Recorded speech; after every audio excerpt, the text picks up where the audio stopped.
What changed it? Just calm down a bit. Yeah.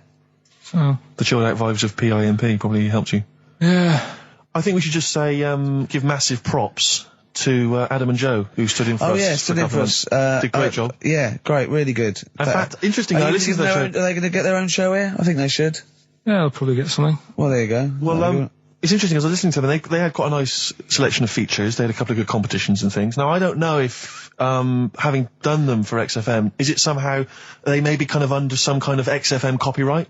Which would mean, as we've got no ideas, maybe we could just hijack some of theirs. Maybe you could look into that. Obviously not Monday, you're not here, but... I was with Joe Cornish last night, went to a little, do at, Jonathan's house, and Joe was there, and he walked in, and I was taken aback by how tall he is. Sure. Because I'd forgotten, and he's about 6'4", but he's unlikely to, you know what I mean by that? It's sort of like some people surprise you. And, he was going, I don't consider, 6'4", big. I said, well, it is pretty big. I said, but I know what you mean. I walk around with Steve Merchant. Yeah. And, he went, how tall's Steve? And I said, 6'7". Yep. And Joe went, oh, that's nearly a disability, isn't it? Do you know, he's absolutely right as far as I'm concerned. No, do you know, I've genuinely, since school, I used to go to school with a little disabled fella. Lovely guy. No, I swear to God, lovely guy. And I remember he came in when we got in the sixth form, and he'd basically got, I don't know what the ins and outs of it were, but as far as I could tell, he'd got a car for free. A specially converted car. Yeah. You know, because he was disabled. And he was same as Carl. Me. I need this, I need that. But it seemed to me that I was thinking, well, why can I not get something similar? Because there are some cars I can't fit in. Because I'm too tall. I genuinely cannot drive the smaller cars, the cheaper cars. I'm obliged to buy a more expensive, larger car. Because I can't fit in the tiny. Yeah, that's like saying you've got to pay more for your shoes because there's more leather, which is true. Which is absolutely true. It's a nightmare getting shoes. But fat people have to pay more. Do you know what? It's a nightmare getting chairs, comfy chairs that I can sit in the home. I sit in a chair for very long and my back's killing me. Now, how is that not a disability? But no, you don't see people like me whinging. But I think tall people, I've read an article that taller people on average, get higher wages through an advantage, or just because they're taken more seriously than little dumpy fellas. Sure. Do you know what I mean? But I don't think I genuinely don't think there are many benefits of being really tall. People seem to assume there are, but beyond the fact that I can reach things down from a high shelf, I know. I don't think there's any real perks. I've seen you hit your head a few times. That's a disability. I know, I have seen you hit your head a few times, and I think, oh God, that must have hurt. Obviously I'll make sure you're okay and then laugh. Of course. But I know it must be annoying. Thanks, mate. No, but I mean, there's one pub in Soho that he has to go down backwards. Yeah. He has to lean that, it looks like a limbo dancer. Yeah, they've almost got to lower me in on ropes. I always find it amusing. But like, for instance, on an airplane, I can't get some of the seats, I can't fit in some of the seats. Not in any way, not the way that I could. Because how is that not a disability? There's some seats that people can't afford because they're poor. It's not a disability. That's irrelevant. Don't go on a plane then, because you're poor. But if you can't afford to go on a plane, you can't afford to go on a plane. You should have studied hard at school. But what annoys me about that is there's a physical disability I was born with. There's a weight allowance, so I might not be allowed loads of bags on, but there might be a big fat pig in the queue who's allowed the same chocolate allowance as me. That's because they've been eating like a bloater. I couldn't stop myself from growing this tall. It wasn't a conscious decision. I didn't think, I'll tell you what, I won't smoke when I'm a teenager. Maybe I'll shoot up. I'll eat healthy. I'll probably add an extra 2 feet. It just kept going. You do eat too healthy. You eat way too many greens. But that's not why I grew to this height. It's a genetic thing, isn't it? Yeah, but if you'd lived near some sort of pylon or something and just, as I say, smoked from an early age, you wouldn't have been that tall. Don't think when I was a gangly teenager having the piss taken out of me, I wasn't thinking I wish I'd been born near a pylon. Could you? Or Chernobyl. Could your mum or dad, could they have banded you like they did with little, didn't they do that with someone's feet? Well, yeah, concubine, yes. I didn't come out this tall, did I? No, but slip it in the how would they bandage him? They'd have to bandage him round the feet and round the top of the head. Yeah, I'd be walking around like a mummy. Yeah, or a bonsai boy. But people didn't really realise I was going to be this tall until I was 14 or 15. You know, you don't realise when you're an 8-year-old. How tall were you when you were about like a gangly, so a typical gangly teenager, 15. How tall were you at 15? I don't know, 6'5" maybe? And I bet you were like a beanpole, weren't you? Well, of course. Yeah. And what sort of glasses did you have? Cool. Now, what did you have? I don't know, a monocle. No, I can't remember. Did you wear a bow tie once? I wore a bow tie? I thought I was trying to preempt the styles that might be coming around.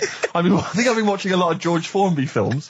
And I thought it can only be a matter of time before the bow tie comes in. I thought it might be quite kind of urbane and debonair. Yeah. So all that was Robin Day at the height of his fame? I think he might around this time. Yeah. Yeah, I wanted to go for that dandy look. I thought that's what the girls go for. I know, the dandy. Oh dear. So I still want to see you with a pipe and trilby. Yeah. I just think you'd look great walking on the street. Yeah. But I genuinely, I really, it does frustrate me that I don't get any allowances. It doesn't count as a disability. Well, it does count. No, it doesn't. It's not a disability being 6'7". But how can you explain, for instance, travelling on a bus or a coach? There's some seats I can't sit in. The only disadvantage is, people look. I've seen people stare at you, but they stare at me because I've been on the telly. What's that a disability? People being recognised. Yes, but you could avoid that by not being on the telly. It's your choice. This is my point. It's your choice. Yeah, it's the same as the big fat people. It's their choice. It's a different sort of stare, isn't it? I've been there. Yeah. When the sort of stare that you get and the sort of stare. Well, obviously, sorry, Steve, but I'm gonna, follow up this inquiry. What do you mean, Carl? No, I'm just saying it's more of a stare of fear than, like with you, they go, oh, it's him. Yeah, go on. Whereas with you, it's more like, jeez. Do you know what frustrates me? I thought he did deserve having a Monday off. I've changed my tune. Yeah. Sometimes you don't realise this, listeners, but sometimes I'm an intermediary. I do step in when he's winding him up, because Carl gets to the point where he's going to explode. Yeah, and it's Steve's crazy. Okay, Jerv. And I step in, and this is the kind of response I get from Carl. This is the kind of back chat I get. Well, I tell you, he's a little user. I'll tell you what, because he's too scared of winding you up, because he knows that you'll just walk out of here and he won't get his Monday off. Absolutely. Play a record, you little oik. Weasel. You're a weasel. Title track from an album called 1972 by Josh Rouse. Well worth listening to. XFM. Yeah. Ads. Yeah. Joe Jackson, Different for Girls on XFM 104.9. Ricky Gervais, Steve Merchant, Karl Pilkington. He's annoying me now because he's got a day off and he's got 2 hours and he's miserable. He's not even doing anything to the show. It really annoys me. Well, hang on, wait a minute. You've forgotten his brilliant film quiz. Yeah. He's contributed that. That he probably did during the week. Well, do you know what I mean? What, are you going to change your attitude, Carl, or what? Or should we just, not bother with this show? Told you. What? Don't annoy me and you'll get the best out of me. Yeah? I told you. I told you. This show is to annoy you. You knew that. But this is what you're going to get. Do you know what I mean? But no, you've got to be good and get the day off, or there's no point for any of us. Right, if you were having an operation, would you annoy the doctor? What? You can't concentrate, can he? Don't wind him up. The fact that he's a doctor. All of a sudden. Yeah. He's got to press a button and find out what a monkey did in 1932. And he's, Where's the monkey news? It's been a bit quiet, hasn't it? I've been... What, in the last 3 months? Okay, there was something that I found last week about one that was in an old people's home. It escaped from some zoo. It was wandering about. It was enjoying itself, and then when it got to the night time, it was like, oh, what am I going to do? And the first place it came across was like this old people's home. Yeah. Went in there. I think it was there for about a week and a half without anyone realising. No, it did. No, so the helpers and the nurses and the social workers and the matrons and all that, they thought, well, Mr. Sanders looks a bit hairy. But I mean, that happens, it comes out your ear and your nose when you get to about 70. And he stooped over, yeah, of course he has. He got bow legs, yeah. And he eats more fruit, of course he does. Well, that's when they realised. Why? Because someone in the kitchen said, hang on a minute, getting through more bananas than we normally get. Well, do the competition. Do the one thing you've done this week, probably in their time again. You're getting paid for it. You're having Mondays off and you're not into it, so waste of time. That film sounds good. It was like this. Yeah, okay. Then.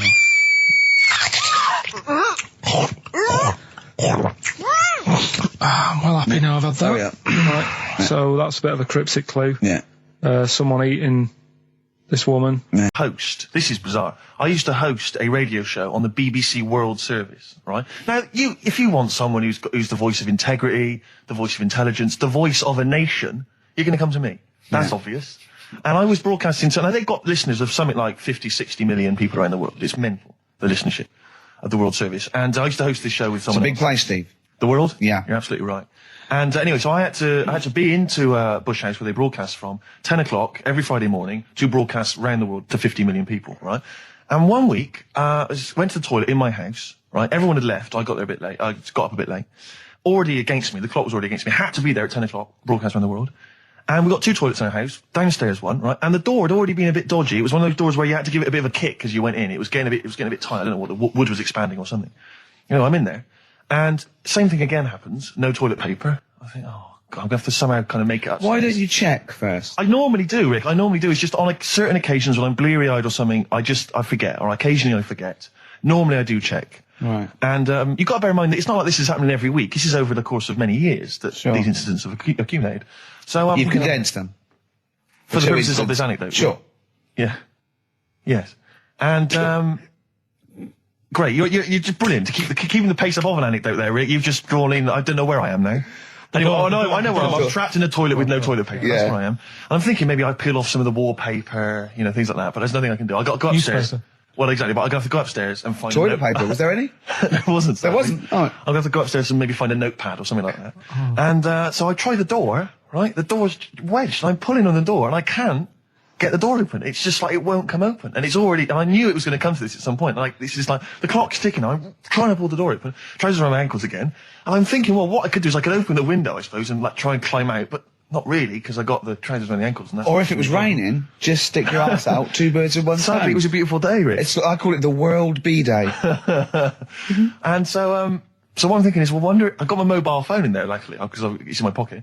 I'm thinking, well, maybe I can phone, I was seriously... Kleenex. Maybe I'll phone the fire brigade. By this point, I mean, just dried. No, it hadn't, it was... Hold on, was that little puppy not around? Because sometimes you can call that, it's got a little bit wrapped round it. Listen. Or just use the puppy itself. There's 50 million people around the world going to need to hear my voice in 30 minutes. Exactly. And where's Steve? He's not locked in the toilet again, is he? Exactly. Oh, no. So I'm thinking about phoning the fire brigade, and I'm thinking, like, if I do that, it's going to be the first call that goes straight on the speakerphone. Yeah. For like the entire fire brigade service everywhere. With a butch hero carrying you down over his shoulders with your trousers around your ankles. Exactly. Can I just not pull him up? No. You've got to be taught a lesson. Yeah. But I imagine the idea of phoning up and going, hello there, I'm trapped in a room in my house. Oh yeah, which one is it? Oh, I don't need to know. It's quite small. Is it? Yeah. It's not the toilet, is it? Because we don't want to come and rescue someone who's trapped in the toilet. Which service do you require? Paper? So I think I can't find the fire brigade, the clock's ticking. So then I think one of my housemates is still in the house, but still asleep. So I phone the house number. Right, phone rings and rings and rings for ages. And eventually he answers the phone, right? Gets out of bed, answers the phone, yeah. Hi, it's Steve. All right, what's wrong? What are you doing? What are you doing? All right, yeah. I didn't wait to know. What are you doing? Just in the toilet. Just downstairs in the toilet. Oh, yeah, what are you doing? Well, I've finished what I'm... Have you got any toilet paper? Any bog roll? Yeah. So he had to, kind of scrape together a few bits of paper, and sort of tinfoil or whatever he could find in the house. A cactus. Right? Oh, no. Pass it underneath the door. Right, and then I said, "Can you move away from the door because I don't want you to hear me as I'm, wiping the." And so he didn't say that. Yeah, well, I didn't want him to. That's embarrassing. Sorry, that's embarrassing. What were you wiping it with? Not tumbleweed. What do you mean? What noise? I know what you mean. Yeah, no, exactly. Right. So then I say, right, can you smash? Why was he hovering? Why didn't he want to walk away? Will you keep your what was it outside with a glass to his ear? Yeah. Thankfully, there was a window in the door, but it was frosted glass. You could just see my semi-naked body moving around. And so eventually I said to him, look, listen, I'm going to need you to sort of kick the door in. He said, well, I don't want to kick the door in because you're going to have to pay for it, aren't we? I go, yeah, but I got to go to the World Service. Well, yeah. And he was a lovely man. He's the weakest man you've ever come across. It's like if there's one person you don't want to have to throw their body weight against the door, it was him. He's like he'll snap before the door will. So he's smashing against the door. This sounds like a fetish to me, then. He went in there and there you were naked with lots of toilet paper. And you go, oh, you've broken the door down and there I am naked. Again. Oh, you've rumbled me, Rick. I wish I'd not told that embarrassing story on the radio. Like it wasn't embarrassing enough, you've just got to make it slightly more seedy. Oh, so did he get it down? He did it, yeah, and I got to the World Service with minutes to spare. Oh. And interestingly, I told that story to 50 million people around the world. You're joking. Yeah. Did they understand? I think so. I mean, is that a bit of a problem when you're on the World Service, like thinking of things that everyone can understand? Yes. Because you can't. It's a bit like when talking to you, Carl. Yeah, exactly, Carl. I think you're on thin ice there, worrying about people understanding what you're saying. No, but you can't talk about stuff that's on the telly and that, because some people say, well, we haven't even got a telly here. Oh, yeah, you're listening to XFM 104.9.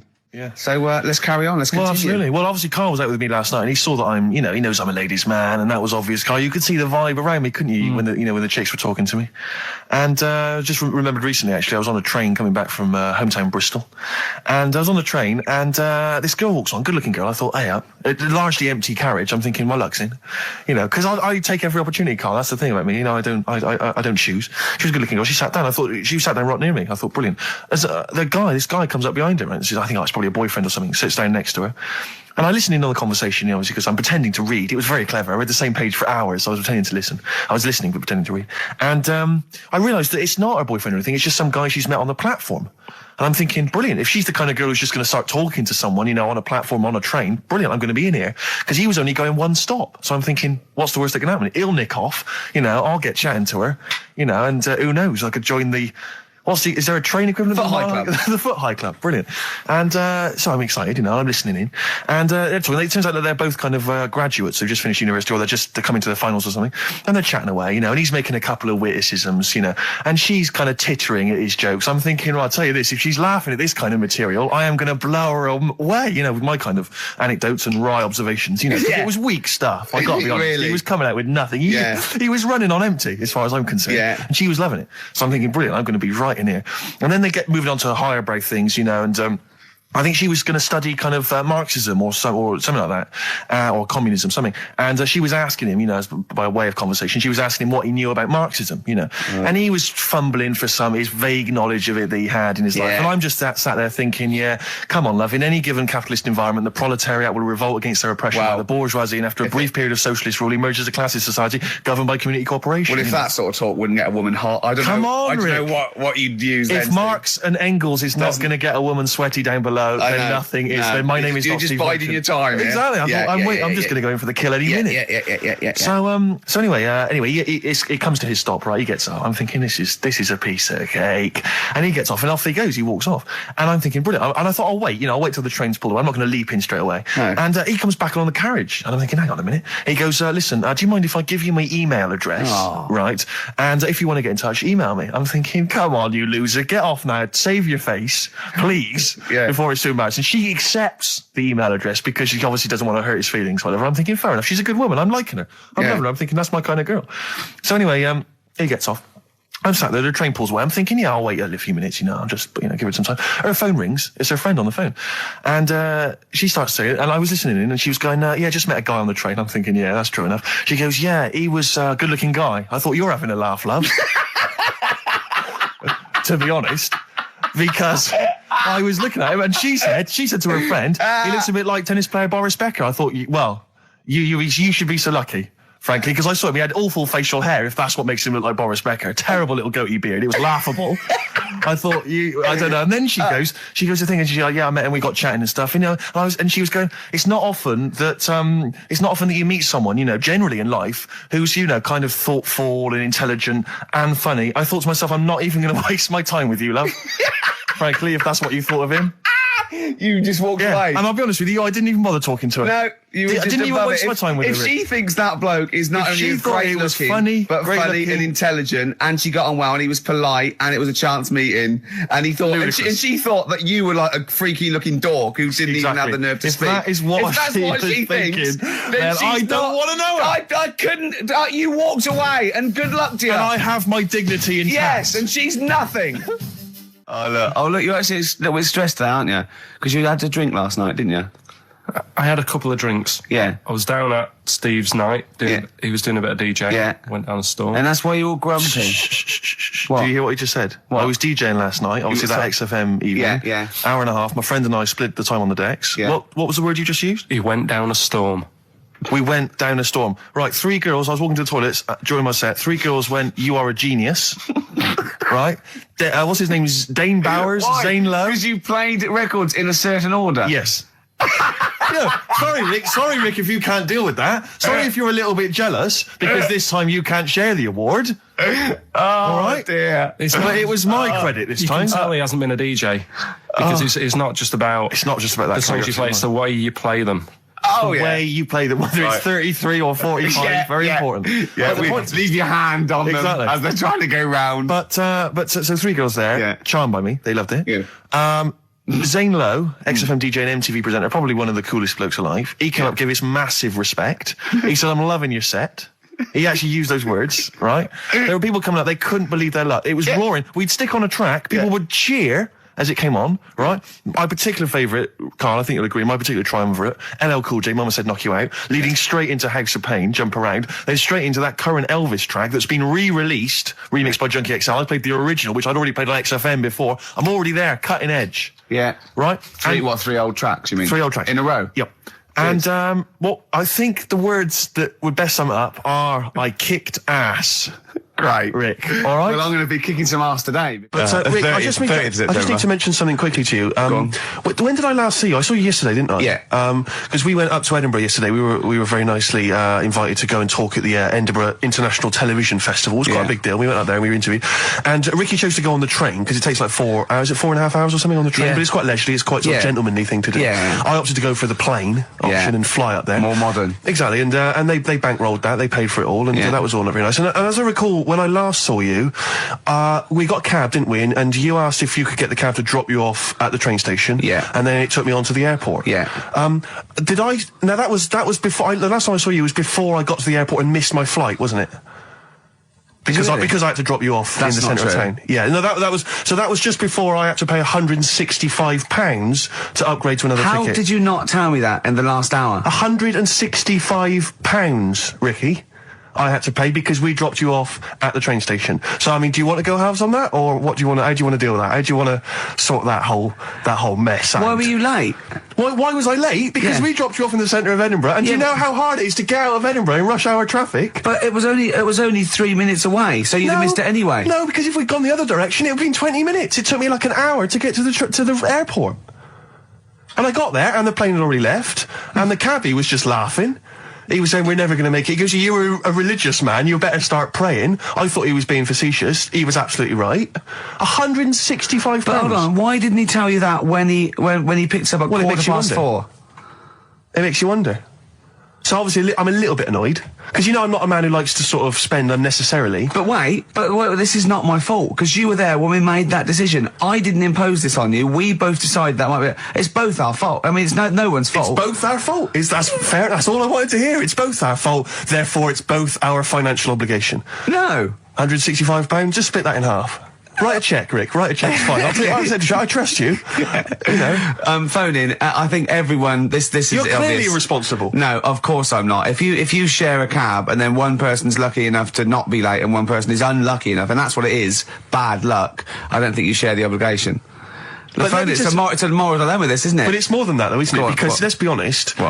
Even if you had known that I was going to get there late, you'd have wanted me to hang around just so you weren't left around waiting for a train on your own. No, because you get bored sitting there. So you'd have wanted me to at least got in that cab. I got there way too early. I actually got there I was there about 30 minutes early. You made it fine then. Exactly. So I mean, I sacrificed me hanging around for half an hour so you could get it at 4:15. And the other thing is this: you were going to get it at 4:15 anyway. Yeah, but I would, if I'd gone the other direction and not dropped you off in the centre, I would have been there in time. Would we? Well, is that true? Wow. Only God knows. Well, and the cabbie. What I mentioned it to. So, I'll tell you what will cheer you up. I'll tell you what's better than 80 quid. I'll tell you what's better than, shall I? Go on. Music. What, are you paying the whole 165? Listen. Yeah. What about, are you a fan of any of the great English operas? Like, The Pirates of Penzance? Yeah. Gilbert and Sullivan. To me, Gilbert and Sullivan were like their day equivalent of like Richard Stilgoe getting together with Tony Slattery. And then 100 years later people go, it's brilliant. It is like, they might as well, I don't know, make any episode of Whose Line Is It Anyway? Right, yeah. Into an opera, and in 200 years' time we're going, that's genius. Yeah. Listen to this one, look, this is Party Quirks. How will you get a sort of feedback from the world? How will you get sort of like input and... I always, if ever I've got like a question on anything, the internet's sat there and I can just go online and find out. The internet is good. It's brilliant. But it's not all verified. It's not all necessarily factually accurate. Anyone can put things onto the internet. It's it's freaks and things that put on things one, right? Here's one that I read in a week, right? Go on. About this woman. Yeah. She was a bit of a punk, and to get her hair done like she wanted it. Super glue. Right, no. She got lard. Apparently it's a popular thing, you might know. Put lard on your head. Yeah. And you put it in the oven. Oh. Now, apparently the heat that you get from the oven is different from the sort of heat you get from an hairdryer. Right? And she had to do that to get the style that she wanted. But anyway, she comes into money or whatever, treats herself to a microwave. Right? It's not true. Opens the door, jams the things, like the little catch. So the microwave works. She jams it with a screwdriver or a knife or something. Yeah. Puts the microwave on, sticks her head in, boils her brain. Don't be ridiculous. Right? Well, why is that ridiculous?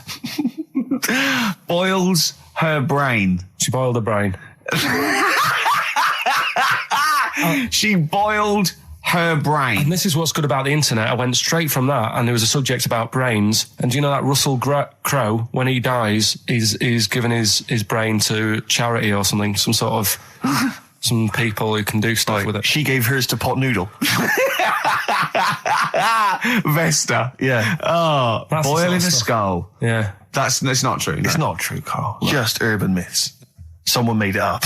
Yeah. For a laugh. They're just too convenient urban myths. Everyone you can tell an urban myth's not true because it's always, this happened to a mate of mine, and when you say what happened then, they go, don't know, that was it. Was it? Was that it? Was it? Someone boiled a brain and that was it. There was no more story. Well, were there any dates, locations, times? I think it was in Belgium. We went. It was a great day, wasn't it? Brilliant round of golf, absolutely brilliant. Such a beautiful place in Stoke Poges, it's like a really posh place. And are you a good golf player? Well, we'll get to that. Oh, okay. Wow, he bought the shoes especially for it. Oh, I'd love to have seen him in those little shoes. I know, and they were no good because they were metal spikes. We had to change them. He was annoyed straight away. He spent over £22 on these golf shoes. We hired a buggy that was brilliant fun. I was bombing along, wasn't I? I don't drive, but I just, it was great on that buggy. Well, you've been on a buggy with me and you were a bit scared. Yeah. What I nearly killed us once. I was just taking banks and things, but you don't see sort of bunkers, and he'd scream and go, stop! And he'd put his foot down the brake, and then I reversed. At one point he sort of did a handbrake turn next to the lake, and then we had to reverse, right? And you just flick a switch and put your foot down. He did that without looking. I look behind, there's a big oak tree there. He screams, watch the tree, right? So Dukes of Hazzard. And I kept jumping in and leaving him behind because I had to go to my ball. Anyway, so the first shot, I got on my driver. I honestly did one of the best shots I've ever done. It went straight down. It was great. I thought, phew, got away with that because it's always the first one because it's a clubhouse and you want to look good. Yeah. So. He tees up, and I've been saying, buy some balls. He just got 6 balls. I was going, what if you lose me? I won't lose 6 balls, right? He tees up, right? Whacks it. It goes miles, like right angles, straight into these the woods, right? He turns around, he goes, go and buy some more balls.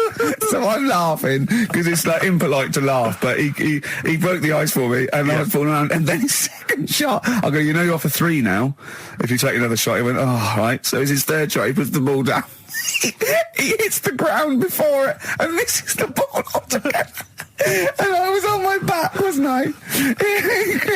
Unbelievable. Actually rolling about on his back. And we were terrible. I went round 107. He went round in like 119 or something. Sure. It was just rubbish. How long did it take? 5 hours. Of course. And there was no one around, luckily.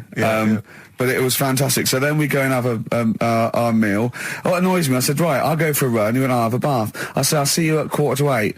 At 7:55, I have to call him. He's not ready, so he's let me down there. I can't stand lateness or laziness. You hate lateness. Yeah, and he's let me down. Do you know his excuse?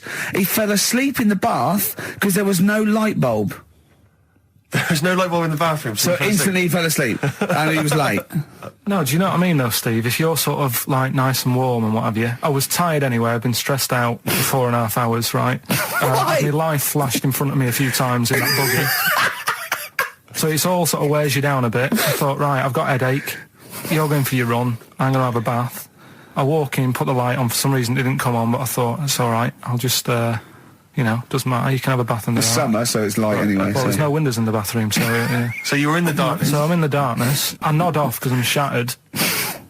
he calls up asking me. So I said, well, yeah, it doesn't normally take that long for me because, you know, I haven't got, like, long hair. I've got a dryer and so I can sort of one wipe.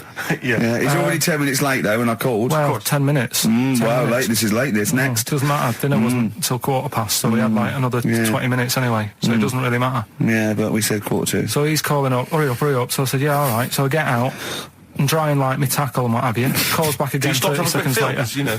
No, I don't, No? you know, I You don't like you're that. not going to do that, no. Give it a wipe. 30 seconds later, come on. So I end up going downstairs to the meal area. Naked. With a wet shirt on and wet socks. I've got headache as it is. Meant to be a relaxing weekend. But anyway, so we have our meal, which is really nice. And then we're sitting in the bar. I'm having a cigar by the fire. Yeah. Like, we're having a rather nice Pinot Grigio. Yeah. He's there going, I've got headache. Is this 1955 that you live in? I know, yeah. It's so right. And we are knackered because, you know, he's not used to work. I've seen him moaning, falling asleep. He's not used to it at all. And you've been on your feet for over half an hour. Yeah, right. So, yeah, we didn't even walk around the golf course. We had a buggy. Yeah. Wasn't even exercise. Like Cole, she's a girl and I'm a man. Good that, innit? On XFM, 104.9, Ricky Gervais, Steve Merchant, Karl Pilkington. Okay. Right. So, it's annoying that, because my girlfriend said to me, just make a note of the time and they'll stop having a go at you. Yeah. Yeah? And I kind of thought, it's all right. Didn't listen. I don't think it matters anyway in this one. We're looking at the saying, right? So it's giving someone a cold shoulder, right? And what it is, right, ages ago, there wasn't enough houses for people. Right. Because there wasn't much money being made. You know, there weren't big businesses. People weren't earning good money like they are now. So there wasn't as many houses, right? So what you ended up getting is like, you know, the rich people having a nice place to live. Oh. And the poor people were like wandering about, you know, looking for places to live and that. And what they ended up doing is they had like, people would go around to the mate's house and say, look, I haven't got anywhere to live. It's a bit cold. Can you let me stay? Right? So they'd go, oh, all right, then you can stay a couple of days. But they ended up staying for like weeks. Yeah. Right? So, to sort of get rid of them, what they'd end up doing, they'd be making the dinner, and they'd be making a lovely dinner, like a bit of meat, nice warm meat, and nice veg, gravy. And This happened every time, did it? This is where the saying came This is what happened, Rick. This is what happened every time. It was in that vague book. The book of vague sayings and stuff. Right, so they'd be making a nice meal, but what they did, they looked after all the family. But the person who won't go home, they just give them some, like, sort of a cut-off of cold meat. Right. So they'd say, you're giving them the cold shoulder. Meaning... Right. Okay, that's rubbish. Okay, absolute... Carl, why would that necessarily work? Yeah. Why do they always, in every situation when you want to get rid of a lodger, well, still feed him every day, but make the meat lukewarm. So they always leave then. Yeah. Oh, this food's lukewarm. I'm going to go, I'm going to become homeless and they again, go, wandering the hold streets. on, are you giving me the cold shoulder? Yes. Do you want me to leave? Yes, just say leaving. No, I like to do it cryptically. That way, in years to come, someone will have a little saying about it. Well, anyway, that was our bacon in the morning. If you've had enough of meat, we'll leave that. Well, Bacon in the morning! Oh, bacon in the morning if you've had enough of me! come back. What are the others? Just tease us again with the others. We'll come back to those. You've got, he's a bit of a nuisance, and we'll have a big fire tomorrow. Nice, looking forward to that. Right then, so we've got, we'll have a big fire tomorrow. Yeah, go on.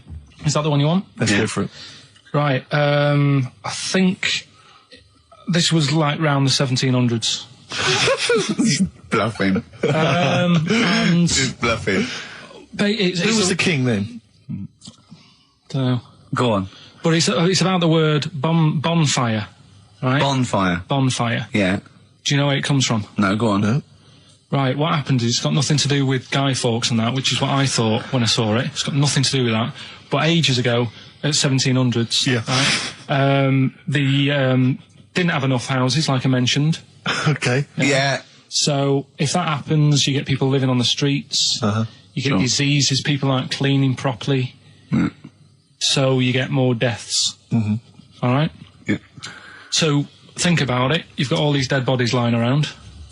They're running out of space because there's like I don't know why they're running out of space, but they haven't got much. I don't know why, really.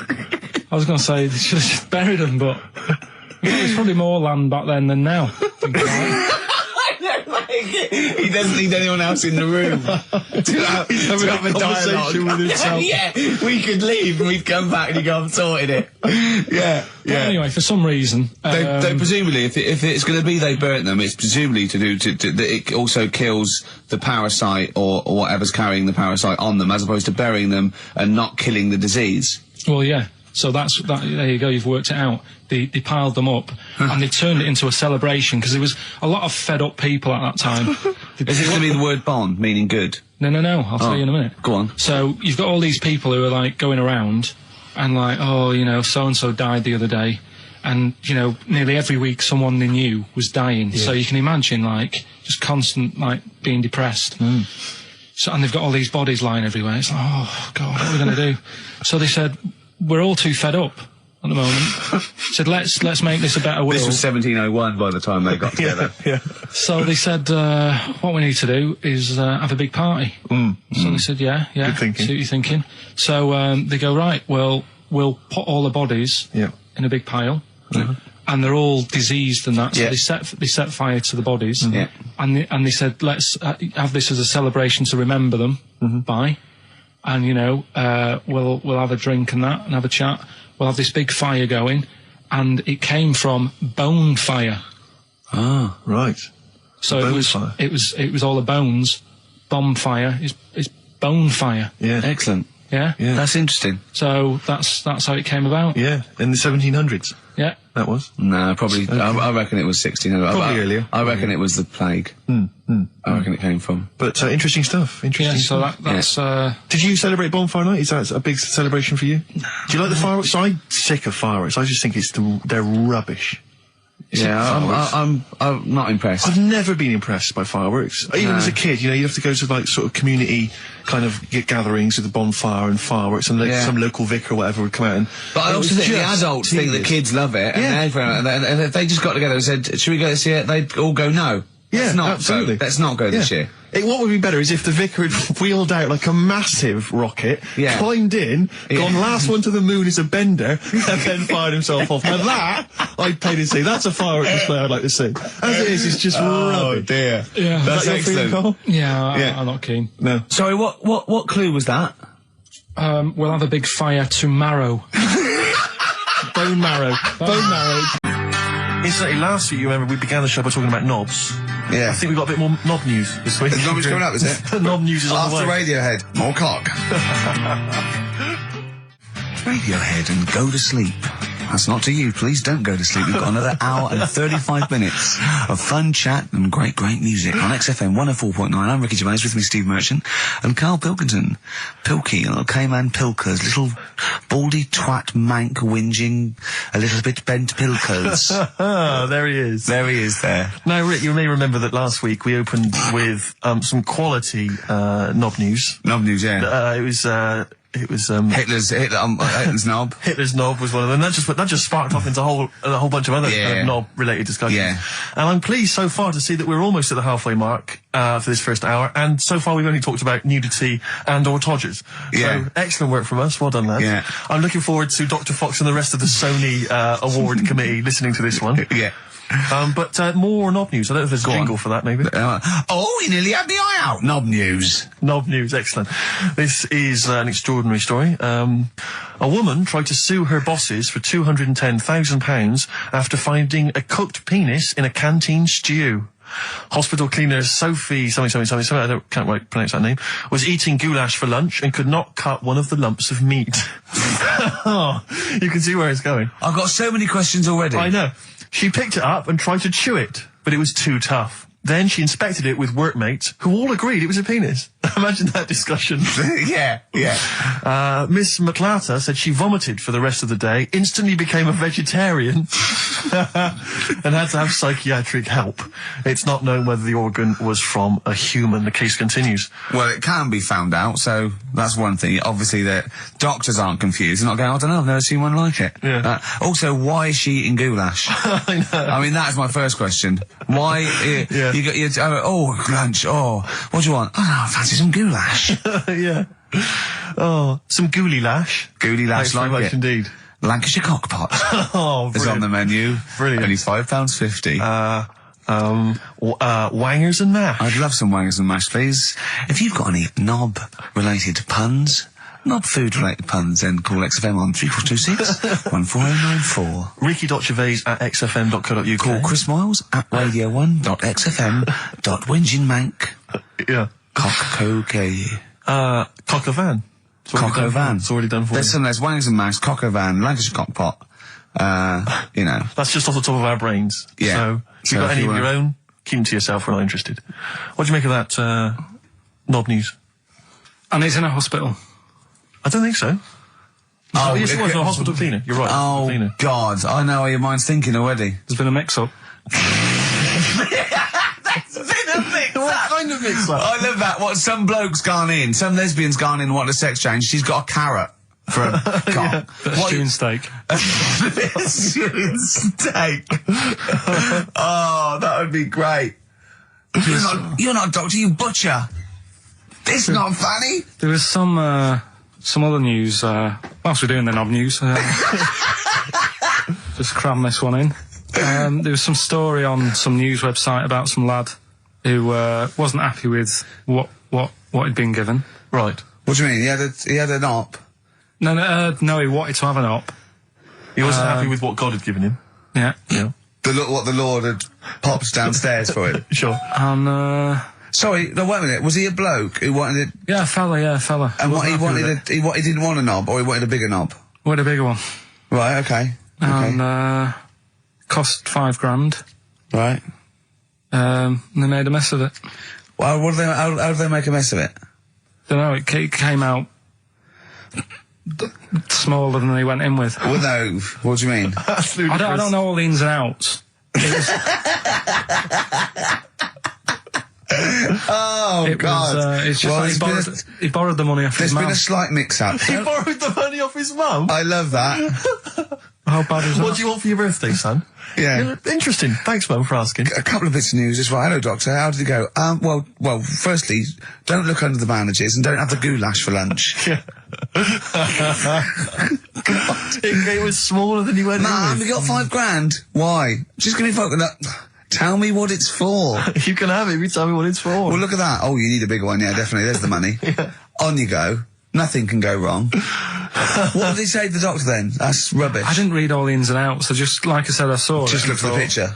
They want a picture. But you just thought, well, thanks for it. You just thought you'd pop that one in. Thanks. Yeah, that's the end. Knob News Extra. Yeah. Play record, Carl. So if you've got any knob news, we've got one more show left. Send that to ricky.gervais at xfm.co.uk and we'll hopefully get that knob news on there next week. Yeah. All right. Some Dizzy Rascal. Oh, Dizzy Rascal, yeah, he's one of the hot new English rappers. Let's play it. Dizzy Rascal, apparently, according to Carl, he hails from Bow, if he's listening. Good work. You have a number 3 hit with that. XFM 104.9, Ricky Gervais reading a magazine, Karl Pilkington, in a good mood today, so everything to play for. Some adverts. Steve reckons, in ancient Greece, right, it was better to shag a bloke than a woman. And I went, well, yeah. I mean, that's about the male being sort of a first-class citizen. Yeah. Much better, wasn't it? An aspiration the to point sleep with a was, beautiful Carl, man than a beautiful woman. Women were lower-class citizens, Yeah. so therefore men were seen as higher class. So to have sexual relations with a man there was no shame in that. No. In fact, it was looked upon. And I as said, well, it's, ancient Rome. I said, even Nero, he'd sit in his big jacuzzi and he used to get, pretty boy men to go into the water and just nibble at his testicles while he was having a wash. He didn't do that. He did. No. Yeah. And he's not a gay fella. No, well, no. I mean, I don't know about Nero, but I mean, it wasn't a case of a big delineation between what was heterosexual and what was gay. It was just, whatever you. So what did this fella do then? This one who's having his. Well, having he his was little pretty testicles? much top top boy, Nero, for a while. He was in charge. And, you know, and you did what you were told. If, Caesar or... But why were people going round there? Why didn't they go, oh... No, they weren't dropping in. It wasn't like the door was open. I was going to see what Nero's doing. It's not like when I pop in here to see you. Normally what would happen is he'd say, come back to my place, I got a book for you. Yeah. You'd pop in. But he'd come out in his pants. Elton John would be on. You'd have probably been like a delivery boy or a stable boy or something, you know, and you'd have popped round there and you'd have gone, there, right, Nero, there's the tablets of stone you wanted. And they go, Pilkington, why you are here? Pop under, I don't know why he's French. What is that? I don't know why he's French. Just pop under the water and nibble at my testicles and you'd have done it. Because he was Nero. I wouldn't. You would have. There's no way I would have done. Yeah, well, you would have. What have I done? I've dropped a pizza off. Yeah, you pop around to Nero's place with the pizza. Right, I'd say I've done my job. Right? Yeah. That's not the sort of tip I wanted. No, he'd have said, get the little baldy chap to nibble at my testicles, and you'd run the water. I wouldn't have done it. No, Well, you I haven't done it. the you water. haven't done it, right. No, I wouldn't have done it. Can I just say this, Steve? Not only would you be nibbling his testicles, you'd have been going mad. You'd have been noshing him just for extra. You'd have been doing everything he wanted. You'd have been going, he'd have gone, I didn't ask you to do that. You'd have been going mental. They'd have been chewing, slurping, smacking, poking. You'd have chopped, you'd have gnawed his packet off. You'd think you were eating Walker's crisps. There'd be bubbles, there'd be flood. Oh, it'd be horrible. The Beatles from the soundtrack to The Yellow Submarine, actually, and that's Hey Bulldog. On XFM 104.9, our last show, maybe. Me, Ricky, Steve, and little Karl. All right, Karl? But that book, that wasn't a fake. It wasn't like just a ruse to get you back to show you me and dancing him in pants to Elton John. It's that. What was your girlfriend doing during that instantly? I think she was just getting on with sort of like packing up sort of boxes because we were moving. So sure. I don't think. Well, she's seen it all before. Yeah. And the book was. Do you remember that book that I showed you? That it was a man's body, an owner's manual, and it's just like loads of stats. And there's one in there. Yeah, it's kind of like a Guinness Book of Records of men. Yeah, there's one section there. There was sorry, hang on. It's not like Guinness Book of Records of men. That just sounds a little bit like you and I were sat around your house looking at a big book, pictures of men. The big man book. The big man book. He is a big man, isn't he? Yeah. He should be on the front cover. Yeah, it was a book more about the kind of physical body and exactly, about biology and social and sex and all that sort of stuff. And which is where we got the knob news for today from. Right, this is true, right? I read that you'll have someone's eye out, knob news. Then you've got the jingle. Yeah. I read that the smallest ever functioning penis, right, was under 3/4 of an inch when erect. Extraordinary. That is bad luck, isn't it? And it's a micro penis, so it's perfectly scaled down. Just a little look at Carl's face. Well, couldn't the fella have said, look, right, I'm not happy about it, so don't print it. It's not the sort of press people want, is it? There wasn't a picture of him. It was anonymous. They didn't read the book and at work next day and go, look at this, Frank. What? Smallest ever penis, half an inch. He didn't go, it's me. He just went, yeah, loser. Yeah. You know what I mean? Anyway, let's have a shower. I'm alright. He must have had to have a little jod with a pair of tweezers. Yeah, presumably. Because you couldn't even get a fist. I mean, no. That is bad luck, isn't it? Was he a good-looking fella? What would you do, right, if he invited you round and said, right, and he was like the king, right, and he went, oh, Carl, can you just go in there and just nibble at it? And you've gone under the water, and you're just about to nibble at it, and you come up and you go, that's tiny. Would you be disappointed or relieved? Right, well, that wouldn't happen. No! Carl, I'm saying if it did, would you be disappointed? Would you go, oh, I can't even I don't know where to start with that? Or would you go, oh, thank God it's not a big one? You've got to remember that he's the emperor. So you've got to do what he says or he'll have you killed. What would you do? Would you go, oh, I lovely set of tackle, or, oh, it's not as big as I wanted, or would you secretly think, I'm glad it's not big because I didn't want to, because I'm not that guy? I'm not even gonna think about it, because I wouldn't do it. I know I wouldn't do it, even back then. Even back then? What do you mean? What? When was Nero at it? What? Well, the Roman Empire was sort of like 2000. Well, it stretched up for to years. about, yeah. So, it's a long time ago. Yeah, I wouldn't do it. You'd have to. I always remember, We're still doing odd news. Yeah. Just Is this Not some news extra. Not news extra. The White Van Man column in The Sun. Carl, seen it. Are you familiar with this? This is where every day in The Sun they interview a guy who drives a white van, just, in order to get the kind of voice of the man on the street in the paper. And he has to answer, or just give his opinions, really, on events that have made the news each week. There have been huge rises in street crime, especially muggings and carjackings. What's your view there? more youth clubs are needed, aren't there? You think more youth clubs? I like that. No? Okay. No, I like that because it's so 1950s. Yeah, it's sort of like you want a bobby on the beat that'll clip you around the ear. So once they've come out of national service... Yeah! No, I love that. And if you find someone smoking a wood bomb, you make them smoke 50. Yeah, exactly. Oh, this is great. That is great. Did you used to go to youth clubs? Yeah. And they kept you out of trouble? You used to get into a fight afterwards when you came out. But for the sort of hour and a half you were there? You had a bit of pool and some boxing and a bit of pop. Yeah. So more youth clubs, that's good. I love him. I love him. If you're at home, just make notes, because this is brilliant stuff. Honestly, you won't hear more honest, from the heart stuff than this. This is great. Go on. This is not pre-planned. These are your direct responses now. I promise you, Carl did not know what we were going to do. He never knows what we're going to do, and he always answers honestly. That is the beauty of Carl. It's not an act. What is your view, Carl, on New York's former mayor becoming Sir Rudy Giuliani? Sir Rudy Giuliani. Is he happy with it? He appears to be pleased with it. Let it go ahead. Fair enough. Okay. Go ahead. Oh, he's genius. Okay. Is he happy with it? He's like your nan. Yeah. What do you make of a cat that's been cloned in a secret 2.5 million research project? To find out what? If they can clone cats, yeah. Have they had to hurt it?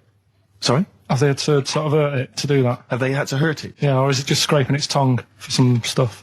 I think the cat's fine. The point is that they're cloning another creature, which is potentially very dangerous. Have you seen that film where they bring Hitler back? That cat. What if that cat turned out to be a world dictator? Exactly. What do you reckon of cloning generally, Carl? You concerned about it? When they're cloning for organs, they just grow them for the, Do you know what cloning means? Yeah, it's when you, make something else that's the same, isn't it? Right. Yeah, I mean, it's not going to do any harm. Okay. And finally... Put you on the World Council. Yeah. Finally, what do you make of some city workers who were caught bonking in the glass lifts of the Lloyd's building? What do I make of it? Yeah. Is that a problem for you? Do you think that's unprofessional? Was it the lunch break or...? I think it was lunch break. It was their own... All right. It's their own time, I think, fair enough. It only takes 45 seconds to go from the bottom to the top. Is that a problem? They moved quickly. They acted, on instinct. Do you think fair enough? If that's their natural instincts and they're both consenting, you think fine? Yeah. Okay. Yeah. Thanks very much, Carl. Thanks very much, Carl. Carl, we'll have more of Carl's world-weary opinions next time on the show. Yeah. Now it's time for White Van Man. White Van Man. Yes, for those that don't buy The Sun, they think it's beneath them. White Van Man is a column they have, I think, every day, actually, and they just get sort of some, Joe Public to kind of comment on the week's news. Just seems to me, that it might be interesting to get Carl's views on some of the big events. Not because we think that Carl hasn't got a valid sort of viewpoint. No. Because Carl sees the world differently to some people, that's all, and that's what's interesting. Like an artist does, or Exactly, yeah. He's very bohemian in his outlook. Yeah. Do you feel that you're up to scratch on this week's news? I don't like this bit. Do you? No, just relax. Why not? It's pressure. No, because you just have to give us your first opinion. For your honest answer, that's all we've ever asked of you, Carl, and it's all you've ever given us. Your honest, your first from the heart view, yeah? Don't worry, just relax. Just chill in. Are you worried that people are listening and thinking you're an idiot? If my girlfriend's listening now, go and have a wash or something. Go and have a wash. Not very nice, is it? Is it the opposite of Napoleon and Josephine? Yeah, go on. If you're going to visit me again, Josephine, for Christ's sake, wash. Well, I'll ease you in with something fairly easy, a music-based question. Kylie Minogue versus Dido as Queen of the Brits. What's your view there? Go and have a wash. It doesn't really matter, does it? It doesn't really matter. What doesn't really matter? With the Brits. I was watching it the other night, and I think Kylie will be a good-looking old woman. Okay. Do you ever do that? Sort of Steve, I want to celebrate with you. Every time he opens his mouth, it doesn't matter. I want us to open a bottle of champagne. I know what you mean. Do you know what I mean? It's sort of like we did that. Yes. No, do you do that, though? Look at people, and another person who springs to mind, Jenny Powell. I don't think she's that good-looking now. Who's Jenny Powell? Is she that girl that used to be the assistant on Wheel of Fortune? Yeah, I think she's a bit over the top for a young woman. But when she gets older, I think she'll look... Be a bit of a stunner. Mm. Okay. So for you, Kylie, whereas you don't feel that about Dido, is that right? She's alright, she's normal. I prefer Kylie's sister to Kylie. She looks, you know, I could imagine her being hard work to live with and Who, Kylie?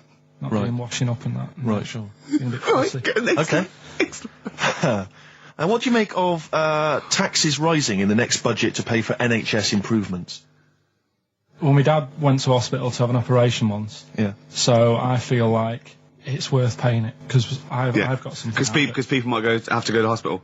Yeah. Yeah. Well, it makes a change when it's someone in your family, doesn't it? Yeah. Because you sort of realise. Yeah, a change is as good as a rest. And the weird thing is, if it weren't for my dad, I wouldn't be here doing this show because when he was in hospital. Well, no, I'll stop you there. Yeah. To be honest, that's all you need to know. You wouldn't be here, true, but no. But No, because this was after I was born.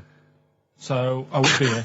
But his more direct involvement was what? Yeah, because when my mum was seeing my dad in the hospital, I got a bit bored, went for a wander, found the hospital radio station, and got a gig. Really? So in a real sense, if it wasn't for Carl's dad, Carl wouldn't be here. And did your dad, like, while he was listening to you, did he, like, sort of tap the nurse and go, can you get that twat off the air? Who's put him in that? Yeah. Oh, come on. Okay, what do you make of the real-life Mowgli who's surviving in a Transylvanian countryside? Apparently, I don't know much about this story. I don't know. You know Mowgli, he's the guy He's from the Jungle Book. Yeah. The little kid that grew up with bears and animals and stuff. Apparently there's a real-life one in Transylvania. What were the things in Gremlins? What were the what? Like, in Gremlins they were... Wait. Okay, this is an example. This is what your girlfriend said. Think. What were the things in Gremlins called? I can't remember. Just, I mean, really. Something like that, isn't it? No, wait. Just really think now, Carl. Just with everything with all the brain power you've ever used, think what the things in Gremlins were called. It's not there. There's a clue here. Oh no. Yeah. They're not. What? Gremlins. Yeah. Play a record, Carl. What about the fact that the world's tallest man is living in a semi in Neasden? It's alright, isn't it? Something that someone told me in the week is that, do you know all these tall people like this guy? Yeah. Which is a bit weird they've only just found him, considering he's the tallest man. We should go in a competition who's the tastiest cartoon ever. Well, actually, I threw someone up did Cheetara, I threw up Jessica Rabbit. I've had some people contribute here on the email. We've got someone here, Dom, has emailed us. He's told us that, for him, Daphne from Scooby-Doo. Yeah, popular choice. And obviously this is one I've never quite understood, Wilma from the Flintstones. I've actually always felt that Wilma, I don't know, I just thought she was a bit... No, not Wilma, homely. Betty, surely. Yeah, Betty. Well, this is what I'm hearing, Wilma, I mean, yeah, Betty, surely, but Wilma? No, I mean, she's quite homely. But Betty, come on, Steve, you wouldn't say no to Wilma. No, I suppose not. If it was I'd be worried about Fred, if you found out. I'd hate to do it, you know. I don't want to do it to Fred, he's a good guy. He is, isn't he? He's a bit of a jump. Whereas Barney, to be honest, I don't think he deserves Betty. Do they both work in the quarry? Because, I mean, let's be honest, Fred, not a smart man. I mean, he obviously didn't come out of rock school with anything other than a couple of basic O-levels. I know, but he's a hard-working, sound sort of guy. They got a big house, they got like a TV, they got that bird thing. Yeah. I mean, be honest, if I was Fred, I would be a little bit disappointed that my kid does nothing, whereas Barney's can lift up sort of tall buildings. Sure. Bam, bam. He's a very strong... You know. I mean, interestingly, Fred loves his job. He's always yabba dabba doing at the end of the day. He does spend the whole day lifting rocks from one place to another. I'll tell you what, I wouldn't take that from that cat, though. I would. If a cat picked me up by the scruff neck and put me out, right, on the doorstep, I'd go mental, I'd get rid of it. It is a saber-toothed tiger, though, Carl, so it could rip him to shreds. It's not like a normal domestic cat you have nowadays. You know when they go to the drive-in at the beginning? Yeah. And they order, maybe some ribs. Yeah, that huge rib, and it tips the car over. Yeah. Was that her first day on the job? Because I've never been ordered before. Yeah, I always thought she'd have realised. Yeah, we're out of pig. We've got Brontosaurus rib. Exactly. He goes, won't that knock the car over? No, it won't. I don't know. Rick, can I tell you now? That was an accident waiting to happen. It was really, wasn't it? Yeah. And it did. Oh, dear. Mind you, I went to Texas once, and I had some ribs, and it was like the Flintstones. It was huge. And not only did it look too much like an animal that I couldn't actually eat it, I don't know who could eat it. I mean, seriously, it was 2 foot long. Yeah. And all the it was like half a rib cage. And It's incredible. Oh. So what do you want to talk about today? Do you want to look at the list? Yeah, well, it's got describe looks. That's our list. So this is a very amusing sort of link. about describing your look? I don't know. What's this? I don't remember this. No, I just was thinking like, you know, everyone's got an idea in their head, right? Of what Well, Careful, Carl. Don't open yourself up to criticism. Go on, yeah. Everyone's got an idea. Do you know what I mean? Everyone's got an idea of what they look like and stuff. If someone wanted to know what I look like, or what Ricky looked like, or what you look like, Steve, if that. Yeah. What would you use to describe yourself? Do you know what I mean? Words. not really. I don't understand. What do you mean? Well, like, Someone who doesn't know us, we've got to describe, and what's the game to hopefully get some sort of interpersonal language going, so you know they've got the same image as you, to a certain extent. I'm just thinking, if I was to meet Steve in a restaurant, Yeah. right, I'd Nothing untoward going on. We're just hanging out. no, just having a chat, just having a normal night out. Yeah. Who's paying? Because I mean, is it expensive? Go Dutch. I mean, Right. So, I say to you, I'll see you at 8, right, in this restaurant. I'll turn up at the door. It's a bit of a posh place, right? So is Steve Merchant in? Yeah. And the waiter sort of goes, I don't know. What does he look like? Right? And, Where's he from? just a little French fella. Oh yeah. And, what does he look like? So the thing I'd pick up on first, tall lad. Tall, yeah. And then he goes, you know, we got lots of tall people in, right? And I go, big eyes? Big eyes. Yeah. And then he'd go, yeah, he's over there. I'll be honest with you. I mean, you can have dinner and you can buy me dinner. I'm not sure you're going to get anywhere with me. If you're slagging me off. No, I'm not slagging you off though. That's what I'm saying. Yeah. I'm just using what comes to mind when. And can I just big eyes. Can I assume that they know? Like, could I say like easiest for me? I'd say looks like Reg Varney from On the Buses. Would they understand that? Can I use sort of like kick references? He's 30 odd. This waiter, so he'll. Yeah, so I go, right. oh yes, it's Reg Varney is sitting over there. Yeah. So he went German towards the end. See, I describe you more, Rick, I think, as I would imagine, I'd say, have you ever seen that Johnny Vegas on the telly? Yeah. Imagine he was inflatable and he just let out a little bit of air. All right, well at least that's what nice. Ricky would look like. As opposed to like, you know, pumping harder. Yeah. Okay, well that's like, Carl I'd describe as, you know those little red monkeys that you see on wildlife programs? They're in the trees and they scream when they see a leopard or something. I think so. Shave that. Just shave one of those little red monkeys and put some sort of, you know, old sort of Manchester gear on it, maybe. Yeah, you know what I mean? Yeah. A banana rack and some baggy jeans. I'd like to see how the waiter would react to that. He's got a picture of a monkey, then he's got a picture of shaved. It's like he's got no hair, then dressed like some kind of mank scally. There go, he's over there. Yeah, he's over there, Carl's over there. That's what I'd do. So, you're the manager of this place, and there's a couple there, elderly couple, they're about 60. They've had a lovely meal. He went, yeah, right. I went, but the gentleman, he's got a little bit of a heart condition. He takes a pill after his meal, as he should, after meals. He's only taken Viagra. Oh. And now he's stuck in. Wedged in. It's gone, and it's stopping him getting out from the table. Yeah. So what would you do? He went, what? He's stuck in because of his dick. I went, yeah. He went, right. He said, I'd use the situation. I'd make cash. I said, you're not going anywhere. Do you want a pudding? Entrepreneurial. I like it, Carl. And he went, so that's that sorted. I've got the job on that. Next, I went, okay. You won't believe it. Next day, there's a little problem in the toilets. Two gay men were having sex and they got stuck in each other. Yeah. He went, right. I'd say, is it the same fella as yesterday with the Viagra? If so, why was he let in again? He was on the door. Yeah. I went, it's not. It's too different. He goes, right. Does his wife know he's cheating on him? Yeah. He went, right, I'd go down. I'd go, and then he went, I'd say this isn't a restaurant problem. Call an ambulance. Strictly speaking, not a restaurant problem, no. But all right. All right. Carl's had a bad week. I'm going to say it straight away. He tries to rule out stress in his life. Yeah. But he's had a bit too much stress this week, haven't you? One, a phone call from his mum, stressed him a little bit. Right. Something he said in a magazine about his auntie. Okay. Came back to haunt him. With Auntie Nora? Auntie Nora, yeah. Don't name her. No. Oh, She no, knows don't who name she her. is. No. Okay, we won't name her, right? We just say it's the one who farted for 5 minutes, and as he saw a skirt when he was young, and I found it like a split tennis So ball. it could be any of me aunties.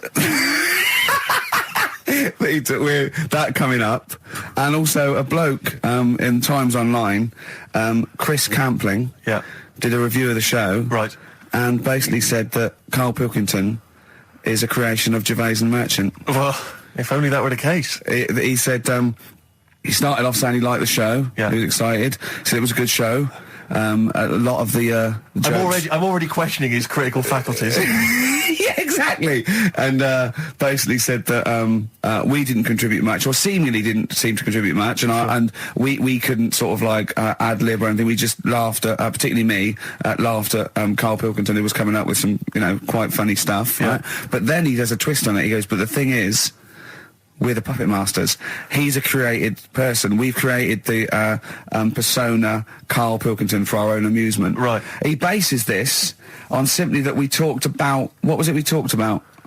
The Chinese not aging well, and Right. he heard him talk about that on my DVD. But clearly I say, Karl, remember when you were talking about that? It's a news, or remember in the week, and so he thinks it's all scripted now. Imagine if this show was scripted. I'd be ashamed. Yeah. If this show was scripted, I would send back the BAFTAs for the actual shows we've written, and I would say... I'm having a go at Chris Campling. He's nice about our other work. He likes The Office, and he likes my stand-up and everything, and he likes the show, but he's saying, because we're not spontaneous, we scripted this and invented Karl. So he's like, we've invented another Gareth. If we had created Karl, I would not have squandered a character that good on this poxy radio station. Absolutely. Also, does he know that we spend about 3 months on half an hour script? So how long does 2 hours of drivel? But the main thing is, as if this could be scripted, it's dreadful. It's shocking.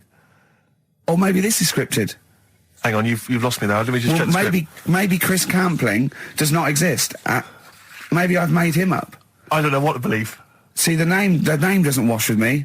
What was his name? Chris Campling. Sounds odd. That's something that I made up, isn't it? Campling's almost like a joke. It's almost like a gay name, isn't it? Oh, he's a Campling. So I think this is scripted. Yeah. I think I've probably made this whole link up, and Karl is a creation. Campling, that's not a real name. I made it up. I should have come up with something better. Yeah. Sorry. Down to the River by Bruce Springsteen on XFM 104.9. So, that little fella in the Times thought Karl was just a puppet. We created him. He's an actor. What's his actor's name? Brent Hogwell. We got him from a Spotlight. Brent Hogwell. This stupid, dopey Mancunian accent, he just puts that on every week. Yeah, exactly, yeah. Yeah, he speaks rather like Hugh Grant. Yeah. And we just got this whole world around him. We set a whole... What do you think about that? He had his head shaved, especially. Exactly, yeah. So yeah, would he think that, maybe if he's looked online and seen me head, and he's noticed how round it is and that, does he think it's sort of been... morphed into that shape just for the show, just for 2 hours on a Saturday?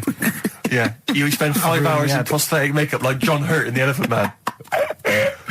Everything about him was made up. Yeah. We created him, because I remember coming up with Auntie Nora. Oh, yeah. You said, Rick, we need another character. I said, what about giving him an Auntie Nora? Doesn't sound convincing, I said. Yeah, and you said, what is it about? I said, well, I don't know, she farted for 5 minutes and she's got a fanny like a split tennis ball. No one's going to believe that. Yeah.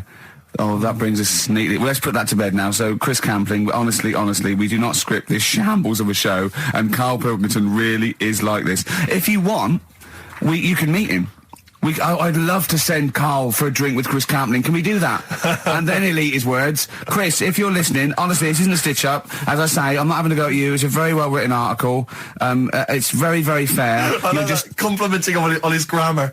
Yeah. It's a very well-written article, Chris. No, I'm saying we're not having a go. You've typed that beautifully. It's not like he snagged us off. I would just love him to meet Karl Pilkington. People in the street come up to me and say, is Karl like that? And I so want them to meet him. Yeah. Or maybe he can send in, if he's online, he can send in 5 subjects for Karl to talk about that we couldn't possibly know about, just so he knows that we just really do throw things at Karl, and that drivel comes out. Imagine if it was scripted. But anyway, so Chris Campling, or anyone who knows Chris online, get him to email us, and with 5 subjects that Karl can talk about. That's a good idea, isn't it, Karl? It is like I'm the Elephant Man the way I'm being treated now. Come on in, Karl. Right, so the film is Kes. You got to listen to it properly. At the end, there'll be a question about what's happened in there, so you got to listen, take it all in. I love the fact that in pole position, in positions 1 and 2 of his favourite films of all time, it's The Elephant Man and Kes. Yeah. That's brilliant. Yeah. Go on. All right. Am I leaving the mics open a bit when this is going out? Yeah, or what? let's have a listen. Yeah? All right. So don't talk then, right? Just put that hot dog down, Rick. And this is the bit in Kes where it's the teacher and he gets up and he has to Glover. talk. What's his name? Is it Brian Glover? No, it's What's the other teacher. The other one. Anyway. All right, go on. All right, so here we go. Things that had actually happened. Oh, yeah. What about you, Casper? Casper! Alright. Alright? Alright. You haven't been listening to a word I've said, have you? Yeah, I heard some of it. Yeah, you Some of it? just... Stand up. Always somebody, isn't there, eh? Right, now you're going to tell us a story about yourself. What sort of story? I want you to think of an incident that's happened to you sometime in the past that is true and that you think will interest the rest of the class. All right? Right. What about I work on a radio show at the weekend. Well, are you going to tell us about it? I'll just do. It's 2 hours, and it's with Ricky Gervais and Stephen Merchant, and just sort of play music and tell stories and stuff. What kind of stories? Well, whatever. Like last week, it was science. We were talking about this lad who was growing a knob on his arm. So it's weird. It's tricky, sir, because like with Ricky, he gets bored quick and he won't listen to the stories, and he'll start squeezing my head. All right. I'm not interested in what he does. That isn't normal, is it, sir? That. I mean, it sure is a bit gay. Is he? Just messes about, though. Do you know what I mean? I try and like come up with good stuff, like monkey news and like quizzes and stuff. But then he'll just, Ricky will just mess about. I mean, on Saturday he did it again. He squoze me head. How do you spell that? Squoze. S-Q. Oh, you're going to show us on the wall. This is a new word to me. Squoze is S-Q-U-O-Z-E. I can't tell us what it is. It's when he gets me head and he puts one hand on the back of it, right? And he puts the other hand on the front of it and he just sort of swivels it. Swivel, right down the front. Oh, swivel's not it's spelled S-W-I-V-R. How many times a day?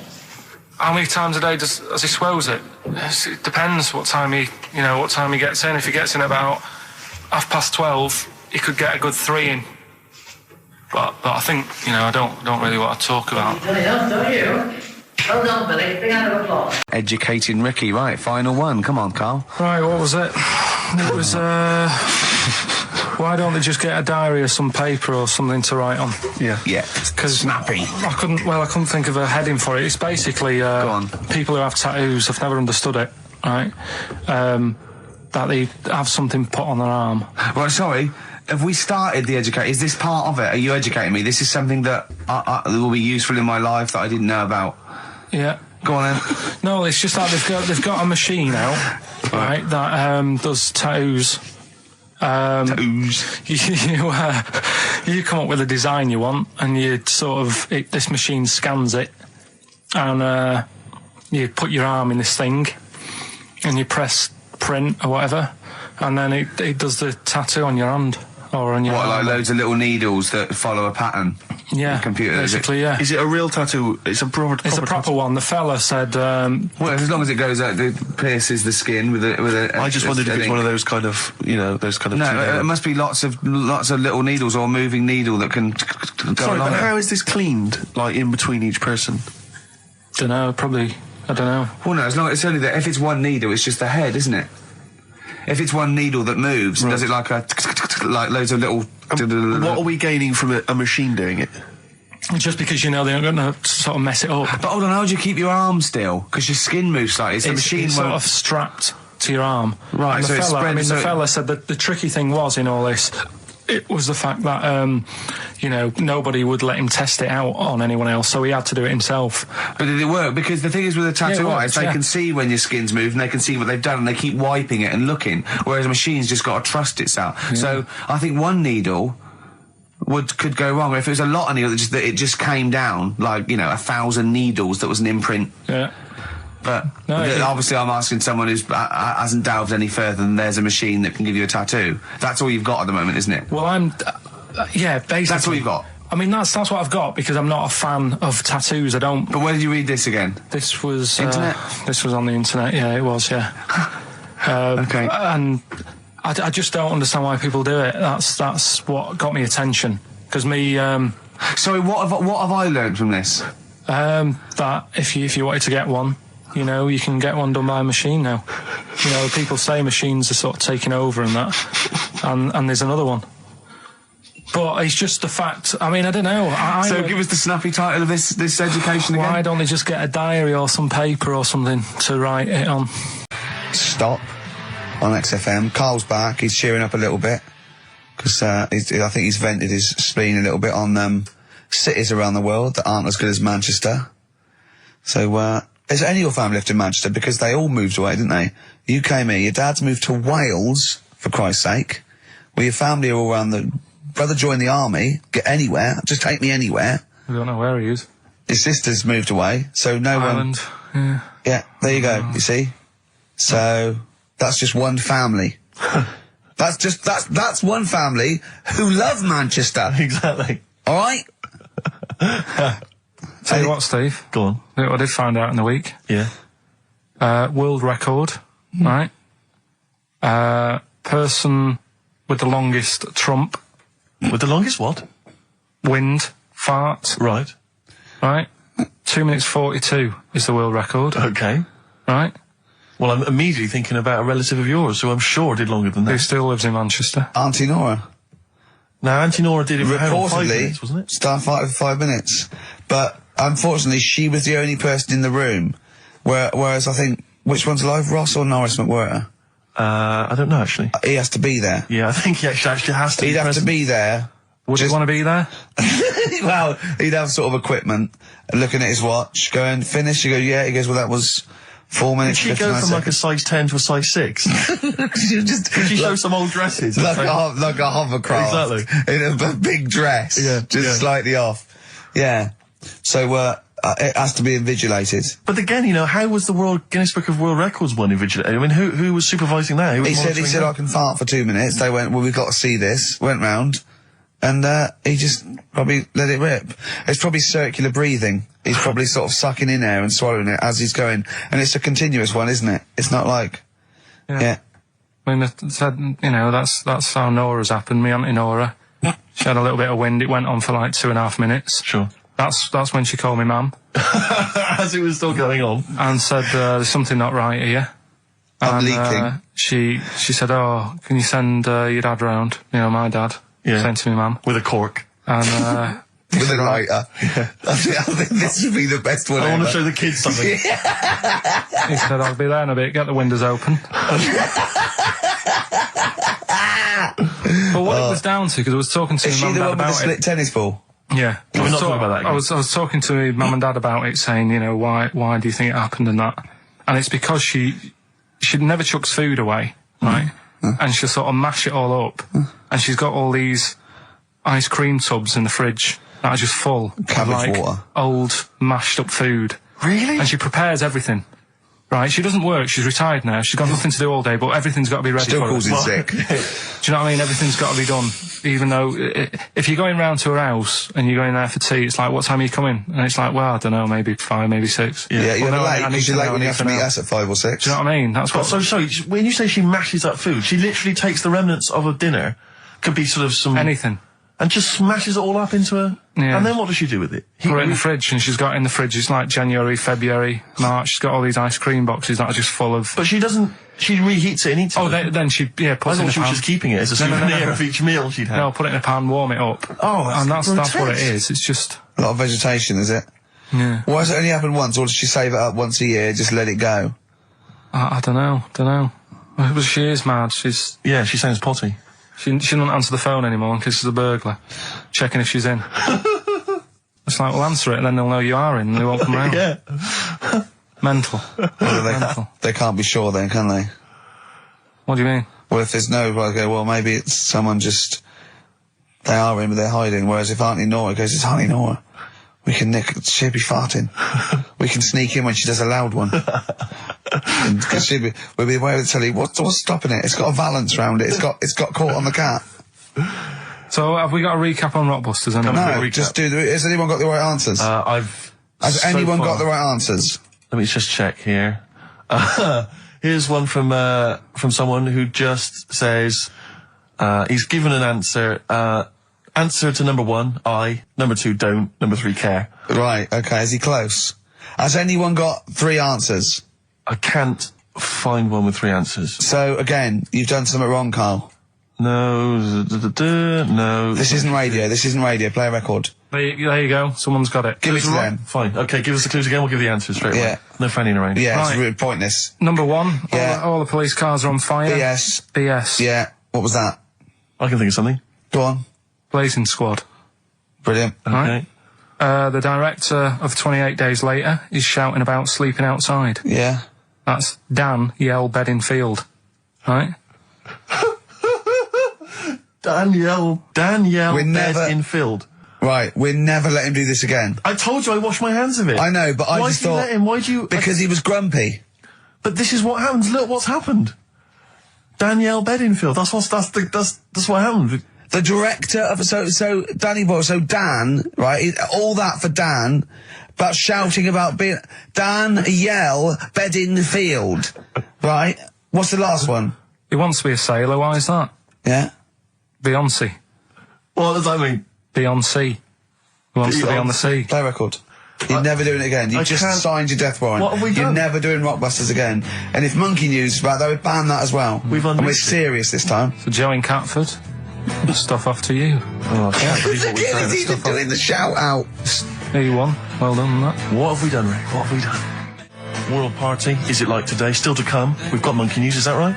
Yeah. Yeah, we're guaranteed Monkey News. But I tell you what, I know, I can look, the look in your eye. You know Rick, what tells I me want? everything. Just play some. Adverts. There's a little sailor fella. He wants to, join the Navy. Why? Beyonce. Knowles. Is his surname? Yeah. Midshipman Knowles. Now, Carl, we're going to do another edition, I think, of Wish You Were Here, because that really cheered you up, didn't it? So, Where else you been? Have you been around Europe, haven't you? You've been to any hot country? You've been to Greece? Greece. Turkey? Done Turkey, yeah. Yeah. Been to Turkey. Little fellas. Little midgets working in the canteen in the hotel I was in. Okay. Astley and Suzanne as well. Okay. Have you been to Scotland? Once for the Edinburgh Festival. Go on. That's where I looked out of my hotel room, saw a traffic warden putting a ticket on some bin bags. Brilliant. Because they'd gone into the road. So that's Turkey, Scotland. What about places here? Have you been to the West Country where Have you been to my neck of the woods, Bristol? I haven't been around. What else is around there? Bath? Been to Bath, yeah. Yeah, what do you make of it? Once you've been, probably don't need to go again. Because it's sort of old and they don't change anything. Okay. Do you know what I mean? That'll be Once the you've Roman been- spa he's talking about, Right. I think. What about Brighton? Not gay people. Right, okay, thank you. Next week on Wish You Were Here, we'll go to some other places where there are gay people. Fascinating. Brilliant. Another extraordinary insight there. Carl? Yeah, I asked you, didn't I? And I said... Because, no, but what I sort of questioned was, I said, well, if you're 27 today, that means last week you were 26. Well done, yeah. That's irrelevant. So therefore you assumed that I must be 28 then? Yeah. Whereas I assumed you were using, your knowledge of maths, such as it is. I wouldn't do that. No, sure. Wow. I actually got lost in that conversation because I genuinely didn't know what he meant would mean last week you were 26. I don't know what that meant. I don't know what it meant. Wow. Well, it is Steve's birthday. But he would have been 26 last week. Stuff tells you genuinely frightened me because it's those staring eyes. There's nothing behind him. It's this little bald head. Looks like Davros looking at me. Genuine fear on his face when he enters into a conversation with another human being. What bit don't you understand? If he's 27 today, he would have been 26 last week, and he doesn't look 26. He didn't look 26 last week. He looks older than 28 today. You've started on his birthday. You're still having a go at him. Carl, I don't look like the kind of hot stud that I actually am, but face facts, that's the truth, mate. Yeah, live with it. Get with the Live with it. programme, jeez. Well, let's have a little bit of cake. Okay, oh, that's appropriate. See See what I did? birthday. But you mean the band, don't Yeah. you? Not the cake. You haven't actually bought a cake, have you? Got anything at all? Right, here's one. Christ. Ghosts and that we got talking about. Sure. And Nick said, right, he said, you'll like this one. He said, my auntie was having loads of problems. Why are you whispering? It's not illegal to talk about ghosts on the radio. No, but It's hearing this. so the auntie's in the house and that, and furniture's moving about all the time. Oh, God. And they were like, no, Steve, you told me this one. This is such rubbish, mate. No, come on, let's listen. I'm going to leave it to you. I'm going to sit back and enjoy it. I'm just going to watch your face, Steve. right. Sorry, so I missed the beginning there, Carl. There's an auntie in the house. Basically, Nick's auntie. Right. In the house, things moving around all the time, and it was just annoying every time she tidied up. It was like, It was just annoying. making a mess. It was one part annoying to two parts scary. Yeah. So, stuff was moving around all the time, and they said, rather than we need an housekeeper. rather than having the house a mess, until we sort this out. I've got the vicar coming round. Stop moving stuff around. Oh, yeah, go on. They said, That shouldn't be in the pants drawer. let's put all the furniture in one room, right? So just have one room that's a mess, and have all the others empty. Because I love the poltergeist can't really... It can move wardrobes around, but it can't open the door to put it in another room. Yeah. Poltergeist going, I'm just making this room messy. I wish someone would open the door so I could... Go on. Yeah, but... So all this stuff's in this room. So they right? moved all their furniture into Everything, one they room. put like the drawers in there and everything, and it was really uncomfortable because they were all like on top of each They other. sat in the room with all the stuff. Yeah, they had to, because that's where the 3-piece suite was. Okay. Oh, God. Right? All right. Oh, God. So they sat there, like, all crumpled up and that, but nothing can move because it's so tight. I think things were trying to move, but everything was so tight. It's They just like, foxed that poltergeist. So anyway, one night they sat there, like, sort of a bit awkward watching the telly and that, and they hear some banging Yeah. in the next room. So she goes, oh God, what's that? Oh, he hadn't moved in, had he, the ghost? So to some of the empty rooms. so there's this He's bang- moved some friends and family in. there's this banging about going on. No, so listen, she Steve. gets up, right? Yeah. And what it is, they had the baby in the next room because there wasn't much room for the cot. Right, so they left the baby with the ghost. So they go into the room where the baby is, and the banging Yeah. is like, do you know those plastic balls you get that you can chuck around the room and like they go mental? Right. The ones that you chuck once and Yeah. they keep bouncing Yeah, for yeah, ages. yeah. That was bouncing around the room. Why? What, the Hitting baby had thrown it? Hitting all the walls, and the baby was there, stood in the cot, sort of laughing Right. and looking at the ball, and wherever it looked, the ball went. Yeah. And then she said, stop doing that. Yeah. And the ball just stopped. Did it? And it rolled a bit and stopped. Right. So the baby had thrown the ball and it was watching it as it bounced around the room. It wasn't throwing it, it was in control of it. No, the point is, Steve, the baby had been doing... It would have been the baby all along. The baby had been messing with the furniture. It was So the it's baby a that had the super power. Yeah, it's the baby that had the power. Special baby. It's a baby that had the power. It's What a power? baby that had the power. What- the what's power the power? of telekinesis. Right. They were then trying to convince me that telekinesis was not like all the other stuff that I didn't believe in, but that was a science. Right. Telekinesis was possible. Yes. Yeah, it's not like ghosts and demons and all that stuff. Telekinesis is different. Yeah, That's yeah. a science. But Nick's auntie saw it, and I love the fact that you're telling me that someone else's auntie saw it. So I should be satisfied with that. Yeah. I should be satisfied with that. I mean, no, So does she still live in one room with all her possessions? I think the baby grew out of it, apparently. it grew The up. baby grew out of it. So it doesn't use its telekinesis powers No. anymore? Well, no, it's No. like in Carrie, innit? She was upset for a bit, and then she got over it. Okay, I'm just going to say one thing, Carl. That was a film. Do you want to play a record or...? Here's a problem that someone's emailed in. We're taking emails today. If you've got a problem, a concern, or, just a general query that you think Carl could answer for you. It could be about anything. It could be about some of the big kind of philosophical questions. Yeah. It could be something to do with war or famine, anything like that. Or it could just be a personal dilemma, something that's happening locally. Anyway, this seems one that I think you probably... Rick, I don't know, I just wanted to bring your attention to this. Someone passed this on to me. It's from the Guardian's media website. There has a sort of website that's dedicated to kind of media information. Is this about our complaint? Well, the headline is "Comedian Rapped Over Radio Innuendo." Right. Jessica Hodgson has written the article. Are you familiar with this? Have you Well, seen be this? careful now, because we actually got a complaint, and people don't know this, we got a complaint upheld, and Well, all of this we're very sorry. We didn't mean to offend, and it was a while ago, so we are going to be very careful. Carl's getting very nervous. We're just going to read out. We're not going to editorialise, Carl. We're just going to read out what the Guardian printed about us. All right? Okay. Comedian Ricky Gervais has had a dressing down from a broadcasting watchdog for his repeated use of the word cock in a lunchtime radio show. That's all right. That's what That's it says, fine, Carl. that's what I just... He's not going to say it this is again. He's news. not... Yeah. Go on. Imagine this is the news and Yeah. I'm reading it. Yeah. The Broadcasting Standards Commission upheld a complaint against the comedian for coarse sexual innuendo in the programme on London station XFM. The Commission acknowledged that the presenter's remarks were intended to be humorous, but took the view that the amount and detail of the coarse sexual innuendo had exceeded acceptable boundaries for broadcast, said the BSC in a statement. The complaint objected to a section in the Comics Saturday afternoon show when he discussed the different meanings of the word cock. Gervais wondered aloud whether the word was acceptable when discussing birds, but not the male sexual organ. A BSC spokesman said the comedian went on about it for nearly 5 minutes. XFM, a self-styled alternative radio station, said in its defence that its remit was to provide cutting-edge programmes for a youth audience. The station said the programme's brief was to include elements of alternative comedy within certain shows that would not fit within a more mainstream radio station format. In this particular show, it was not the presenter's intention to shock when they took a humorous look at how the English language could be construed in different ways within different contexts.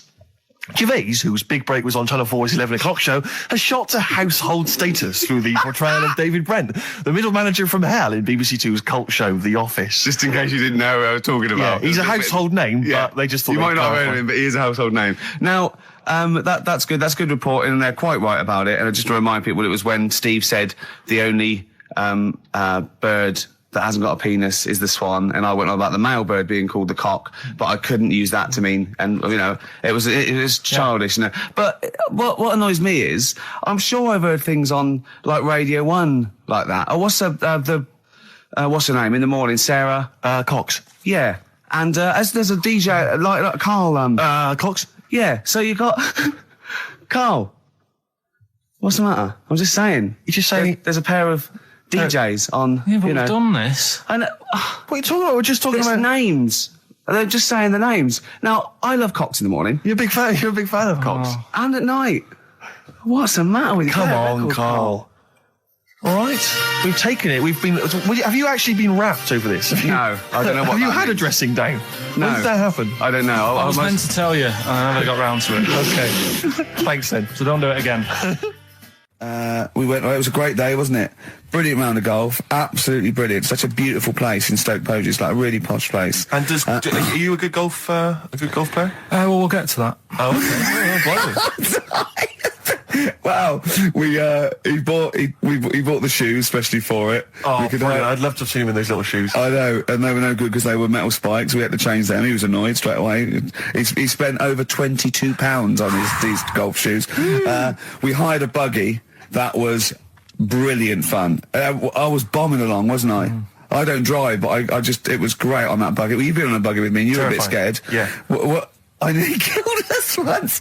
I was just taking banks and things, but you don't see sort of bunkers, and he'd scream, go, stop! And he'd put his foot down on the brake, and then I reversed. At one point, he sort of did a handbrake turn next to the lake, and then we had to reverse, right? And you just flick a switch and put your foot down. He did that without looking. I looked behind, there's a big oak tree there. He screams, watch the tree, right? So Dukes of Hazzard. And I kept jumping in and leaving him behind because I had to go to my ball.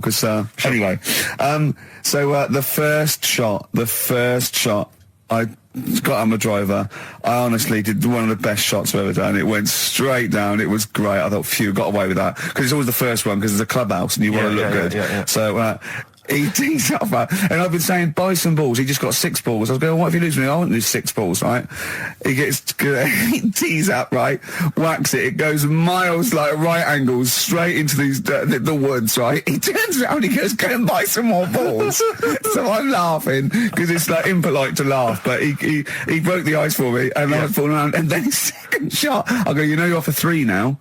If you take another shot, he went, oh, right. So it's his third shot. He puts the ball down. He hits the ground before it and misses the ball altogether. And I was on my back, wasn't I? Unbelievable. Actually rolling about on his back. And we were terrible. I went round 107. He went round in like 119 or something. Sure. It was just rubbish. How long did it take? 5 hours. Of course. And there was no one around, luckily.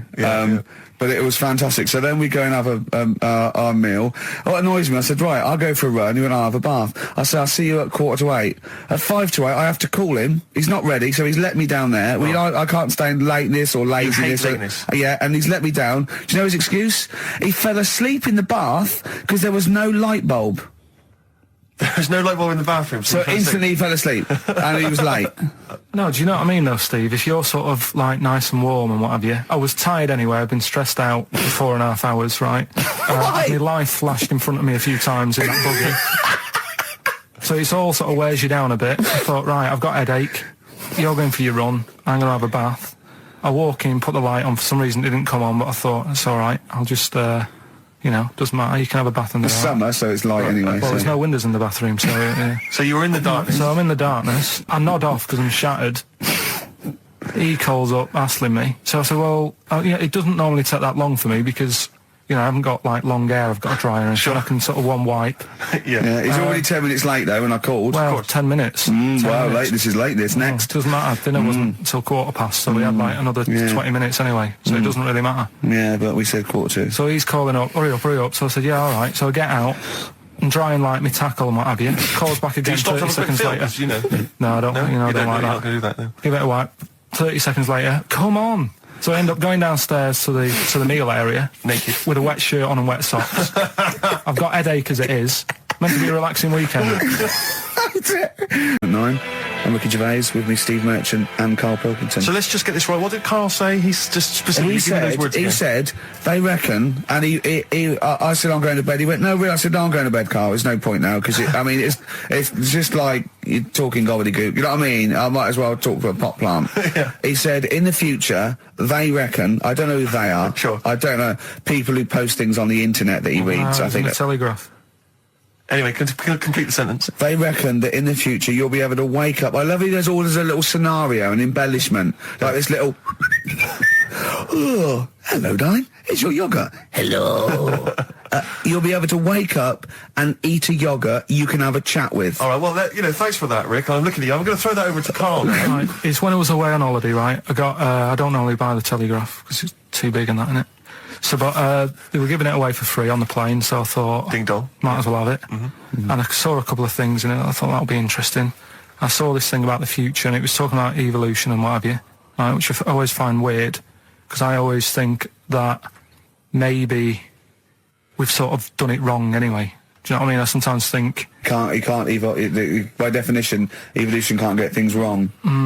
Things change, that it's not successful, it can't pass on its genetic material, but if you're around, it's working.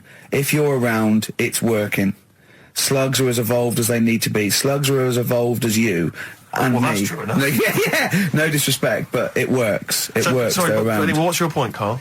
No, I mean, I think we probably would have been better off staying as a fish.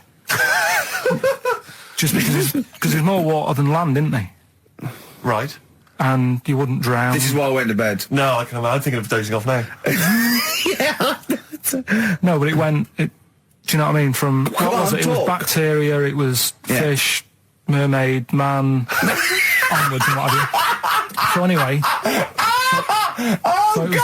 Oh God! No, there are a few knowledge gaps in your theory of evolution. All right, you generally got it right though. So I mean, basically, it went bacteria, fish, mermaid, man. What's next is the big question.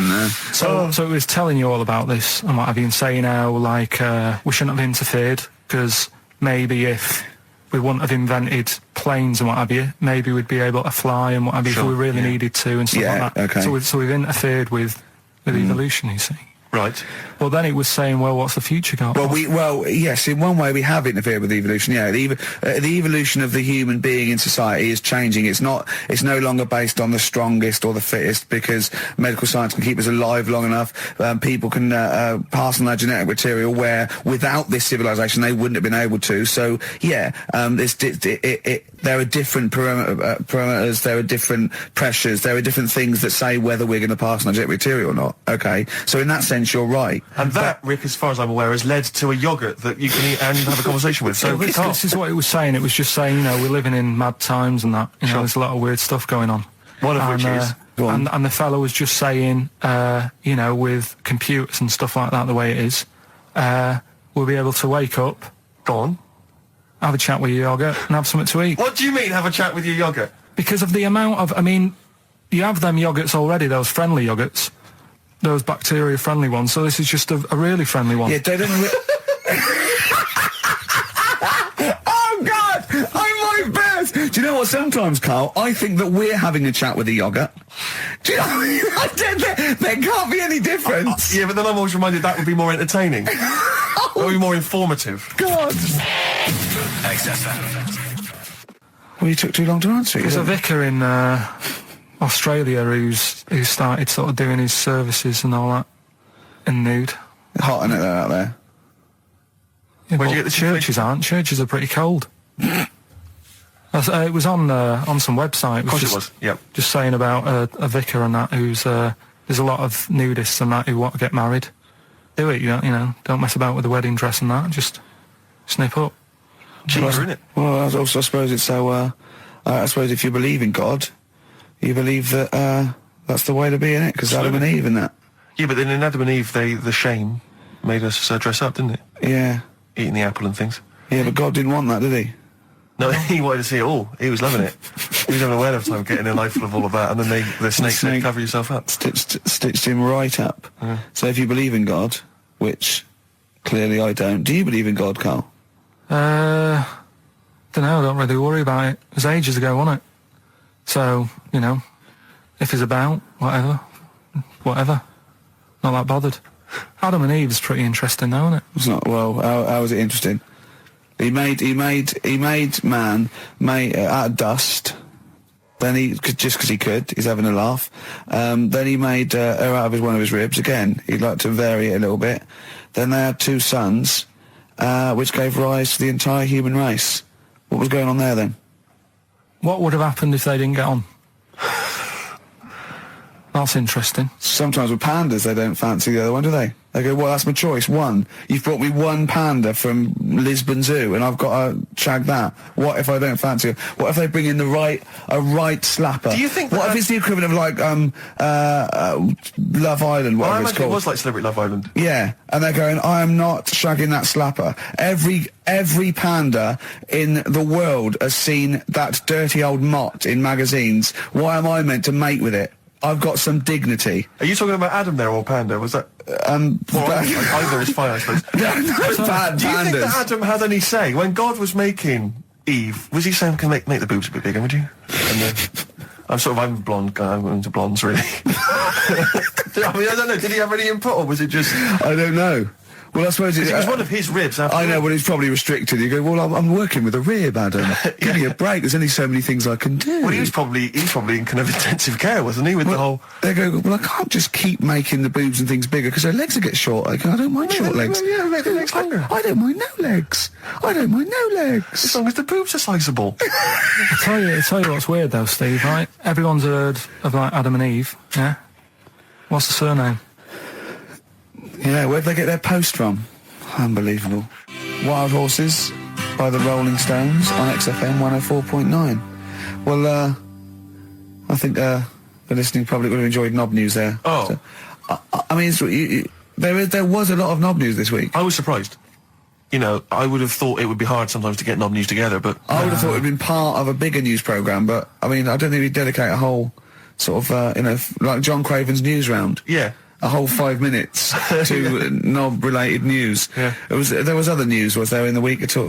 Carl, it wasn't just all knob-related, you didn't just research. No, they're the ones that sort of stand out. There was Christ on a crisp. Right, what's that? That's obviously a crisp that someone vaguely thinks looks a bit like Robert Powell. Yeah. Yeah, what a load of twaddle, yeah. There was a bloke who can blow up balloons using his ears. What do you mean? Look at him. Just, well, it's all connected, isn't it? That's, you're just redirecting it, aren't you? Pointless, though, isn't it? It is pointless. No, I'm sort of downplaying it like it's no big deal, but it is pretty impressive. It's not. When was the last time you blew up a balloon? Oh, I don't know. That's what I mean. It's not needed. It's not impressive. That's what I mean. That's why. But you could say that about any form of sort of like bizarre entertainment. I don't think you have to hang yourself from hooks, but a lot of people go and see Jim Rose Circus. I mean, I wouldn't. I don't see the... But would you go and see that? What, a man blowing up balloons did? No. If it was a mate of mine, I'd go, do that thing you can do. To a group of new friends, I go, all right, then I'd get on with it. To me, it's below an average card trick, doing something like that. Apparently, though, he does make balloon animals with his penis, so... Which is pretty good, isn't burn him it? up with his ears. So It's always a snake. Everything leads So back, it's a little snake. I go, yeah, well done. back to Put it the away. news. The Kinks, Better Things on XFM 104.9, Steve Merchant, Ricky Gervais, Karl Pilkington. But do you know this, we were talking about the leech thing. Sure. Right. You're saying put them in a blender. I'm not saying that. Well, someone did. Yeah. Why were they doing that in the first place? Do you know what I mean? How did they find out that if you put leeches in a blender... I don't know. They probably feed kept them to notes. another- I don't know. No, but what made them... Were they just having a laugh? What made them go... Was it a party? It was a It was couple, like, a couple of 40-year-olds. They were at a party. It was a couple of research scientists. They'd been given £1 million, and the boss was coming around to say, what are you doing? And they were just making a smoothie, and they went, quick! See, Mr. this is- Yakamoto's come round, throw in some leeches! What are you doing? Just leeching. Just feeding these leeches to some other leeches. All right, well, that looks like science. I'm off. Well, that's what they... Here's another £1 million for next year. Bye! Yeah. That's how they work, though, isn't it? A lot Yeah, of these that's scientists... exactly how they No, work. I'm That's just it. saying they're getting away with murder. Go on. Well, just the way they do sort of spend And loads of you time. can't say anything in front of him because everything's got a point with him. You can't have a conversation with Carl. I woke up this morning, yeah. Feeling fine. It's not a blues song. And I turned my phone on and it was from Carl and it went, forget it, I've made my mind up. And I thought, Wow. what is that? And I Forget phoned him. it, I've made my Yeah, I mind. went, Carl, what is it? He went, oh no, it's about the text I sent you last night. I went, well, what was it? I just got this text. He went, I was just wondering, I was thinking last night. He said, supposing you had to have your hands removed, Sure. right? And the doctor said, well, you can either have them stay like that with stumps, or I can sew feet there. What would you have? And I was bleary-eyed, and I went, the stumps? He went, yeah. I went, all right? He went, yeah. And then what that- was his follow-up text to that? And then I got the text, it was obviously before it, and it went, and it was like quite serious. What would you do if surgery not doing your hands? Would you have stumps or the feet? Right? Now the way, when I said he's made his mind up, and I went the stumps, he went, yeah. I think secretly he decided on the feet, but was too embarrassed to tell me. There's a little bit of what would you do? Because But why did you think of this? Why did you think of this? Girlfriend's this come away, about? right? Yeah, no, that's not why you start thinking bizarre I'll tell surgery you now, devices. right? I'll let you into my little mind, right? Last night, I had some beans on toast, right? She was away, It's good already. She was away, she had some beans on toast, she went wild. Yeah. right? Now, I was stood up. I live on on a high street, right? So I'm washing up. I'm looking out the window. First thing that had my attention is I can look into other people's flats, right? Yeah.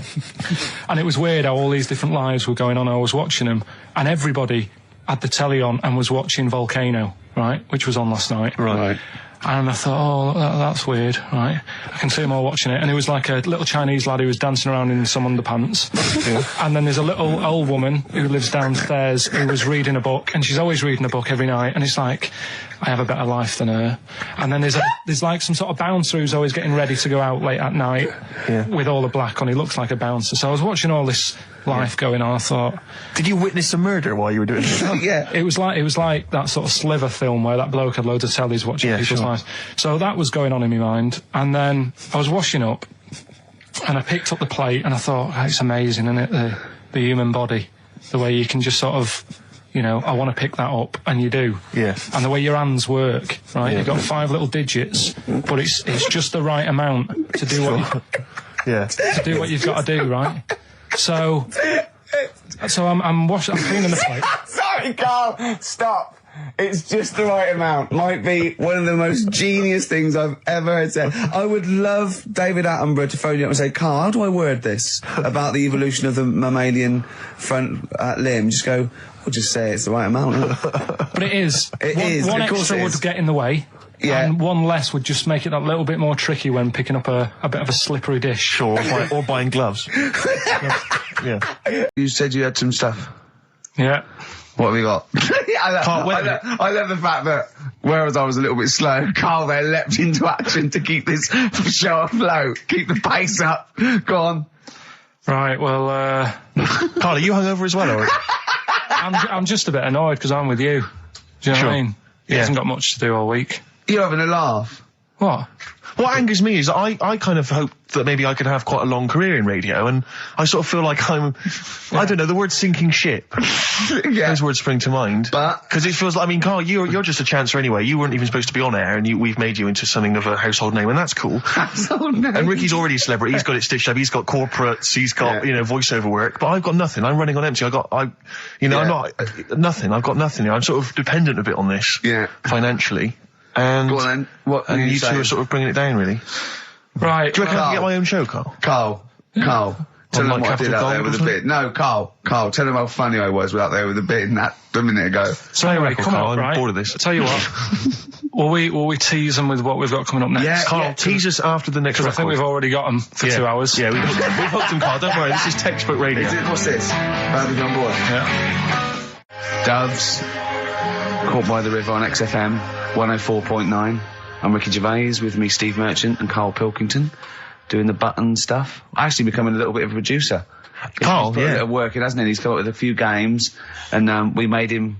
He's getting a bit stressed when we shout at him because the mics don't work or it's hanging off. It was too hot in here. He couldn't get the thing working last week. I mean, I really would throw this studio away and get a real one. Yeah. Well, I'd get one of those ones you can buy for like tenner from Argos. Argos, yeah, like Bon Tempe. My first studio. my first with a little broadcasting picture studio. of Carl on it. Yeah, exactly. That'd be great product placement. What have you got this week for us, Carl? Because again, we've put very little. I said I would put. I'm not hungover, but I've put nothing into Rick, have you done any work for this week's show? No. None whatsoever? No.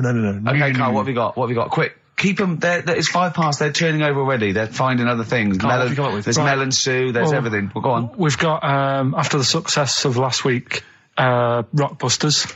Okay. We're doing that again. Sorry, were you on the same show as us? I thought it went all right last week. Yeah. Okay. Good. Right, so we'll be doing that. Got some nice prizes, which. What prize? What arbitrary films have you got? Have you got? Don't tell them yet. Don't. No, I'll tell you what. If it's Children of the Corn 2, then can I enter this competition? There you go. No. What is that? He's got some different prizes.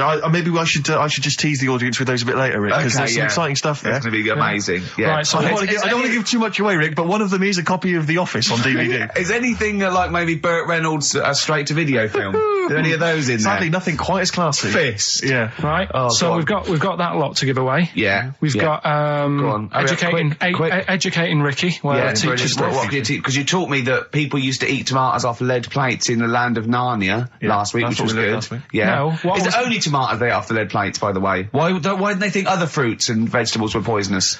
No, it wasn't. It was because tomatoes had acid in them. That was the problem. You see, you don't listen, right? Well, lots of fruits have acid in them. Yeah, but they didn't eat them back then. they didn't have bloody kiwi fruit and stuff. Don't say bloody. You're a producer. You'll start saying shit and cock and stuff. You start saying bloody. Tits. Play the. Hang on, right, and... Go on, keep him hooked, right? Yeah. We've still got a song with a story in it. Yeah. You don't want to play Babushka, do you? He doesn't like the idea of Babushka. I told him that was a story. Yeah. And he doesn't like it. A devil went down to Georgia, someone sent in. He's looking for a soul to steal. Yeah. Doesn't like it. Why don't you like that? Do you know the song? Not particularly. Right, it's a song about a lad who goes into a pub on a normal night. And it's in sort of the deep south of America, New Orleans, something like that. It's not the old Kent Road. Right, okay, go on. Goes into a pub, there's a devil in there, who's getting a bit cocky, he's had a bit to drink, and he's saying, do you want to sort of gamble your soul away with me, and we'll see who's best at playing the violin. Yeah. And I think the lad wins in the end, but it's not real enough. Talking about jobs and that, though, I was reading the other day about... rubbish jobs that people have had and stuff. I haven't got time when I'm at work, man. I just get on with it. I'm not squiddly diddly. Fingers in pies, different jobs. Go on. Do you know Ivor the Terrible? Ivan. His Russian. Yeah, that was the Welsh fella. It was bloody awful, but not as bad as his Russian cousin, Ivan. Go on. He had a fella doing some work for him. Right, this fella built his house. After it was done, right, the terrible fella was like... fella Ivan. He was going, it's brilliant, you've done a good job there. Yeah. I don't want you to build another one like that. Took his eyes out. Just stopped him making an house like that. Again. Blimey. That's bad, isn't it? Why didn't he take away his trowel? Then he could have seen that he couldn't have built a house without a trowel. You can't build a house without a trowel. Yeah. I suppose he probably later thought that once he'd been nicknamed Ivan the Terrible. Yeah. He thought, why? Because you gouge people's eyes out. Yeah, but I didn't want to build another house. I know, but Take his trowel away. What would I have been then? Ivan the Crafty at most. exactly, yeah. Ivan the Jealous, Ivan the Spoilt Brat. But Yeah. Gouge someone's eyes. is That is bloody terrible. I'm surprised you're not called Ivan the... Do you know what I mean? You're going to go down in history like with Vlad the Impaler. Yeah. He's mainly remembered for impaling people. Yeah, he did a lot of other stuff. Did a load of great charity work he did. The impaling is the thing that's really gone down in history. When were you reading about Ivan the Terrible? No, it's just or little Ivor stories. the Terrible is the thing you remembered from this informative article. No, it was just little bits like that. Talking about him, there was a thing about someone who worked for that fella who painted the ceiling. Sistine Chapel. Yeah, there was a thing. A woman who worked for him in his house, and I love how you assimilate information when it's just bordering on the academic, or just the interesting and true. It's wonderful. Ivor the Terrible gouged someone's eyes out because built him an house. That fella who painted that ceiling had a woman work for him. Imagine if you wrote that down in an essay. Imagine if you wrote that in a school essay. Well, you'd probably end up with not getting a grade or thinking you turned up to more than you had. Exactly. Anyway, the woman who lived with... Yeah, the woman who lived in a shoe. Go on. yeah, there was this woman who lived with him, and she used to go out and do all this shopping and that. Yeah. But because she couldn't read or write, he used to have to draw everything that he wanted. Why couldn't he just tell her? I don't know. No, wait. That's an excellent point. Could she talk? Yeah, but if it's a big list and that, loads of different coloured paints. But why and couldn't stuff. she draw on a piece of paper? Why did he have to do it? Because he's a better drawer, isn't he? That's the point. That's it. That is. We were just looking for. And his mum, right, was obsessed with cleaning. And I was never allowed in their flat. He makes the place look untidy. So she used to, I don't know if it was just me or all his mates, but I used to turn up and she goes, yeah, he is in, but you know what you've got to do? And I used to have to go round the side of his flat, and he had a computer, right, which I used to play. I didn't have one at that point, but he had one. And I used to have to go round the side of the flat and stand at his bedroom window with his window open, and I'd be sort of leaning in playing the game. You are joking. I'm not, his mum. You had the weirdest upbringing I've ever heard. The things you were willing to do. It's the strangest. What is this town like? No, I stopped going once Was I there got my always own. music? Like, there's the horse in the house there. Oh, look at these two kids with big heads and webbed feet. All right, Ronnie. All right, Reggie. What was it like? She was obsessed. It is like you've grown up in a cartoon made for children. Yeah. No, his mum was really obsessed with cleaning. Can I play it through his window? I used to... Mrs. Ramsbottom, can I play it through Mark's window? Aye, you know what you have to do. She used to be up till about 3 in the morning. Pilkington again. Have you washed your hands? Well, up till 3 in the morning, She washing. used to be up doing the tiles in the kitchen. Washing until 3 in the morning? It's at 3 in the morning. And for ages and ages, that saying that out on the tiles, I used to think that came from, his mum. Because she was out, cleaning them late. So, till I was about 13, I thought that saying, out late, on the tiles, was... And now you're not confused by anything. Well... There's no misunderstandings in your life now, is there? See the grass, seen the light. I just think of people... sort of a Saturday going, you coming shopping? I go, I can't, I'm listening to XFM, there might be some monkey news. And they waited 2 hours for that. What sort of a show has a feature called Monkey News? Well, I have to say, the monkey story has been corroborated. Which one? Well, this one, it says, police in Britain this week are on the lookout for a very different kind of burglar. A chimpanzee who has been sighted breaking into a house in Hackney, stealing a mobile phone and leaving. The chimp is also the prime suspect in a break and entry in a nearby house where part of a radio was taken. One policeman stated that it might have been trained to steal, but a monkey's not going to think, that's a mobile phone, I'll just have that. Look at Carl's face. Yeah. Fact. That's fact. WC, featuring Snoop, The Streets on XFM 104.9, Ricky Gervais, Steve Merchant, Karl Pilkington. I think we should kick off with a bit of a competition. I think we should get the listeners involved here.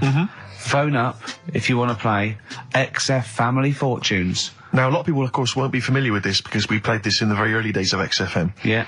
Do you want to explain the rules, or do you just want people to phone in? It's like Family Fortunes. We need two of you. I asked Do you remember we discussed this before? You can't say that. Yeah. And so get two on the line. You're competing against each other, and so it's fingers on the buzzers. Will you stop chewing, picking your teeth? I mean, even if the listeners can't, it really annoys me. It is a bit like having a chimp in the room. Do you know what I mean, Carl? Right. Have you ever seen him eat hot food? No. Honestly, it is like a chimp. Oh,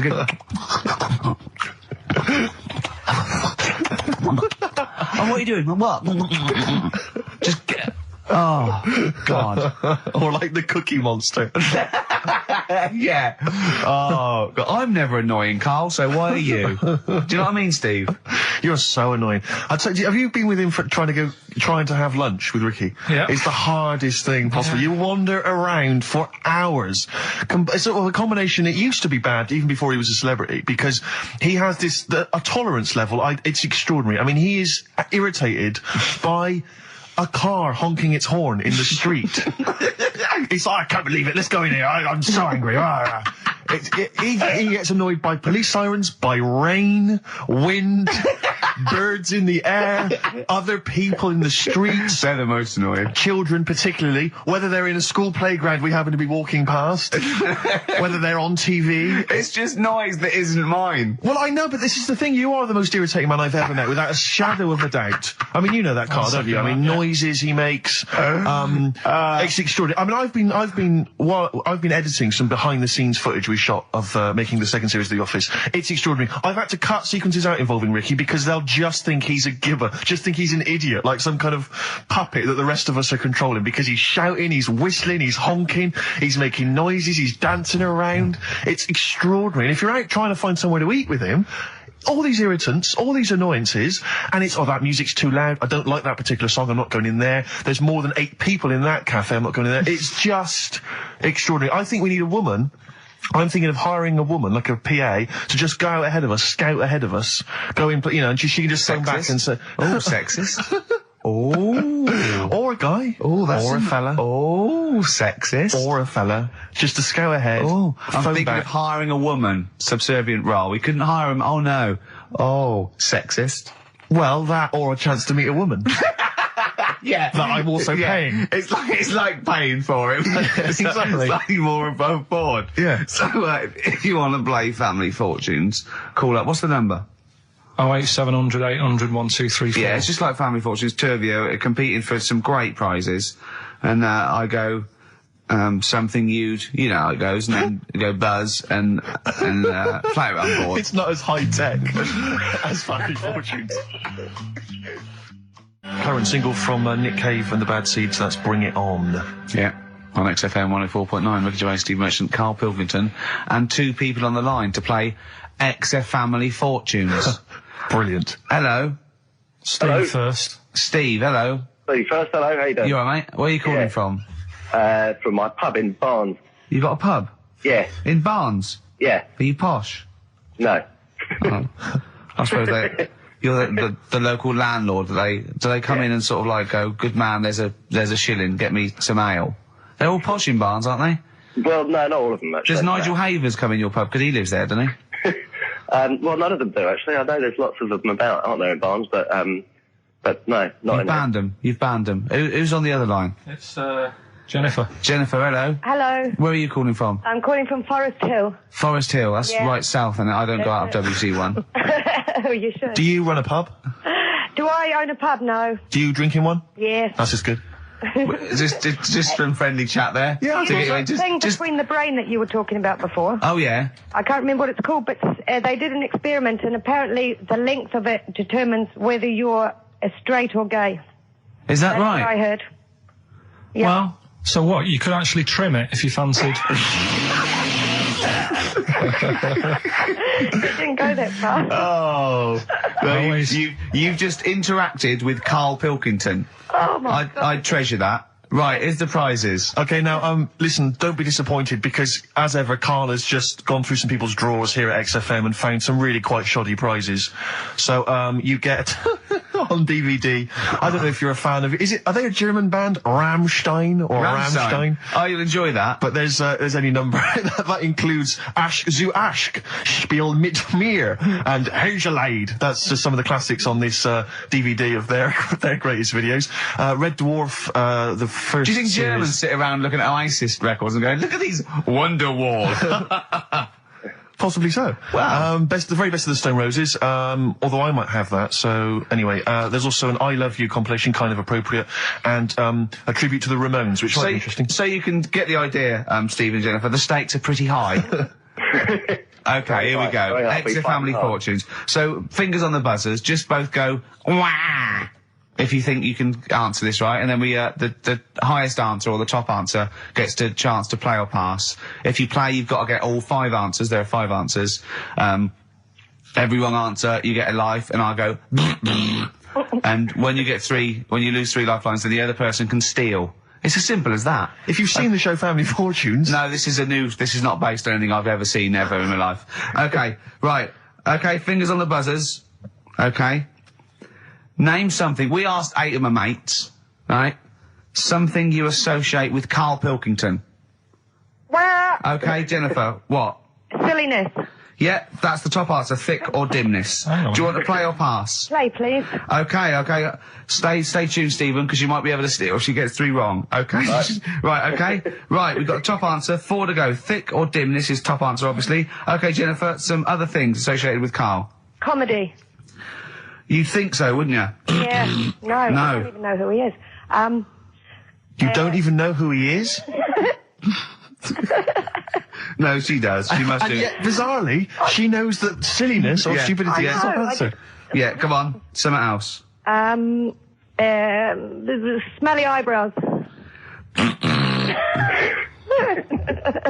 One more wrong answer, and then Stephen gets a chance to steal. Okay. I don't know.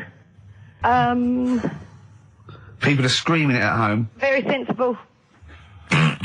Oh, What was that? Very sorry. sensible. Yeah. Yeah. Okay, Stephen, can you think of one of the answers that Jennifer didn't get? Must be a mind for inane nonsense. Oh, well, I'm going to give you that because number 5 is even thicker. So, yeah, what you missed is, our top answer was thick or dim. Second top answer was Manchester. Third was Roundhead. 4th was airy Chinese kid. And 5 was, even thicker. So I think Stephen's the winner there. Yeah, I think he's done well. Yeah. You enjoy Rammstein, and you get the Stone Roses and an I Love You CD. So that's the pilot for this show, okay? When Blockbuster's all over, we're going to phase in XF Family Fortunes. Karl, thoughts? It's not that good, is it? Why? It's not that good. Just... I'm not that happy with it. Why? Why? Yeah. Well, just... What else? What? No. You're definitely right about that top answer.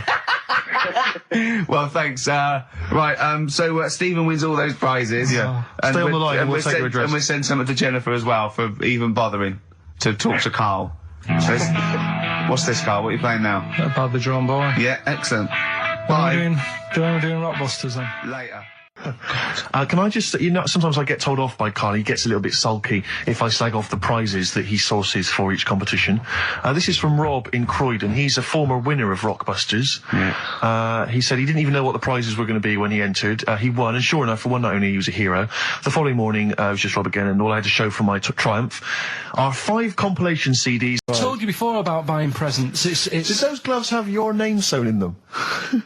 And a piece of string that ran over the back of your duffel coat. You know, I've never been into getting presents and that. I had the problem at that Christmas one, that time with the Victoria Plum.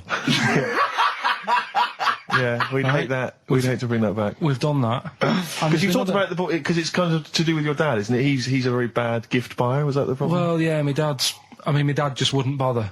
It was my mum who sort of made an effort, and she sort of worked out half of what I wanted, then she left it to me dad to get it off someone, see if he could get one cheap or whatever. I love the fact that usually people talk about, like, drinking heavily or violent abuse, right? Yeah. But here's what he's been left with and scarred with from parents is bad gift buying. Yeah, and that's the not so Victoria bad, Plum is it? incident. In the greater scheme of things in the world, that's not a bad thing to have, is it? Right, there was this, this is what it's like about getting presents and stuff, right? With my mum and dad. Go on.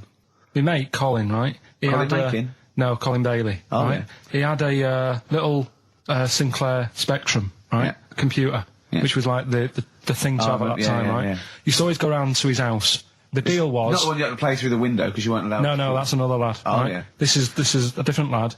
And the deal was, he came to our house, and my mum gave him a pie.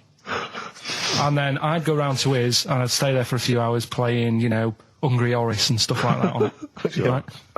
Now, my mum and dad knew that I really wanted one of these computers, right? So I waited about a year. Came round to Christmas Day. I thought, I reckon might have one. Turned out they bought me the wrong one. They bought me a ZX81 instead of a Spectrum, right?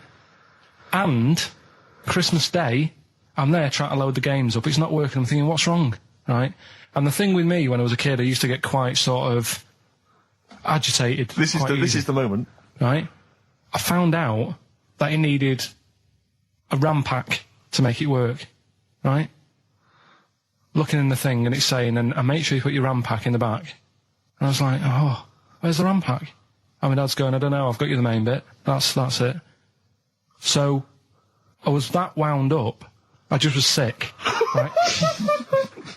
Just sick. I didn't feel sick or anything, I just was like, oh God. Went to the sink, just sick. Because I was that on edge about it. I said, come on, we've got to get one. And my dad's like, Tandy's shut, we're not gonna get anything today. Ruined again, Christmas Day. That was after the year when my train set got blown up by our kid. The following year, no RAM pack. And now you ask me why don't I get good presents? He's scarred.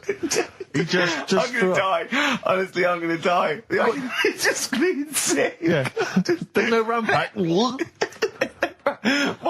you get to the bottom of it? Why wasn't there a RAM pack? You have to buy them separate. Oh, It's one of them okay. cons. What do you mean I can't play Frogger? Oh no. So, wasn't there another incident when you threw up? Spontaneously threw up? Through sheer anxiety? I do get it. It's not so much now because I've relaxed a bit, but as a kid I used to be quite on edge all the time with certain things. Do you think that's what happened to your cat that kept being sick? That it didn't get the food it wanted, and it just threw up? Do you remember that? Yeah. God, so they shaved it. Yeah, but again, you see, the cat thing, I mean, it's mad. I was thinking about it the other day, right? I used to think I had quite a normal upbringing. You didn't. Right? And someone was talking Your about the mother cat. once told you not to go to school because it was windy, Carl. It was not a normal upbringing. The cat was being sick, so she shaved it, so it was easier to clean. Right, well, my mum and dad went on holiday, right? And I stayed at the Rosses down the road. Oh, yeah. Only a kid, must have been about 5 or something, right? And I was always running around in the house. I had a lot of energy as a kid. What the Rosses did, they had this cat that was dead violent, the most violent sort of angry cat I have ever witnessed. A tiger. It was honestly, Steve, if it was bigger, it would have been, because it was just always having a go at you. Yeah. If you went to pat it on the head, it went to bite you and stuff. And what they used to do with it, to stop me running around, I'd sort of be running around, and then I'd get a bit tired, and they'd say, have a lie down on the settee. So I'd lie down on the settee and I'd nod off. And what they used to do, I'd wake up and I'd put the cat on my belly. Right? So I'd be scared to move because it's like it's going to get me. But it would keep you there. It kept me there, and it used to sort of slaver on me, and they'd sort of, go out or whatever, and I'd be lying there. That's not normal, is it? Carl, sorry, were you created by the Brothers Grimm for one of their fairy tales? What kind of a life is that? A cat paperweight to keep Karl in place. He keeps blowing around. It's windy. We'll have to weigh him down. Be careful. Your mum probably told him that it's a windy day. You got to get something heavy on him. Otherwise, he just gets blown into the road. God, Bless him. Did I ever tell you about my Uncle Alf? No. He wasn't a proper uncle, right? But he was just Was he an aunt? one of my dad's mates and that. And he was getting on a bit. He must have been about 60, which is pretty old when you're younger and that. And he was the same. He used to always wear a suit and that. But it was never in good nick. It was always like a rough suit, but it doesn't matter. He's still, you know, making half the effort and that. Yeah. And he used to sleep in a dinghy. Right, the Uncle Alf. What? In his house? Yeah. Why? Well, in a flat, he's in like a little bed set. Because he only had a little bed set, and he was into boats and stuff. So he had this Two birds with one stone. Had this little dinghy, had a little flat, thought, well, it's tight space and that. He had a dinghy as a bed, and he had 2 tellies, right? He had 2 tellies, one that the sound worked on, the other one only the vision worked. So if you wanted to watch a programme, You had to turn both on. put them both on like BBC One, turned one up and watched the other one. Wow. That's extraordinary. From his dinghy? Sat in his dinghy.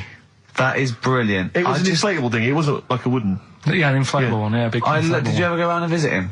Yeah, now and again. Was it weird seeing a 60-year-old bloke in a suit in a dinghy inside watching 2 tellies? It's weird out at the time, I thought nothing of it.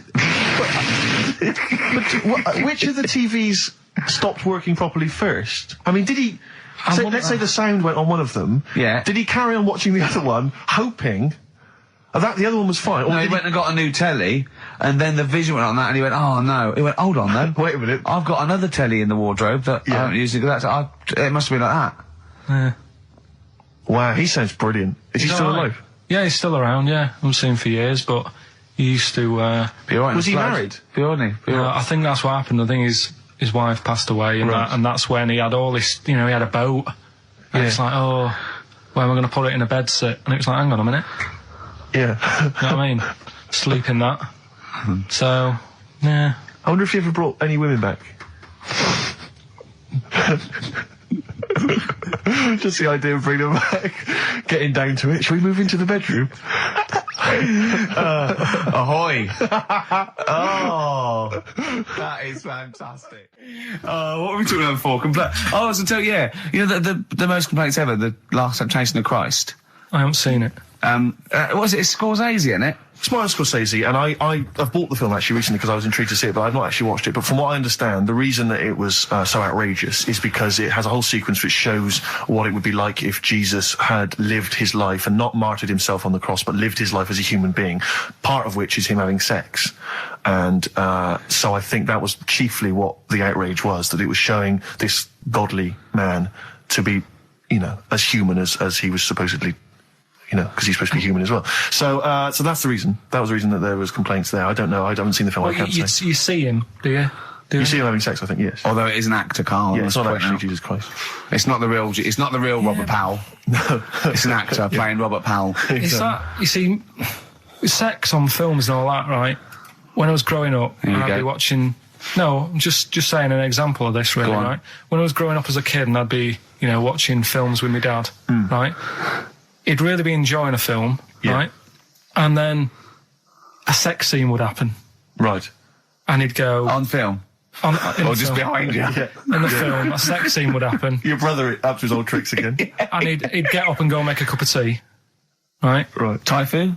That he'd stolen from some sort of telephone box? 104.9. That's the song I think that single-handedly keeps Shane McGowan in gin for another year. It must do Just well, about though. keeps- but I'm sure it does. I absolutely love it. I still love it. I saw it on Top of the Pops too.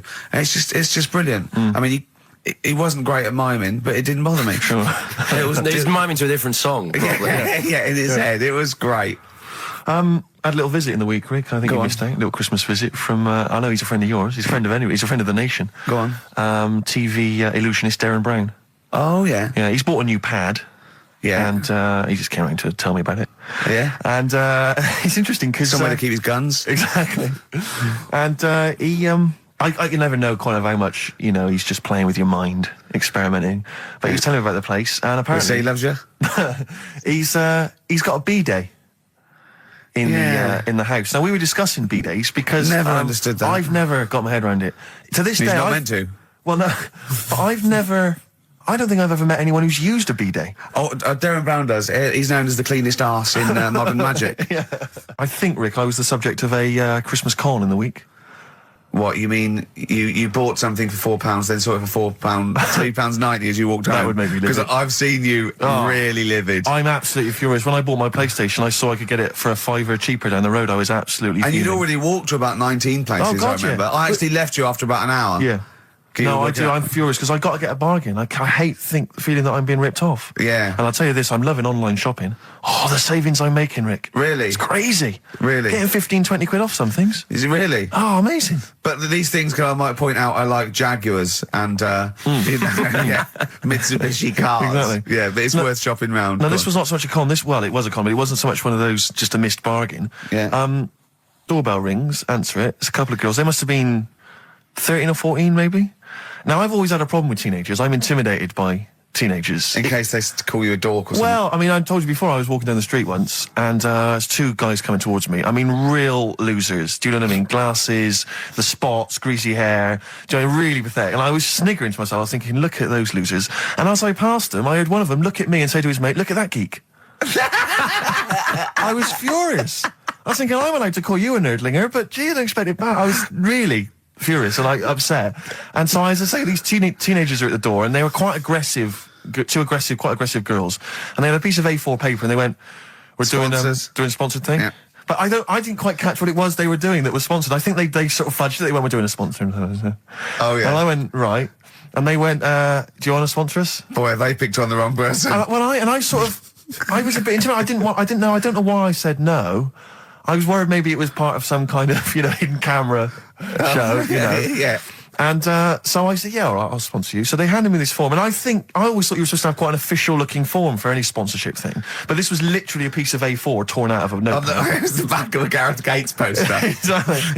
And, with some blue tack on it. Yeah, well, and I looked at it, and I didn't really absorb it, but it had things like, Mrs. Jones, Mrs. Smith, £5. Yeah. And then no one's actual address, just Finchley Road, nothing too specific. Yeah. So I wrote my name on and put down £3. 'Cause a lot of people were giving £5, but I thought, I'm not made of money, it's Christmas. I've got to buy gifts and stuff. So I gave him a £5 and asked for change. Yeah. Well, I gave him £3. I said, I'll sponsor you for £3. Best of luck. And they went, can we have the money? And I said, well, aren't you supposed to do the thing? And the woman the girl just looked at me, she just went, no. So I gave her £3. But what difference does it make? Well, I'm assuming, though, that it's not going to any charity. It's no sponsored thing at all. But then, I'm not being funny, the charity that it's not going to, you wouldn't have given to it anyway. It's true enough. So all that's happened is you're £3 down. But I'm £3 down. Yeah, but if it would have gone to charity, it'd be £3 down. The fact that it hasn't gone to charity doesn't matter because you wouldn't have given it to charity. Yeah, but if it had gone to charity, Rick, I'd have felt a little bit superior, a little bit smug. That would have kept me going for another 6 months. Whereas now it's just gone to a couple of weeks off the street, who are scamming people, possibly old people, Rick, and that's who I feel sorry for. They've not got a great deal of money. That's why I'm not worried about myself. I've got a bit of cash. What about the old people? Yeah. Although you are £3 down, which probably still hurts, doesn't it? It's still stinging. That's why I just like to tell you now, get off my chest. It's an Merry emotional Christmas. thing, yeah. Just be careful. If you're living up in North London, be careful. There's two girls that are going around. I expect, they might come to your door. But they might be wary. Be genuine. No, I don't think so. No. They were common. They were very common. Do you know what I mean? Was the giveaway things like, Santa Claus had given £10, Exactly. Tony Blair had given £1? Yeah, I know what you mean. Yeah, I think you were conned, mate. Yeah. Right.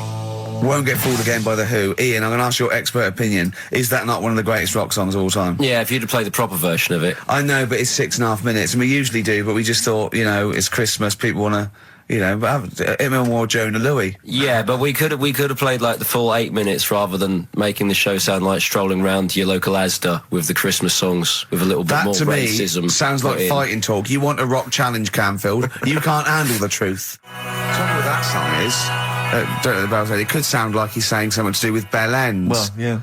What? Heaven forbid. What, you think he meant that? Did he? Probably. No. That's The Darkness on XFM 104.9. Bell end. Yeah.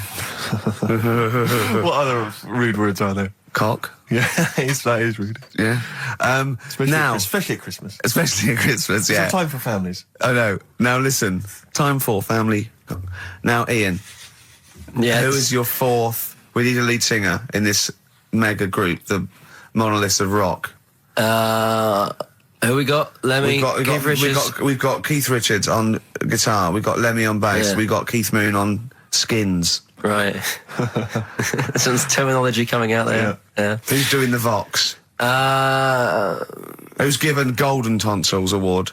Robert Plant. He's gone for Plant.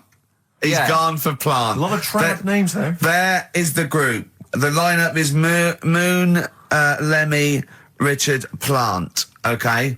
Now, our competition, Steve. Name that group. Okay. What's the best, heaviest rock name ever? Sure. This is obviously not a name that already exists. No.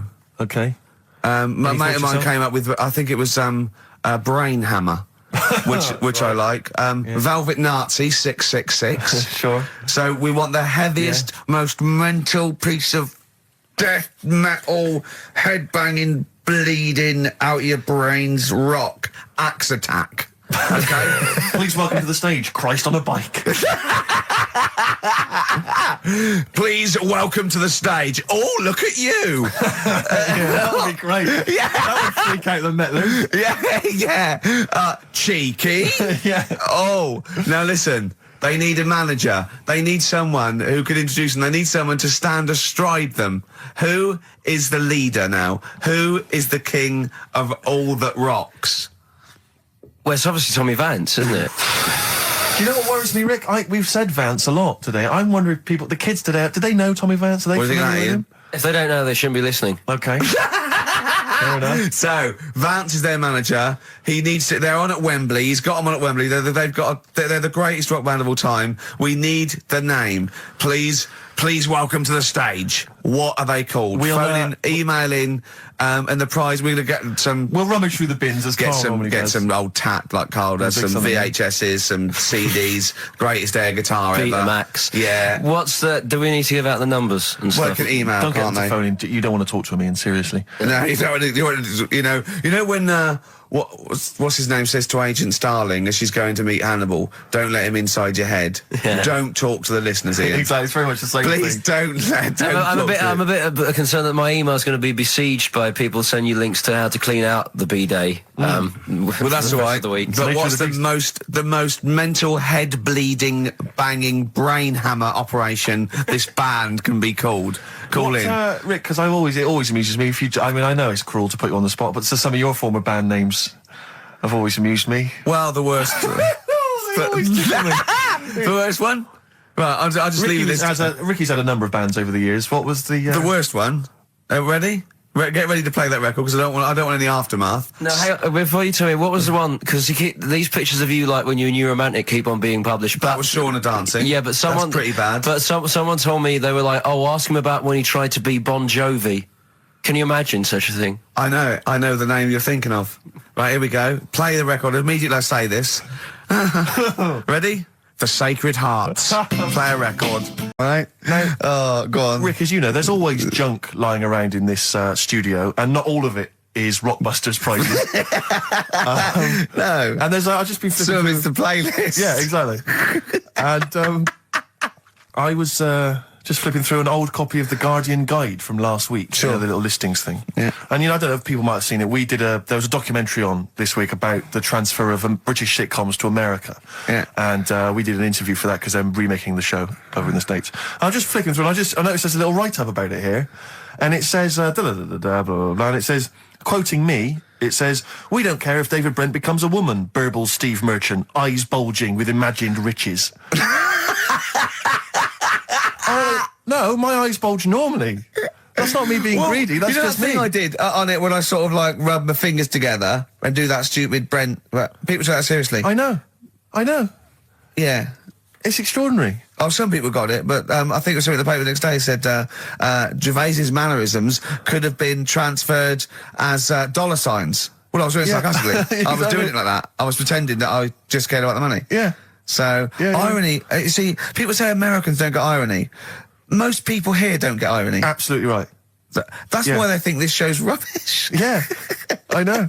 We fooled them. Yeah. We've had the last laugh. We Exactly. think it's really good. Exactly. Carl, come on. Let's have some news. Let's do some proper radio. Have you? Although all your news comes from Ananover, doesn't it? What would Dr. Fox do about now at 2 o'clock? He'd do some amusing news. It's coming up for 2, and here is the news with Karl Pilkington. Well, like I said, it's just headlines and that. I don't bother reading on if I like the headline. And it's all from Ananover, not from a newspaper or... It's not made up or anything. These are real okay then. Well, let's see. Okay, imagine Trevor McDonald doing this. These are real news headlines. Okay then. Wow, they're real to Karl. Okay, here we go.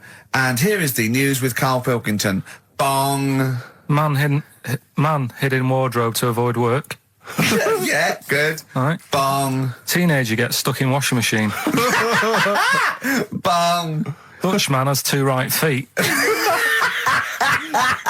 Bong. Cow hit by train lands on farmer's wife.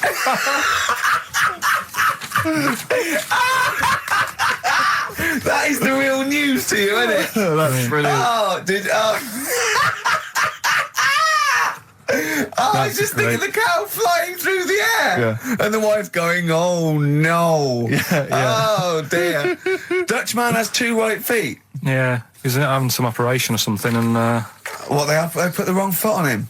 He's got 2 right feet or something. Well, maybe it was only a right foot that was available. Good dancer. Yeah.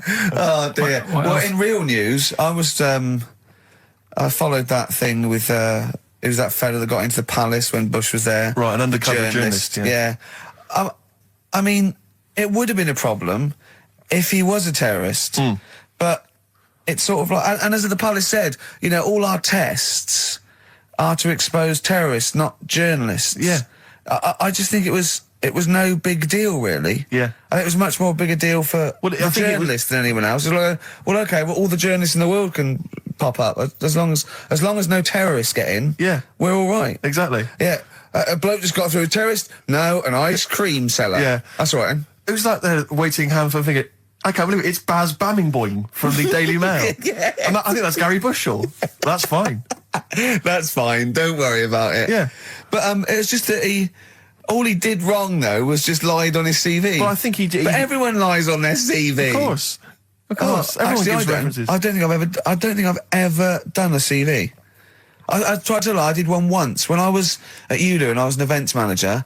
I applied for a job at Radio 1 for events manager. Didn't even get an interview. Yeah. So I just stopped the CV lark. Sure. And I just, you know. The one knocked back and that was exactly. it. Exactly. No, yeah. So, you've lied on your CV, have you, Karl? Yeah, loads. Yeah. It's just, It's like someone from Little Britain. Yeah, no. Yeah, loads. Yeah, go on. Come on. There was one when, there was a job going at Granada. In fact, this isn't even lying, and I still didn't get the job. Go on. But, well, you don't get a job just because you don't lie. It's not, have you lied? No, you got the job. Yeah. No, but there was they ask you loads of stuff, don't they, that you think, well, that's got nothing to do with the job. I don't know why you're bothering me, asking me certain stuff, right? Qualifications, things like that, yeah. Yeah. But, well, it was languages. Yeah. Right? What did it say? It just said, you know, put your name, put your address, languages, right? And, what? Oh, yeah. You don't speak any other languages, do you? Well, I just put English quite good. You didn't? No, I did. Honestly, ask Suzanne. I think you told me this before. Did you really put English quite good? Yeah, honest to God. Didn't hear back. Well, you know what they meant now. That you know what your error was, don't you? Are you fluent in French, German, Chinese? Yeah, but I didn't want them to think I've got loads of big words and that. Do you know what I mean? Well, I don't use loads of big words and stuff. No, they meant, no do point. you speak any other languages? It's any other languages, Karl, not the one. They assume that you can speak English because you're filling out a form. Yeah. Oh, well, it's like language is none. They assume you can speak something, and they'd probably think it was English. And to put quite good when you are English. Yeah. English is your first language, yeah, I'm quite good at it. I see your point, though. It's true, though, isn't it? Yeah. I'm not sure quite good is accurate. No, poor. English, weak. Poor. Weak. You didn't get the interview, no? What did Suzanne say when you told her you'd put that? She just laughed. It was too late. It was too late to do anything. How's her hair? Don't talk about it? She's off today, so... Is it alright, is it? Oh, she's listening, you mean? She's at home today. But it's probably alright now, isn't it? Because a bad hair day, it doesn't last. It'll be nice. It'll be a little nice, not today. You're scared of her, aren't you? No. I mean, I don't want to... You've learned your lesson that, you know, you can't talk about people like that. because it upsets them. Well, plus I can't do it all now because we're doing Pulp Fiction later, and it sort of involves her head. So Brilliant. So let's... Excellent. There's me thinking that you were being considerate. Yeah. All worried about... Where's the one? Oh! What? Not like the Shadow that got fed up and started pushing kids off bikes? Rick, I think you're referring to stuff that no one made sense of last week. Yeah, exactly. I don't think we should refer to last week. Let's play Mock Turtles, Can You Dig It? And then we'll come back and we'll talk about that. And I've come to the conclusion, Rick, we should never refer to stuff Carl said in the past, because it would just take too long to explain. Okay, alright, that's fair enough. Foo Fighters. All my life on XFM 104.9, I'm Ricky Gervais, with me, Steve Merchant, and of course, Karl Pilkington. Ooh, have we got a show for you today? What have we got planned? Loads of stuff, and 2 hours of it. Right. And all the records. Specifically, what sort of stuff have you planned for us? Because I know you've been working hard. What have you done? Well, you know, I've been busy this week. I've been house hunting, I've various things, but I know you've had the whole week off. Right. So what have you been up to? Come on, Karl, tell them what we've got. Tell them what we've planned, all the stuff you've done. What have you got? But Rick, specifically, what have you come up with? Quick, because people are getting bored. Tell us what I've come up with the music. Right. Obviously we've already planned that. We planned that last week, so that's all done. But what have you yourself contributed to today's show? I got a text message today from Ross Noble. You know Ross Noble, the comedian. It was on. Have I got news for you? Right. He says, ask Karl if he woke up with ladies' boobs, would he just put a dress on and live as a lady, or would he just be a man but with these boobs? Carl, it's a good question. I know that happened to Ross, so he's throwing that one out at you. It did in a way, because he ate pizzas for a year, didn't he? Yes, he did, yeah. And he got a lovely pair of breasts. Yeah. Go on. Probably just find a loose-fitting jumper, go to the doctor's.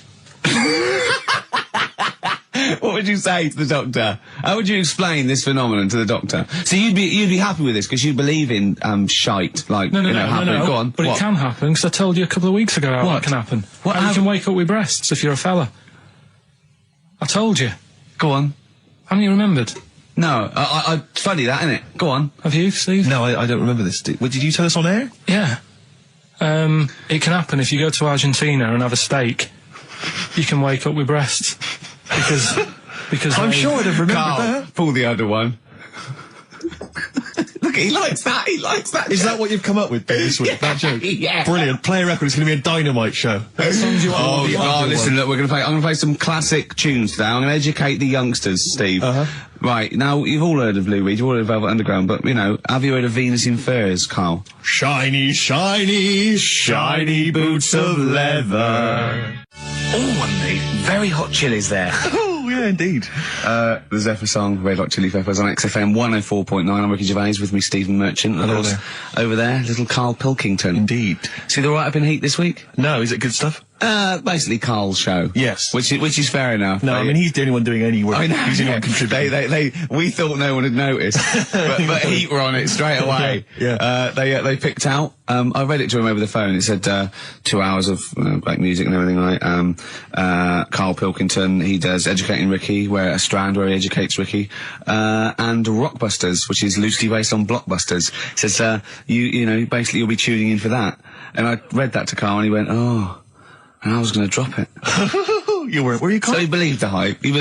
Yeah, I think you've got to, I mean, it's like... You've got to mix it up, is what you're saying. Keep it fresh. A lot of people are saying to you at the moment, are you going to do another series of The Office?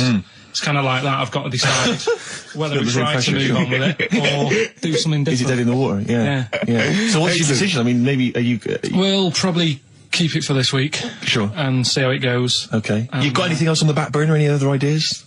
Nothing. You're I'm still sort of. Do you know I came up with a load of game items? Well, I remember there was one that was based on fast food. There was, the rice is right. The rice is right. Now, just run the rules past me again. We had to identify whether it was a Chinese meal, rice or steamed rice. Well, either. Basically, it was a Chinese restaurant or an Indian restaurant. But is it true that you played this at home with your girlfriend and it was clear you could always tell which was which? Because one had an Indian sounding name and the other was Chinese sounding. No, I managed to, it did work once. I managed to pick some sort of duck dish that sounded a bit Indian. Right. But then it wasn't Bombay duck, was it? Which is actually a piece of fish. You don't know. He wouldn't let me put, you know that whipped cream in the fridge? I saw that, I thought that's fun. Yeah, he wouldn't let me put it on him with shaving foam. Oh. Yeah, but every week we have this. Do you know the other week, Steve, I didn't tell you this, right? He comes in, straight away, you know, I'm trying to talk about sorting the show out, what we're going to do, how we're going to keep it good for 2 hours and that. Grabs a pen, he says, let me draw 666 on your head. Because you can see the scalp. I said, don't do that. He goes, all right, then how about we meet halfway, put 333. Every week it's the same thing. But I quite like the cream. Did you get any cream on him at all? No. Is it the spray cream? Yeah, he said no. Carl, can I just make some, just spray on some glasses? Just some round glasses on your face. Father Christmas! Hello. It's nearly Christmas, hello! Come on, it is Ricky Gervais' show. Yeah, should we play a record and then come back to this mayhem? This crazy mayhem. Yeah. Foo Fighters. All My Life on XFM 104.9. I'm Ricky Gervais, with me Steve Merchant and Karl Pilkington. Indeed. Genius Karl Pilkington, as Heat magazine said. Really? Is that what he's referred to now? Yeah, yeah. Genius. Saying about people tune in just to hear his games, such as Educating Ricky. Have you got some Educating Ricky for me? Got some education. I need some education, Karl. I desperately need some education. I want to learn about Chinese kids that are born hairier than average. I want to hear about deaf girls that can hear after their mum hits their head against a wall. These are the things I need to know. I mean, I don't wish to be disrespectful. He doesn't look like a genius. He doesn't look like But a then I genius. don't know what a genius looks like. Exactly. So, Steve. you know, I don't want to be an Look at Einstein. Yeah. Yeah. His mum thought he was mental as a child. Where'd you get that information from? That was in the Einstein book. Well, it was in the Einstein book, then it's presumably true. Which Einstein book is that? His Theory of Relativity? The big book of Einstein stuff. Oh, yeah. Yeah, the big bumper book of Einstein stuff. It's for a coach trip, and you have to fill in E equals MC1 squared, 2 fish, or 3 hello, and then it's multiple choice, and you fill it. It's great. It's Did his mum think, A, he was a genius, B, mental? Most people go for A, but it is in fact B. She thought he was mental at the age of 28. Oh, Karl, you never let me down. You never let me down. So have you got Educating Ricky for me? We've got Educating Ricky coming up. We've got Rockbusters. We've got Rockbusters. Great as seen and talked about in Heat. In Heat magazine. It's got really tough this week now. We're not messing about anymore. Right. XFM 104.9. Ricky Gervais, Steve Merchant, Karl Pilkington.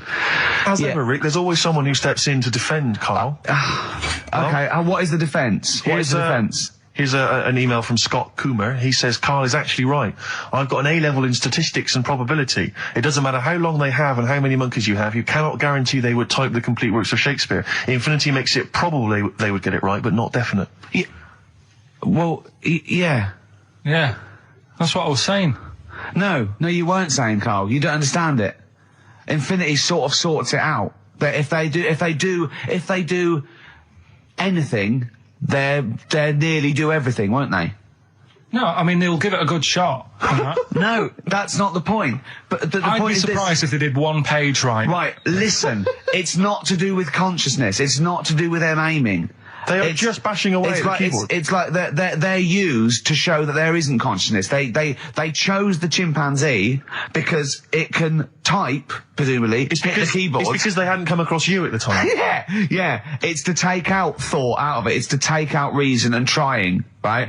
It's just random. They're saying that if you typed enough things, if the computer was left typing everything, if you left it for an infinite amount of time, and they chose Shakespeare because there is meaning behind it, and it's difficult to get it exactly right, to show you that Infinity would come up with it's not just Shakespeare, it's every novel. It's everything. Fairly eloquent there from Gervais. A quick riposte, please, from Karl Pilkington. No, I'm just saying, what I don't understand, if it hasn't read it, then how does it know where it's going? Listen, right, listen, right, Can I just explain to people, right? Some people have said, why are you cruel to Karl? He drives me mental with things like that. What do you mean, let me just take a breather. How do I do your editing? He keeps coming in the week. You know that I work here properly, in the week, don't I? Yeah, I've got a proper job, should be 9 to 5, but I normally get in at about 8 o'clock and work. A lot of people get in at 8 o'clock. Working hard, trying to do my job. 3 times this week, I've been rushing around. I walked past my little studio. He's sat in there, all right? Now, because I've got this sort of job, I can get away with it. I said to him, if I was a doctor,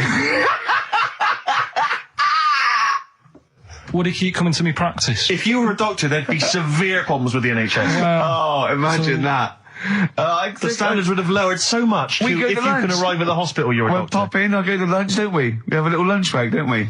I go, come on, let's go now. He goes, I'm busy. I go, come on, let's go now. He's going, oh, you're doing me head in. Well, when I was talking about the monkey conundrum with Karl, he said to me, right, if I had a day off work and I was, say, watching the TV and with one hand I was typing a typewriter, would I type Shakespeare? I mean... Yeah, but you see, there's certain things. We were talking a little bit about this stuff the other week, weren't we, when we said you were going on about Einstein, and I said he's not that good. You know, E equals MC squared. You know, it sounds good, but I've never used it and that. Right? I've never used it! You haven't used 2 and 2 equals 4, Karl! The fella with an apple fell on his head. You know, it could have been anyone sat under that tree. Do you know what I mean? It's just annoying. Lucky. And Newton gets all the credit for his laws of the universe. Well, other people were working whilst he was having a lunch break under the tree. So in a way, it's like he didn't deserve to have that success story. Again, forget the apple and the tree and whether he was sitting down having a lunch break. It's totally irrelevant. Yeah, but what I'm saying is there's certain things that will just happen. You know, it's like, I think we were talking when we were out eating the other week. We were talking about Noel Gallagher. Well, this is the reason the monkey discussion came up, right? Noel Gallagher... I don't know what to say. I don't know what to say. Rick, I don't want to misquote Noel. I'll be like Herbert Lom in Clouseau. I'm going to get a twitch whenever he opens his mouth. I don't know where to start with some of his statements. Well, as I say, this discussion began because we were talking about a quote that Noel Gallagher supposedly gave. Now, I don't want to misquote Gallagher, but the gist of it was that he said, had I... written Wonderwall or whatever, instead of the Beatles writing Strawberry Fields or whatever, I'd be the one that was considered the great songwriter and it wouldn't be the Beatles. You know, it's just the fact that they came first that meant that they get all the credit as being the greatest band. I don't know where to start with that statement either. I mean, that's Gallagher's thing and he's, you know, well, whatever. We know what we think of that. What was your point, Karl? You agreed with him, didn't you? Yeah, I reckon, right? Do you know we've talked about putting a baby in a room before and it'll know what colour it is and stuff? If you got a room that's painted red, right, but forget that because that's going to confuse Hear him out. Listen to me. Say if they did some new TV show, right? Like, what's that film with Jim Carrey in where the Truman Show. The Truman Show, right? So they make up a little room and some woman has some kids and you say, right, let's put the kids in this room, and they don't know what's going on outside. They don't know anything about, like, EastEnders and that. It's like their little world, right? They don't know anything that's gone on. How could a child survive without EastEnders? Right, listen. So, you sat in the room, right? And then, when they're all asleep... Right, wait for this bit. Someone... Have you heard this bit? Wait for this bit. They're all in a room. Yeah. They're asleep. Yeah. Someone pops in, puts a guitar next to the bed. Right? Nips off out again. They wake up in the morning... And one of them goes, what's this? They don't even know it's a guitar because they've never seen one, right? They're talking English, though. Yeah. We just left guitar out of the vocabulary. Right, so... There's plenty more to come. So, one of them will pick it up, and they'll go, I don't know what it is, and they'll start strumming, they'll go, that sounds good, doesn't it? Give them a few weeks, they could come up with Hey Jude. Whereas, typing Shakespeare, a monkey that can't even spell... I see that. He always puts in a curveball. You tell him something... And the question comes back that you never could have expected. When I told him that story about the monkey who'd run away because he had an argument with his father, he said, what was it about? Yeah. No one in the world thinks that. Well, no one in the world would ask that question. The leech thing, do you know how you said, show the leech the way to its better food, whatever it's eating or whatever, in the maze, right? Yeah. It makes its way, right? It eats the cheese or whatever. Right? Blood, right? And then you give it... Everything's a cartoon with Karl as well, isn't it? Everything is a cartoon. It's a leech with a little hat and a little baby bell at one end. But what happens if you got another one and move the bit of blood, right? So, feed those two leeches to one, then is it going to get confused or... Do you know what I mean? Which way will it go if it's eaten two leeches... Yeah. That have done two different ways. Yeah. Is it sort of stressed out? I don't know. It probably knows both routes. It probably goes, well, there's one over here. Oh, there's one over here as well. I'm happy. I've had two for the price of one. Right, and I'm full of leeches. Then what's the best that can happen for like... What are you talking about? What do you want out of me? Because I'm just saying if by doing that they can go, right, we can do this, we're humans. What do you mean? What do you mean in the name of Christ? What do you mean? All I'm saying is, what's the point in doing it? What do you mean? If you could do it with humans, I'd say... What? Right, Karl, think about what you're saying, man.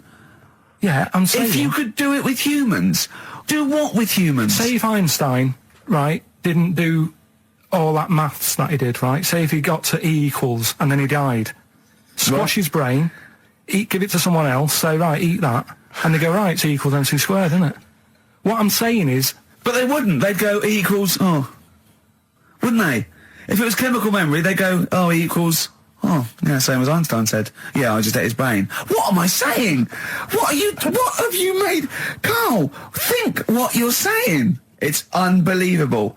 The thing is, right, you are what a scientist does. You just keep saying why and what and why and what. But nothing's ever enough for you, which is good. It's nice to have an insatiable... I get annoyed with all the amount of time and effort that's put into stuff that's useless. What's the next stage to squashing that leech?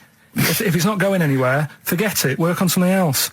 It's the same way in some science magazine I was reading about, is he anything smaller than a quantum electron or something? Yeah. It's like, if it's not getting in the way, don't worry about it. Why are they worrying about things we can't see? If you blended up Carl's brain and fed it to someone, would it make any difference? They wouldn't even notice, would they? You fed it to a leech, and the leech would go, I don't know what I was doing. I don't know what... Where was I going? I'm even more confused. I don't know. Foo Fighters, Best of You on XFM 104.9. All right, Carl, you calm down now about science. It just does me head in, a lot of this stuff. I think I would have been better off sort of growing up in the 1940s or something. Why? Where there isn't as much science going on. People just live, don't they, for the moment. So you know what I mean? But what if you had to go to war? What? All right, maybe 1945, then I'd be happier. Just after the war. Just that bit after the war and before they started messing about. What year would you want to be born? When was the war over? 45. Right. 46 then. But there's rationing for another 10 years. 56 then. But there's a lot of science going on. Forget it. It just annoys me, all the messing about. They're always messing about with stuff, and I sometimes think, is it doing any good? Is what I mean. Mouse with ears, mouse with monkey's testicles. They're messing about with a mammoth now. Go on. Well, they're just saying, they're managing to knock one together. And you just think, some scientist somewhere. Andy. No, but it's just, we've done it before about the do we need them thing. The amount of creatures and insects and that are knocking about. You've got that caterpillar that I mentioned walking about, it doesn't know where it's going. Get rid of them. The mammoth. The world's busy enough. It's crowded. It's overcrowded now.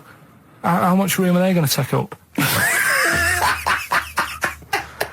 Do you know what I mean? Why are they doing it, Carl? Do you know? All you know is they're trying to muck around with them. Because they can, because that's all it is, isn't it? Because they can.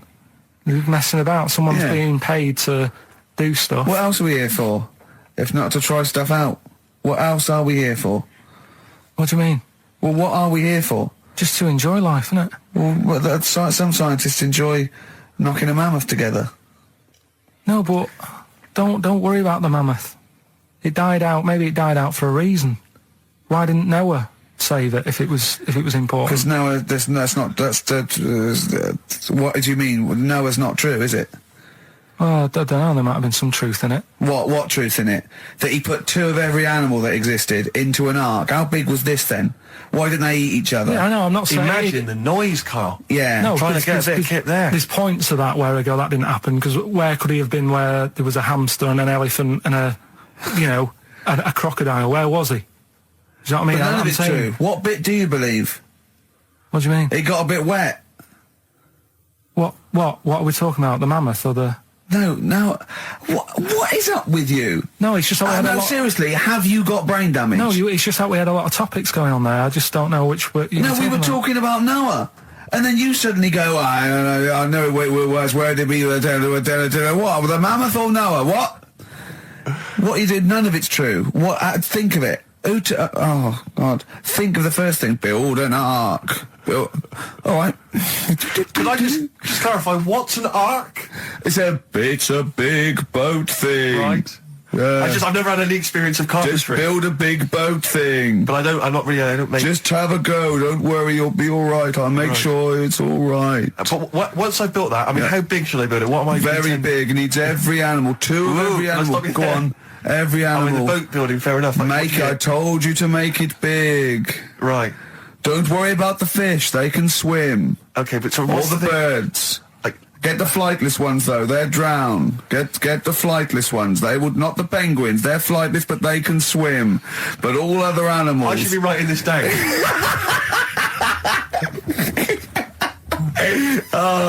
Why? I mean, wouldn't you have took that opportunity to go, right, you know, forget the, you know, whatever. Man, the jellyfish didn't need to get in it, did it? But there's other animals where you can We don't need to be here. No. Because Karl is actually having a little argument with his own head.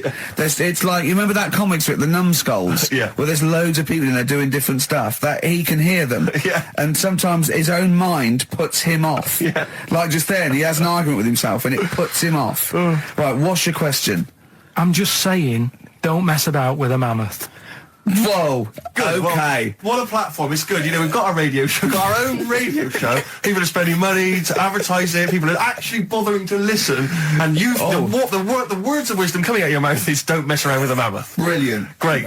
No, but just going back to... You sound just like Bob Geldof. I can't be bothered with this. He's trying to say... What can't you be bothered with? Just because I think I've got a good point. What? Don't mess around with a mammoth? That's not the point. Don't put your daughter on the stage, missing word. What are you talking about? It's just that I think there's too many animals knocking about. Well, have I ever... This is probably the most embarrassing of those entrance stories. Yeah. I was down in South London once, went down to some party that was taking place in some kind of swanky bar, where there was a doorman on the front and a charge. I think it was something mental, like a tenner to go in. It was crazy. It was ludicrous. I don't know what I was doing down there. And I was in the queue. We'll establish what you mean by swanky later, because that could be... And it was a posh place. Was it? And so there's a queue outside, and there was one of these doormen who thought it was like kind of Studio 54. He was like sort of, you know, choosing people who could come in. Yeah, you two come in now. You know, and I've been there for ages, obviously. I was on my own because I got there late. And clogs. Exactly. I've dressed up for this. And there were these two girls next to me. I'm thinking, if I'm in a queue, I've told you before, if I'm in a queue and if I'm stuck with two girls, you know, I'm thinking, oh, what a great opportunity, you know, use the old merchant charm. Yeah. And so I'm there, and I'm sort of thinking, you know, I kind of sort of give them a nod or whatever, you know, a wink. Yeah. And they're loving it. Yeah. They moved to the back. They're putty in my hands, really, because you can imagine. Yeah. And I thought, well, to really seal this off, I'll get us in. Like, I'll sort of skip the queue. So the guy sort of coming along, he's picking people off, the doorman, and I just grabbed him. like that. And I said it so everyone could hear. Right? And I thought this was brilliant. I said to him, how much is it? He went, 10 quid. I went, I'll give you 7. That was my bribe. I'll give you 7. That's the whole £3. No, that can't be right. No. He must have said a £5, and I said, I'll give you 7. Yeah. That makes more sense, doesn't it? That's giving him a £2 incentive. A £2 incentive. I'll give you 7, you can make up the 10. Exactly. You can, if you let me in, you can put in 3 yourself, mate. That never works, does it? He said to me, I can't be bothered, I'm just gonna have a kip, I think. I'm so tired. Was it percentages that put you off? That frazzled me initially. I mean, it's a funny anecdote when you're giving him £2. Yeah. It's even funnier when you're getting him when to he's put up paying stuff. me as well. Oh, I love it. Right, we're gonna play a record, then we're really gonna concentrate. XFM 104.9, Ricky Gervais show. Steve Merchant's also involved. Go to bed now. I'll never listen to. Yeah. And 2 DVDs I'll perhaps get £9 for on eBay. Please get some decent prizes. Ricky, you're BBC's golden child of comedy. What are you doing? How many of your listeners really are into Stephen Polyakoff's The Lost Prince? No one. That's how many. Now that is a winner. That's someone who's got a reason to like us and like you. I think he's got the same attitude as Steve when you give him something for free. Yeah. Sorted you out with NERD tickets for last night. A lot of messing around, a lot of phoning round going on to get you them tickets. Yeah. Come in today. You enjoy the gig? Couldn't be bothered going, Karl. Typical. Yeah. I didn't say I couldn't be bothered going, Karl. You just assumed that was the case. You're right. But the point is this, Karl. Once you've given me the tickets, they are mine to do with as I see fit. The thing is, what annoys me is, right, I bet he hasn't even listened to them CDs. He might find something on there. That's his point, I think. Yeah, but, to be fair. But I don't want to give him stuff that's too good, because then they'll listen to CDs instead of XFM. Of course, there's always careful planning. So You always got an answer. Oh, Karl, you're my hero. We don't care, do we, Karl? Well, I think the prizes are all right, considering what they've got to do. Do you know what I mean? Yeah. Right. It's just a bit of fun, for God's sake. So, Please do not blaspheme on air. something else we're giving away. Go on. The Shining. It's just more throwing away, isn't it? Once again, Is it on video? Once again, it's on VHS. Just because you buy it out of your own money, Carl, stop being so mean. And I want to watch it tonight, because it's one of those films that, So you're going to watch this video and then you're going to send it to someone as a prize. yeah, it's one of them films that... Oh, sorry, you just said yes to that without blinking. Oh, yeah. You don't think, like, Les Dennis doesn't have a quick go in the car on Family Fortune before he gives it away? It costs Jim Bowen has $5.99. a go at those his and her towel racks. It costs $5.99, Carl. Okay. Letter to Hermione by David Bowie. Well, we're all getting stressed here. We're going to run out of time again. We haven't had enough answers. We left it so late. We had so much rubbish to pack in. You did it on purpose. What? What do you mean? You did it on purpose. I love Rockbusters. I think it's the highlight of the week. But I remember again, in the early days of Rockbusters, we used to get reams of emails. Do you know how many we've had today?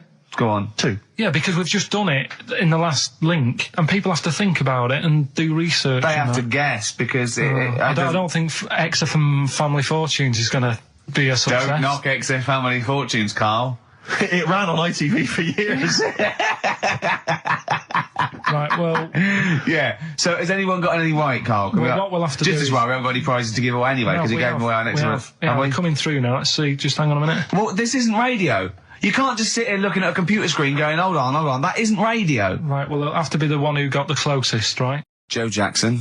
Is she really going out with him on XFM? Right, it's the time that most people, I imagine, have been waiting for. Monkey news. Play the jingle. Okay. Oh, chimpanzee that monkey news. Right. Come on. Come on. Should be ready, Carl. That's amazing, isn't it? It's like Nicholas Witchell. The bomb. No, that's not the first. Come on! No, it's always difficult, isn't it, to sort of find something that's good each week, right? Last week, we did the chimp. It is for us, yeah. We had the chimps who were running a health spa. Yeah. Right. We've covered the one who nicked a car to go on to Spain. Yep. To sort his future out. All shite. The hairdresser, I think we've done that one, the little monkey hairdresser. This week, we're looking at monkeys, that they use in... Do you know, like monkeys, they know how, like... I've lost the will to live, Steve. Oh, well, I don't want to do it. Right? Well, come on, come on. What are monkeys good at? What are monkeys good at? Yeah. Well, running small businesses, cutting people's hair, and driving cars. Yeah, they love Spain. Oh, and foiling bank robberies. Yeah, they're great. Well, something else they're good at, right, is like weighing up the situation.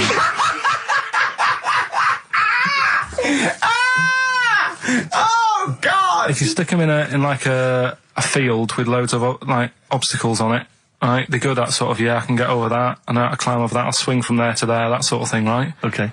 So the people in charge of somewhere, I've thought... somewhere! Come on. I've thought we can use that skill, right? And what they've done is they've got a load of little monkeys, right? They've given an IQ test. Yeah. And the ones that score above 80, right? Get to produce this show next week. Join the army. Right. How do they join the army and what do they do? They just, what they do is they set little obstacle courses up for them. They do that. They do a cross-country run. They do, the IQ cross-country test. run? Yeah. Okay. And then once they've done all that, they make them a little uniform, made to measure little uniform. Slightly longer arms, shorter legs than usual, yeah. Yeah. And, basically then they taught how to use a gun and that sort of thing. Yeah, of course they are. You're talking rubbish again. This came through literally, pretty late on, so... So you've not had a chance to corroborate all the facts, as usual? Just have a look. Right, it's the bit I'm looking for is, well, A, why are they doing it? Why are they doing it? Yeah. Why do we need monkeys in the army? And secondly, why are we giving them guns? I'll just check to see if any of that... I love that we only let gays in recently. Yeah. Talk amongst yourselves. Yeah. Just have a look. I can't read it. There's too much pressure. Well, it's rubbish. But it's rubbish. They don't get it. It's the way that there are things there are animal cores, right? There are horses, there are dolphins, sea lions.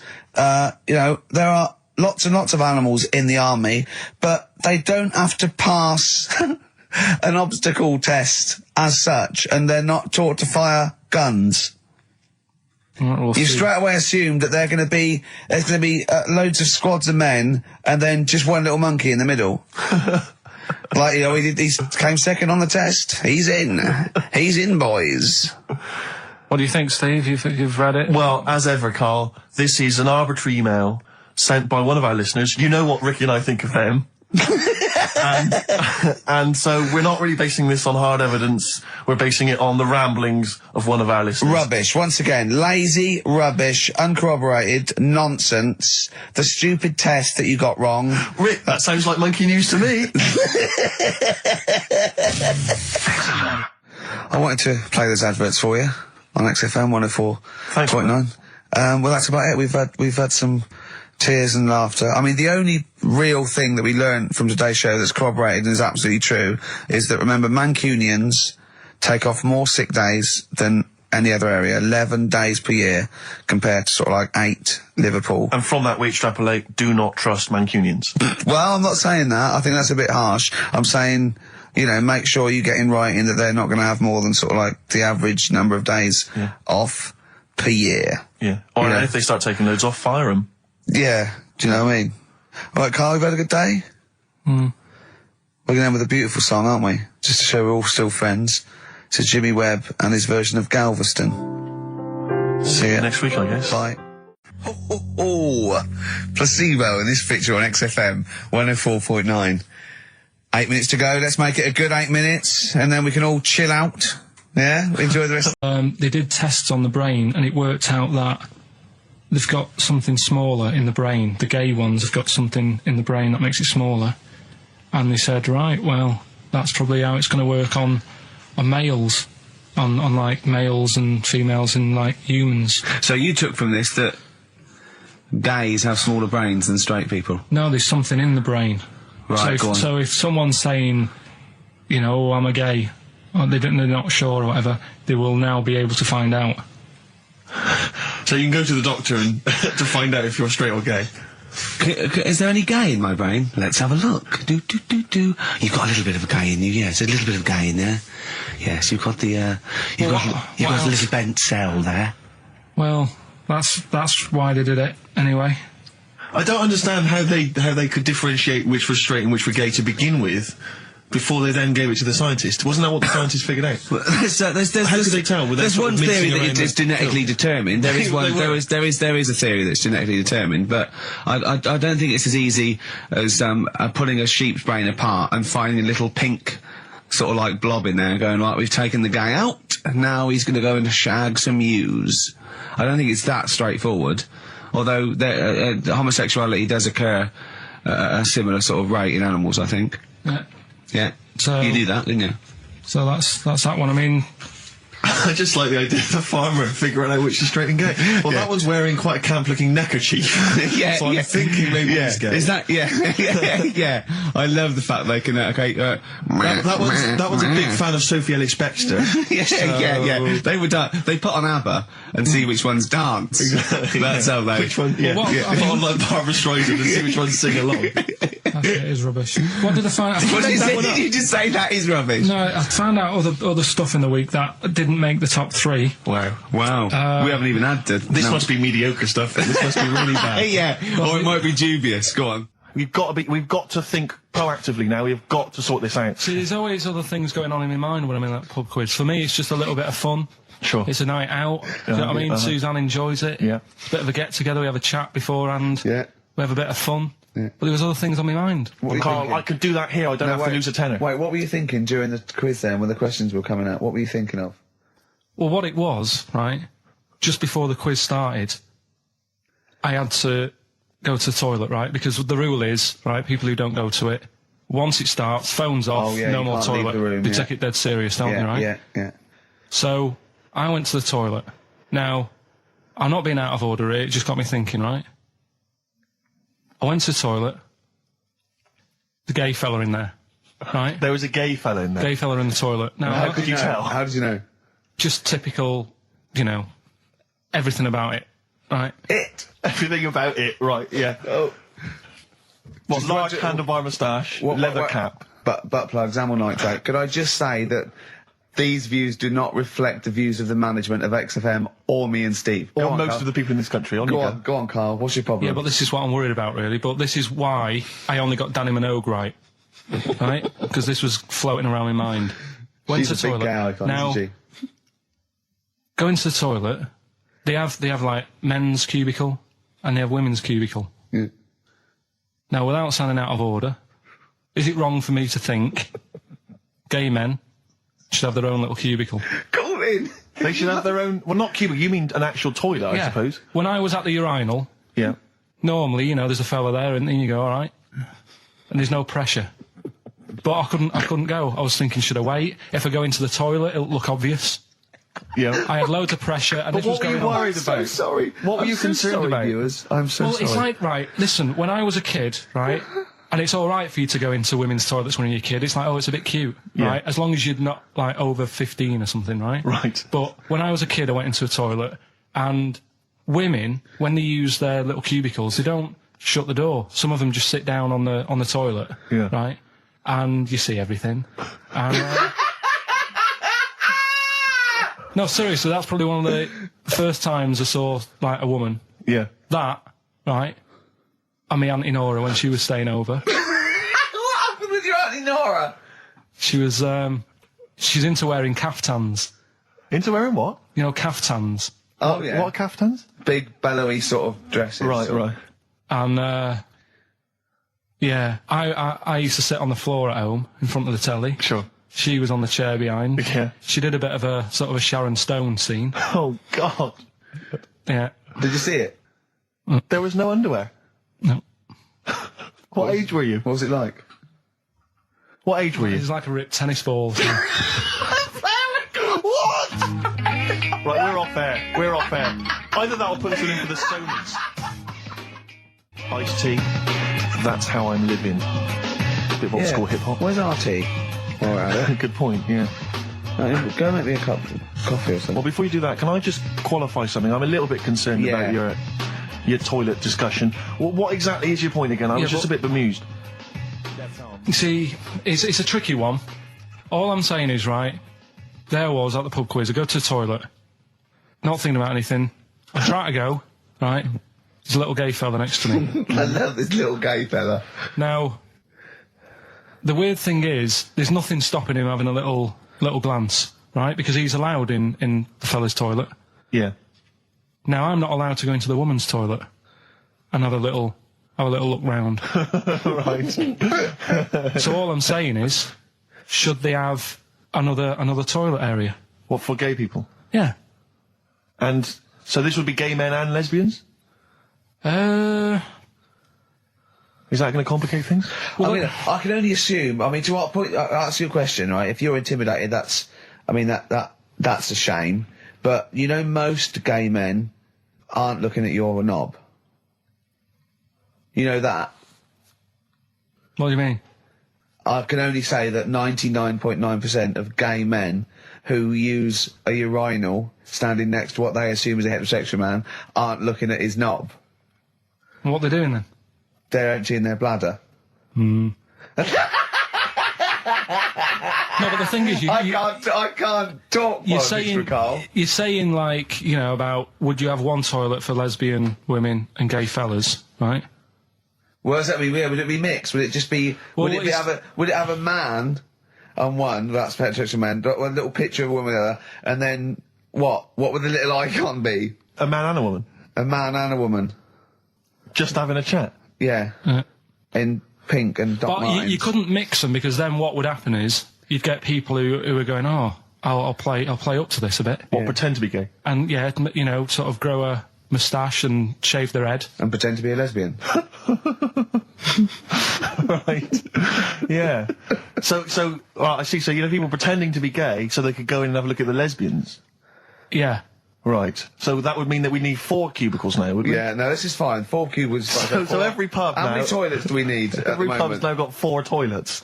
Oh, Carl, bisexuals. Yeah. Now, interesting. Bisexuals. How many toilets do we need now? Call the council. Do you use any? Huh? No. No, because they're interested in everything, aren't they? Because the little bisexual fella will be looking at your knob. Right, with them, what you do, you just have a door, you open it, and there's one urinal there, so you can't get a queue.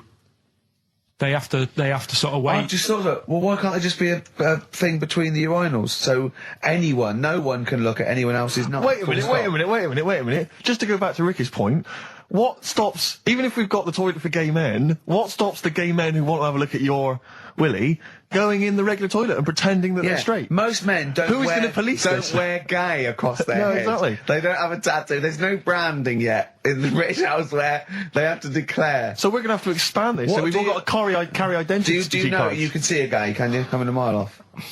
No? No, I'll just hold it in next time. No. Can you tell gay men? Do you know a gay man? I'd say, probably, if you did if you lined some people up and said, point them out, I reckon I'd get... But hold on, we're not talking about people dressed in leather with the arse cut out and an handlebar moustache. Yeah. We're talking about, the everyday, non-seen... of course. Yeah, but I mean, suppose I put you in a room and there was 10 naked men, right? Yeah. And there's 5 gay men and 5 hetero. Could you walk along that line looking at those gay... Am I naked? No, you don't have to be naked. Why would you have to be naked? To catch them out. Play a record! How would you catch them out? Don't go into it. Don't go into it. Play a record. Miserable now. Would you share a toilet with Morrissey? From Manchester, you have a lot to talk about, wouldn't you? Yeah.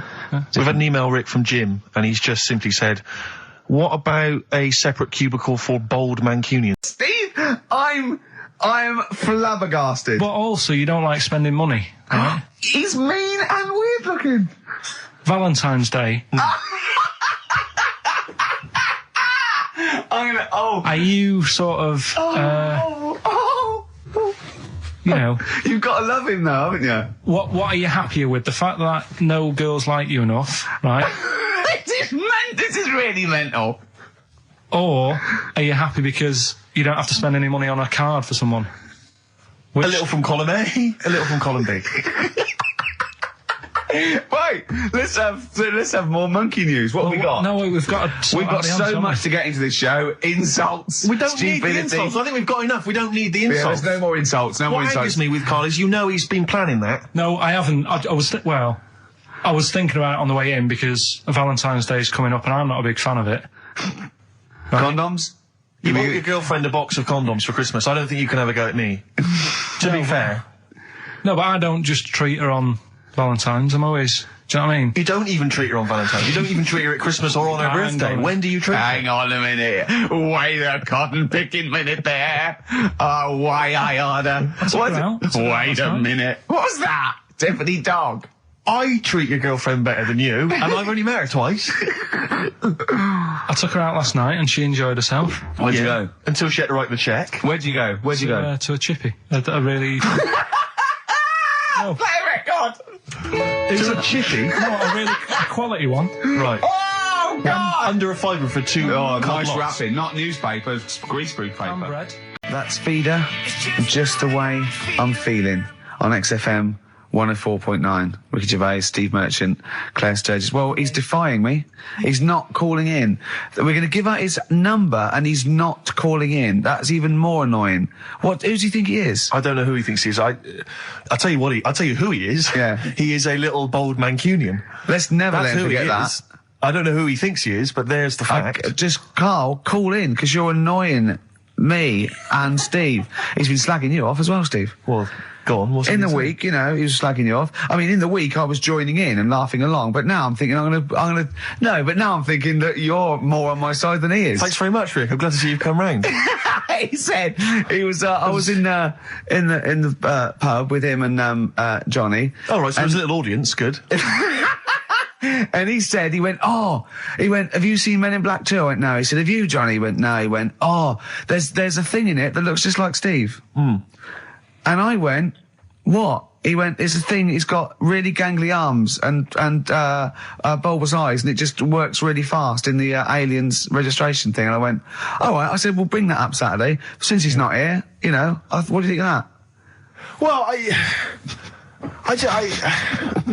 the reason is, I think the problem I have is this, that if I was to say things like that about Karl, I'd destroy him. He'd be a broken man after I'd finished with him. Call in, Karl, or Steve's going to say a few things about you. I'm going to get a couple of home truths out there. I can't believe it. I cannot believe it. Yeah, we were, you know, at the time I was joining it, we were having, you know, slagging you off on other things as well. Sure. But now I'm thinking, maybe maybe you were wrong. Maybe I was taking the mickey out of the wrong person behind their back. If you receive any phone calls from people you don't know, we don't know anything about that. Instantly, we don't know why that is happening. That is just going to be a weird, spooky thing. So and don't bother telling the story about Men in Black 2 either, because I don't think people will be interested. Actually, on the subject of Men in Black 2, what? Have you seen that, Steve? No, I haven't, Karl. Tell me about it. You should see it. Go on. Why? Because there's this thing in it. Go on. What, a stupid, bald Mancunian tosser? No, weirder than that. There isn't anything weirder than that. Big eyes, it was gangly. Keep talking. You've got to see it, because you wouldn't believe how the likeness and that. You've got to get the film out tonight. Right. It's not as weird, it had a normal voice, right? He's done you and he's not even here! I'll tell you what, mate, it ain't worth coming in next week. Stay on the line, Karl. Play a record player. Kings of Leon, Molly's Chambers. What do you think of that, Karl? Alright. There's a surprise. Another insightful remark. Steve is not a fan now. Not only does he know you've been slagging him off behind his back. No, I wasn't slagging Steve. If you get it out on DVD tonight, you'll know I'm not slagging you off. It could be your brother. I love the fact that it makes it worse, but he's thinking you're going to go, oh, he wasn't slagging me off. It does look like me. I do think I'm an alien. I love the fact that you hope Steve will go, he's got a point. It's a spitting image. Yeah. I am, seriously, Karl, I'm really angry. I'm so angry with you at the moment. You haven't seen it yet? No, I know, because I know what it's going to be, and I'm just... Why? I'll tell you why I'm angry, because he doesn't do it in jest. No, but what do you think it's going to look like? What do you think this thing's going to look like? It's going to look ludicrous. It's not going to look anything like me, but he's going to pretend it does. Go on, what? Go on. No, it does look like you. Yeah, of course it does. And you looked like the Chimpanzee. Well, I mean, to be honest, you did a bit, Karl. You walk like him, you're bold like him, you got a sort of gormless face like him. Any more? I don't smoke. That does. I'm not arguing with you, I'm not well on that. Oh, you're not well. What exactly is wrong with you, you whinger? Well, it's just, do you know, like I always tell you about the restless leg syndrome I've got? It's like that, but all over. So you're just shaking around the house? I'm just, yeah. What do you look like, Elvis? What are you doing? You're shaking around the house. I'll tell you, with your bald head, you probably look like an enormous vibrator. Oh, God. That's what you probably look like if you strip naked. Oh, you'll have the Scottish widow coming round. Oh, dear. That's, what's her name, by the way? I heard you talking about that. That's, Amanda Lamb. Amanda Lamb, who's in the Place in the Sun programme. Is she actually a widow? Is she a Scottish widow? Hoots, man, my husband's dead. Do you want any money and a bit of my clam? Brilliant. All right. That's the sort of quality you've missed out on today. Well, anyway, you're going to be back next week. We need you back next week. Yeah.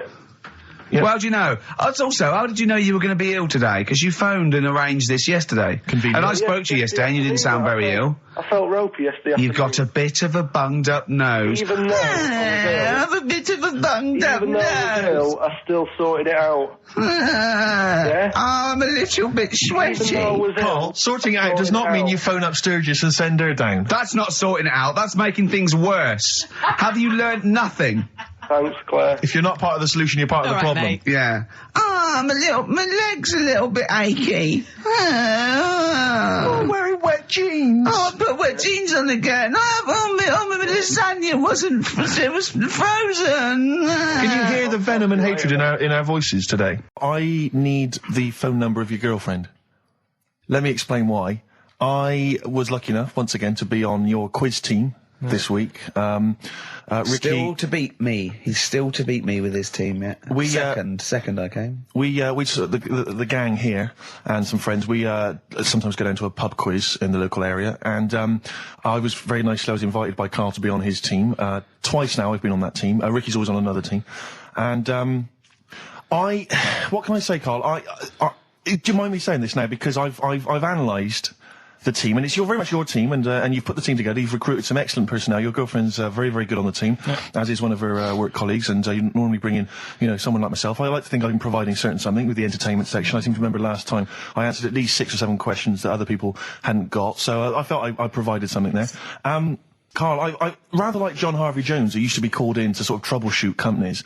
I see why you are not winning ever, and it's a rather pricey contest, isn't it? It costs a tenner to enter per person, and unless you get in the top 3, you're not going to get to see your money back. No. So I think you're going to maybe need to step down from the team, because Karl, I am not sure. You consider yourself a kind of player manager, but frankly, I'm not sure you're providing enough. Right. See, this is funny, because as bad as I imagine you are, I don't think Steve would make it into my team, so he's getting a bit cocky here. I want to know what your opinion of him, because he's told me he's great on it. Well, you bang out of order, first of all. Okay. Do you have a good night when you're with us? I tell you what, I wish I hadn't lost a tenner every time I've come down. That would have improved it. You point out there about the football analogy. Mm-hmm. Alex Ferguson, when did he score a goal? Right. He doesn't. He tells the others how to do it. Right? That's my role. He doesn't take up one of the 11, though, does he? No, exactly. It's not like you can only field 10. Because we only got 10 again. I want to be in the 11. Exactly. He's not running around in midfield, falling over. Yeah, shouting, "Oh, what have I told you?" Yeah. No. Right. I'll admit. And there's a limit of 5 players. We should explain that. That's the point. Yeah, there's only 5 players on the team. So. It was pretty tricky on Tuesday, though, wasn't it? It was one of the tougher... Tell everyone the one question you got right. Something about... Well, tell us the answer. The 2 words you had to say to get the answer. Danny Minogue. Danny Minogue. That was what you provided, Danny Minogue. Is this valuable? Well, no, not really, because there was at least 2 of us who also knew the answer. Oh, well, we gave him. No, exactly. We gave it to Karl. We massaged his ego. Oh, but dear. I just feel Karl. Do you know what? I feel a bit bad now, because I just sort of had a crushed face. Then. Can I just tell you right now? He just can't believe this. Can I just tell you right now? I think the problem is this. I think there's that precious 5th position that is not being filled at the moment, I think, consistently enough by a decent player, right? You've got a solid team. I'm thinking if you want to remain on the team, you are going to have to pull your finger out and find a 5th member that is going to provide, and I'll tell you where the weaknesses are. I can tell you right now, mate. The weaknesses are natural history and science. Something which Ricky Gervais is scoring on week in, week out on his team. There is a few. Now, if he was available for a transfer, we could be fine. But we've got to find someone to fill in that space. Otherwise, I'm either going to quit, or you're going to have to step down. Because I don't think I can be on a team where there is these obvious deficiencies. There are visible deficiencies. And, the £10. That's £10. I'm not made of money.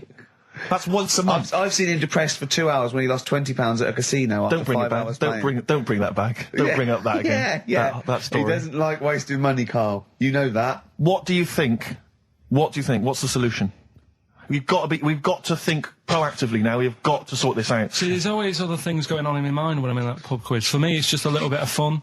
Sure. It's a night out. Do you know what I mean? Suzanne enjoys it. Yeah. Bit of a get-together. We have a chat beforehand. Yeah. We have a bit of fun. Yeah. But there was other things on my mind. Karl, I could do that here. I don't have to lose a tenner. Wait, what were you thinking during the quiz then? Well, what it was, right, just before the quiz started, I had to go to the toilet, right? Because the rule is, right, people who don't go to it, once it starts, phones off, no more toilet. They take it dead serious, don't they, right? Yeah. So, I went to the toilet. Now, I'm not being out of order here, it just got me thinking, right? I went to the toilet. The gay fella in there, right? There was a gay fella in there? Gay fella in the toilet. Now, how could you tell? How did you know? Just typical, everything about it, right? Everything about it, right, yeah. Oh. What, large handlebar moustache, leather cap. Butt plugs, amyl nitrate. Could I just say that these views do not reflect the views of the management of XFM or me and Steve. Or most of the people in this country. Go on, Karl. What's your problem? Yeah, but this is what I'm worried about, really. But this is why I only got Danny Minogue right. Right? Because this was floating around my mind. Went She's to a big toilet. gay icon, isn't she? go into the toilet. They have like men's cubicle and they have women's cubicle. Yeah. Now, without sounding out of order, is it wrong for me to think gay men should have their own little cubicle? Go in. They should have their own. Well, not cubicle. You mean an actual toilet, I suppose. When I was at the urinal, normally, you know, there's a fella there, and then you go, all right, and there's no pressure. But I couldn't go. I was thinking, should I wait? If I go into the toilet, it'll look obvious. Yeah. I had loads of pressure, and But this was what were going you on. worried about? I'm so sorry. What were you concerned about? Viewers? I'm so Well, sorry. it's like, right, listen, when I was a kid, right, and it's all right for you to go into women's toilets when you're a kid, it's like, oh, it's a bit cute, right, as long as you're not, like, over 15 or something, right? Right. But when I was a kid, I went into a toilet, and women, when they use their little cubicles, they don't shut the door. Some of them just sit down on the toilet, right, and you see everything, and... No, seriously, that's probably one of the first times I saw, like, a woman. Yeah. That, right, and my Auntie Nora when she was staying over. What happened with your Auntie Nora? She was, she's into wearing caftans. Into wearing what? You know, caftans. Oh, yeah. What caftans? Big, bellowy sort of dresses. Right. And, yeah, I used to sit on the floor at home in front of the telly. Sure. She was on the chair behind. Yeah. She did a bit of a sort of a Sharon Stone scene. Oh, God. Yeah. Did you see it? There was no underwear. No. What age were you? What was it like? What age were It you? was like a ripped tennis ball. What? Right, we're off air. Hello, is that a fire? Oh. Hello. Did he have a moustache, the fireman? Oh. Yeah, do the jingle. We've come up with a new one, haven't we? The freak, say chic. Cheeky freak of the week. Right, well, couple of bits. I don't know which one to use as the main feature for this week. It's not good, is it? Well, there's been another one born. Little kid. You one? 4 eyes. Insult. It's the guy who wears glasses. Come on. 4 eyes, 2 noses, 2 mouths. That's weird, isn't it? This bloke, did he also have 2 heads, 2 bodies? Sort of born sort of slightly separately? He wasn't stood next to a mirror. No. It's weird, that, isn't it? That's all you've got. I love that. That's weird. That. Imagine if the doctor said that. Well, Mrs. Parks, kid's got 4 eyes and 2 noses. Weird, isn't it? Any clues? Any clues? So that's it. That's all the information. Well, I'll tell you what, that shouldn't be the main one. Okay, I've answered But like I say, what's the idea of this feature? What do I say all the time? Don't know. I always say, think about it. Think about what that would be like. Okay. What? Giving birth to him? No. Being, I think it's a girl. Being like her. 2 mouths. 4 eyes. What would that be like? Mad, innit? I don't know what this feature is. I don't know what Where'd you go on holiday? Sardinia. Good? Yeah, it's alright, yeah. Nice food and that. It's important, isn't it? Yeah. And nice beaches and what have you. Excellent. Always like a nice long beach to walk down. Yeah. But, so we're having a nice walk, right? You know how, nudists do me head in? Sure. Right. Not a problem though, is it? It's not like being scared of spiders where they might jump out under the kitchen sink at you. You know what I mean? It's not a big problem having your head done in by nudists. Yeah, but it just annoys me. It sort of ruins the day a little bit.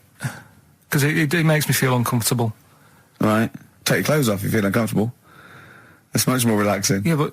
Well, anyway, right, so I'm walking along the beach, right? Lovely long beach, what have you, you know, watching the sea, picking up shells and that. And what are you wearing? What's your natural beach club? When he says picking up shells, I imagine he's on all fours going, like that, you know what I mean, looking at things. Just like washing his nuts in the sea to get them tasty. Yeah, going into the sea and then kind of shaking himself so all the water flows off. Yeah.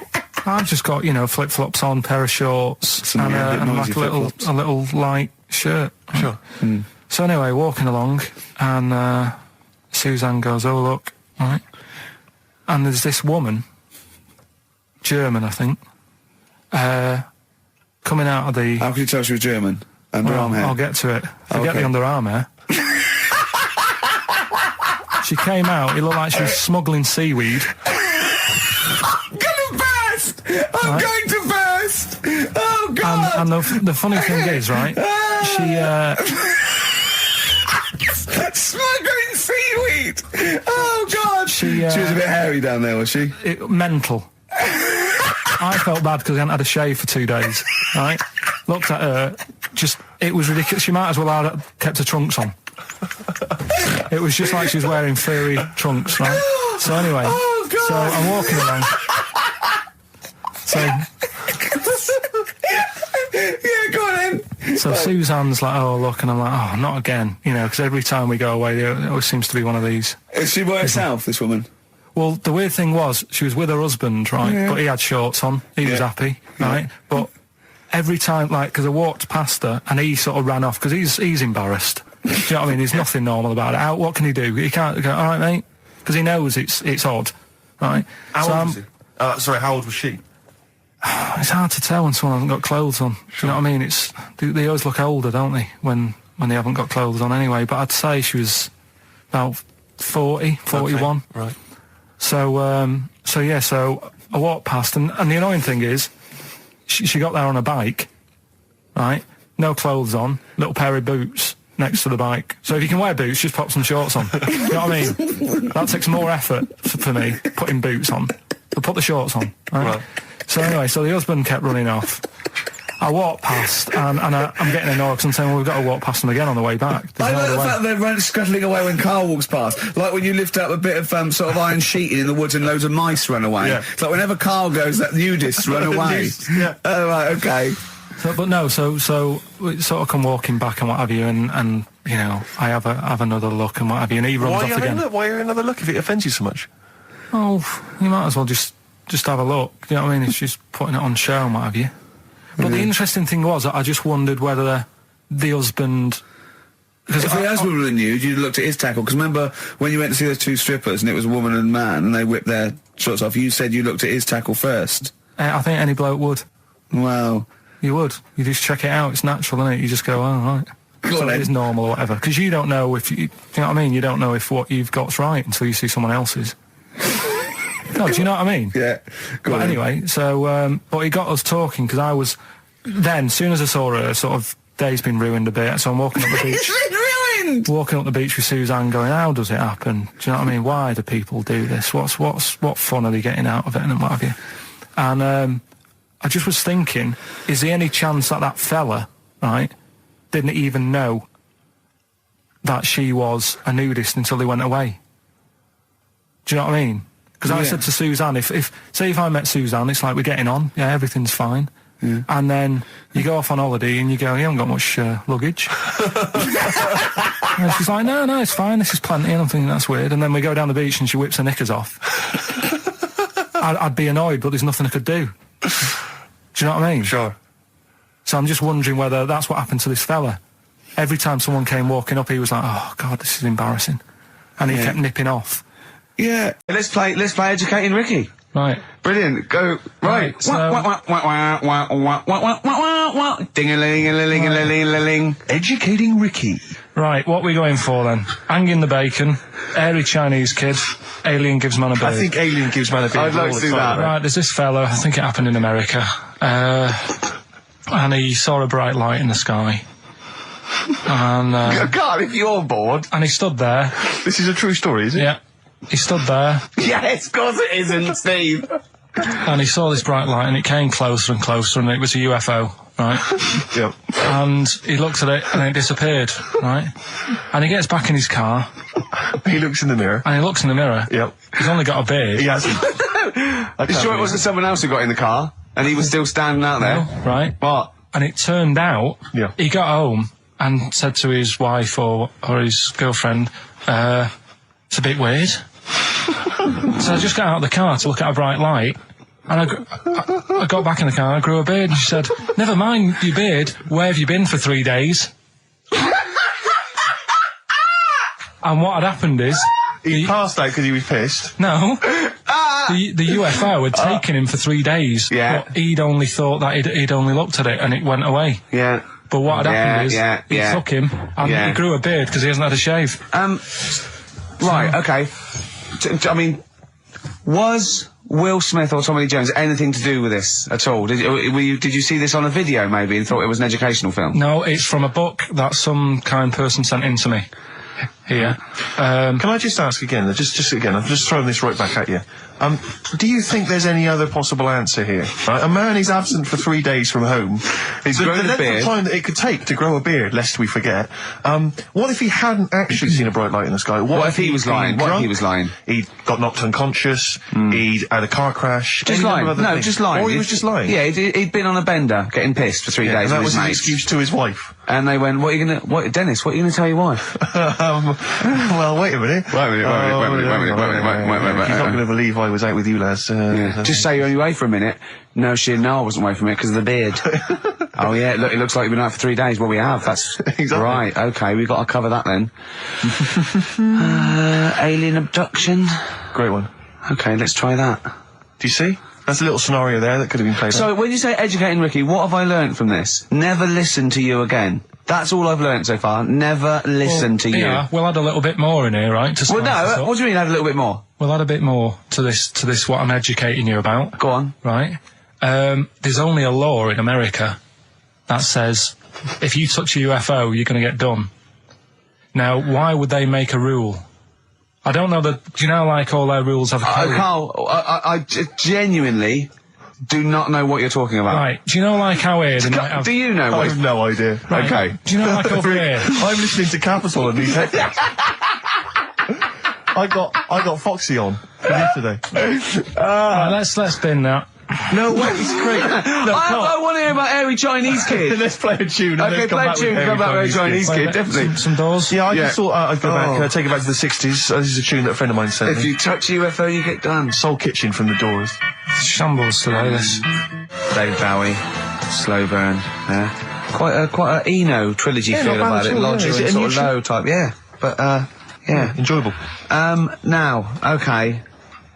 That's stressful, isn't it? I think we've got things working now. We've had people coming in and out, just shaking their head going, shouldn't have bought that desk. But it's all sorted now, I think. And, you notice how it took about 25 minutes for them to come down as well, though?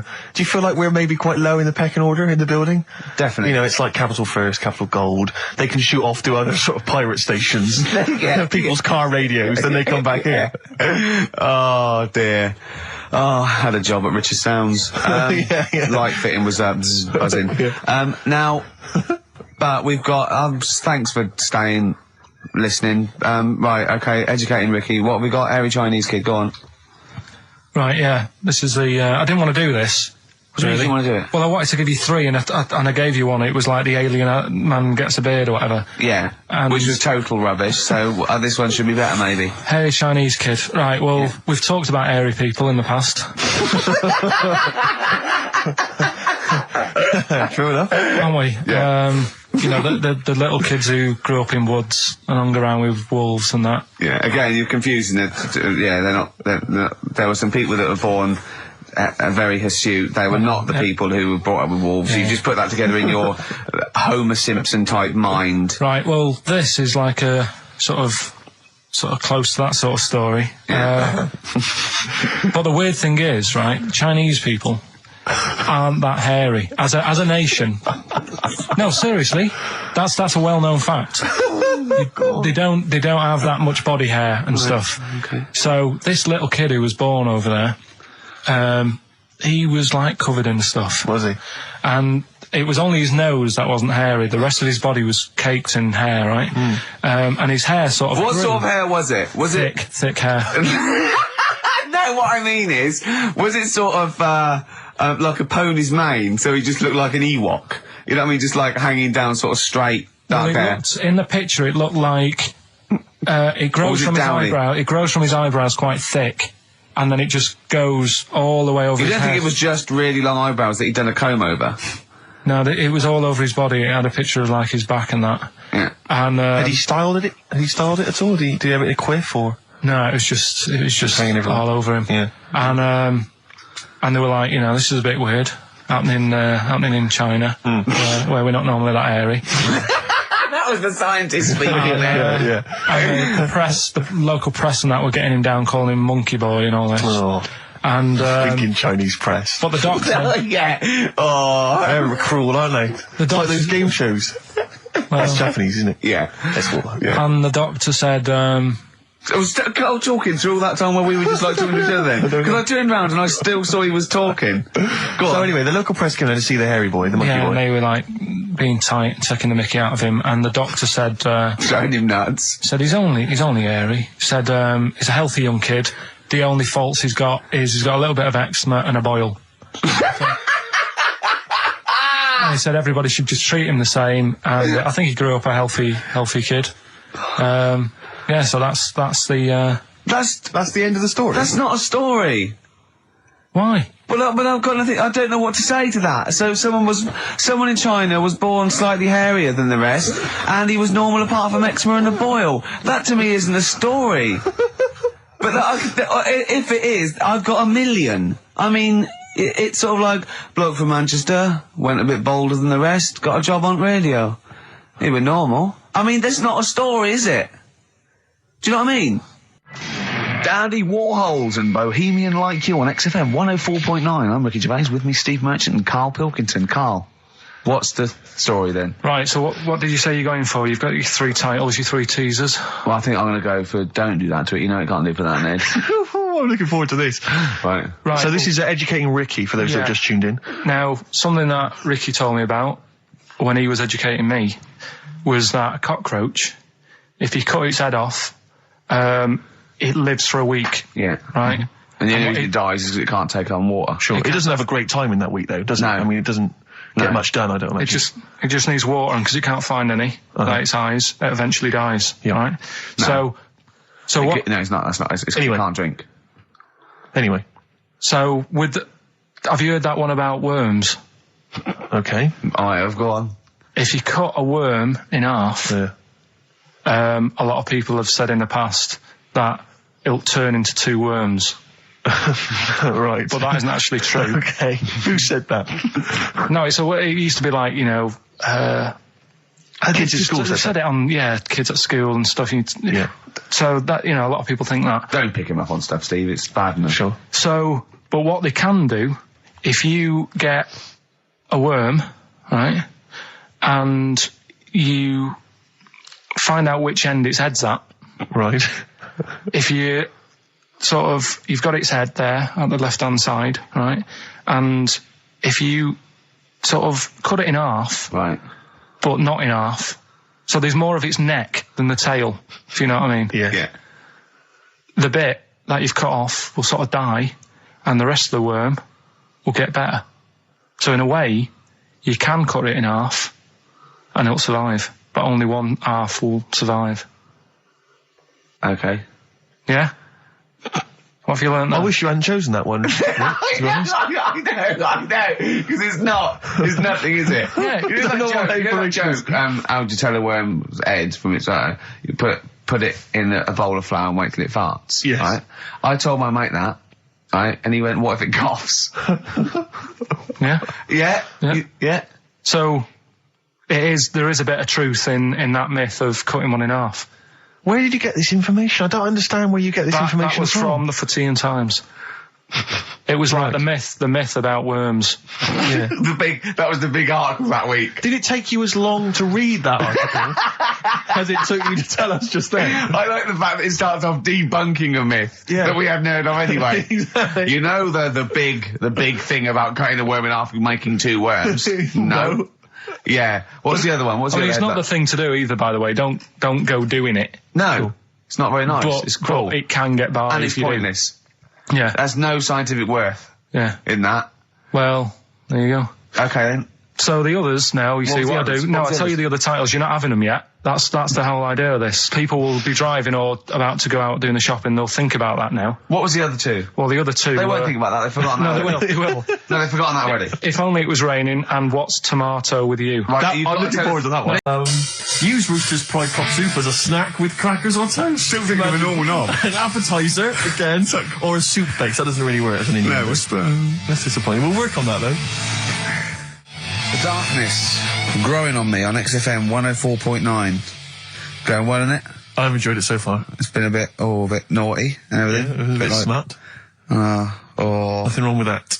No. I was on the way in today, right, Steve? Mm-hmm. Walking in, always walking in. I get left early and stuff. I like to get in early, get some bits done, that. Yeah. Monkey News, songs of phrase. That sort of thing. And living in London, right, there's a lot of shops that open early and stuff. Do you know what I mean? People say that's a good thing about London. Yeah. It's almost like 24-hour city and stuff, right? I'm walking in and there's like, you've got your news agents open. Obviously. Selling newspapers and that. That's good. They've got to be open early. Yeah. Then you've got your coffee shops, your Starbucks. Have a cup of coffee in the morning. You know what I mean? Yeah. They're doing well in the morning. Yeah. Then you see like the odd restaurant and you think, well, maybe they sort of got the doors open, but they're preparing for lunch. So you think, fair enough. Yeah. I'll let that pass. Yeah. Carrying on walking down the road. Bondage shop. Open. Sure. About 10:30. Yeah. Busy, was it? There's a couple in. Really? Some good offers. About 10:30 for a bondage shop. I'm assuming if you're into bondage, though, you stock up at any time, day or night. I mean, you don't. Yeah. Well, I assume it. I suppose you get up and you go, I've got nothing on. I need to be a bit tied down. Yeah. I need some rope. These clothes are too baggy. I need more belts. Oh, God. I need more straps. Yeah. Get some rubber on my face. Weird, though, isn't it? What were you doing in there? So just having a browse. But, so a bit worried really, because the things that I've noticed this week like that's probably a little bit smutty. You've brought your soup in. I just found it out there. Sorry, yeah. It is Rooster's Pride, cock soup, noodle soup mix, chicken flavour. But I mean, do they not know that is obviously just going to be used on the Graham Norton show and Chris Tarrant when he's doing his show abroad? Yeah. I mean, do you know what I mean? Well, how could they call it cock soup in this day and age? Don't keep saying it. Well, no, it's fine, because you can say cock as long as it means the male, we've done this. Oh, do you mean the chicken? Yeah, look, it's a picture of a chicken. Yeah, sorry. What did you think it meant? No, I don't know, I don't know, it's in my head. Okay. Sorry. Yeah. But, there's something else that's a bit sort of... A bit blue? A little bit blue, but then it's real as well, do you know what I mean? Well, it's a that problem. excuses it. Go on. There's a programme We couldn't have said the cock soup if we'd made it up, but because it's real, it's fine. Yeah. We also couldn't have said the cock soup if we'd have meant a male penis. Thankfully we don't. So. We mean a little chicken. You go on. This programme was on. It was Wednesday night, something. About this little lad. Yeah. It was a fella and a woman. At the same time. What do you mean? Like a cartoon with a secret identity. By night. What do you mean? He had both by sex? day a boy, by night a woman. He had it all. What you sorry, wait. So he had male and female genitalia. Yeah. So what do you call someone that's born like that? Weird. Yeah. Now, what's the term for it? Go on. You know it. We've talked about it before. Aphrodite. Really? So close. Hermaphrodite. Yeah, hermaphrodite. Yeah.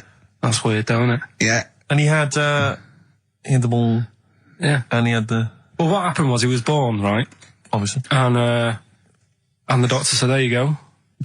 Lovely little boy and girl. So the mum was like, what? So he said... No, I don't think the doctor was sarcastic. Yeah, what? I don't think the doctor was sort of dissing them. Yeah. There you go. What do you mean, doctor? I'm gonna have a look. Exactly. There's the cock, there's the minch. All right, see you later. What are you going to call it? But doctor, what do you mean? Have a look.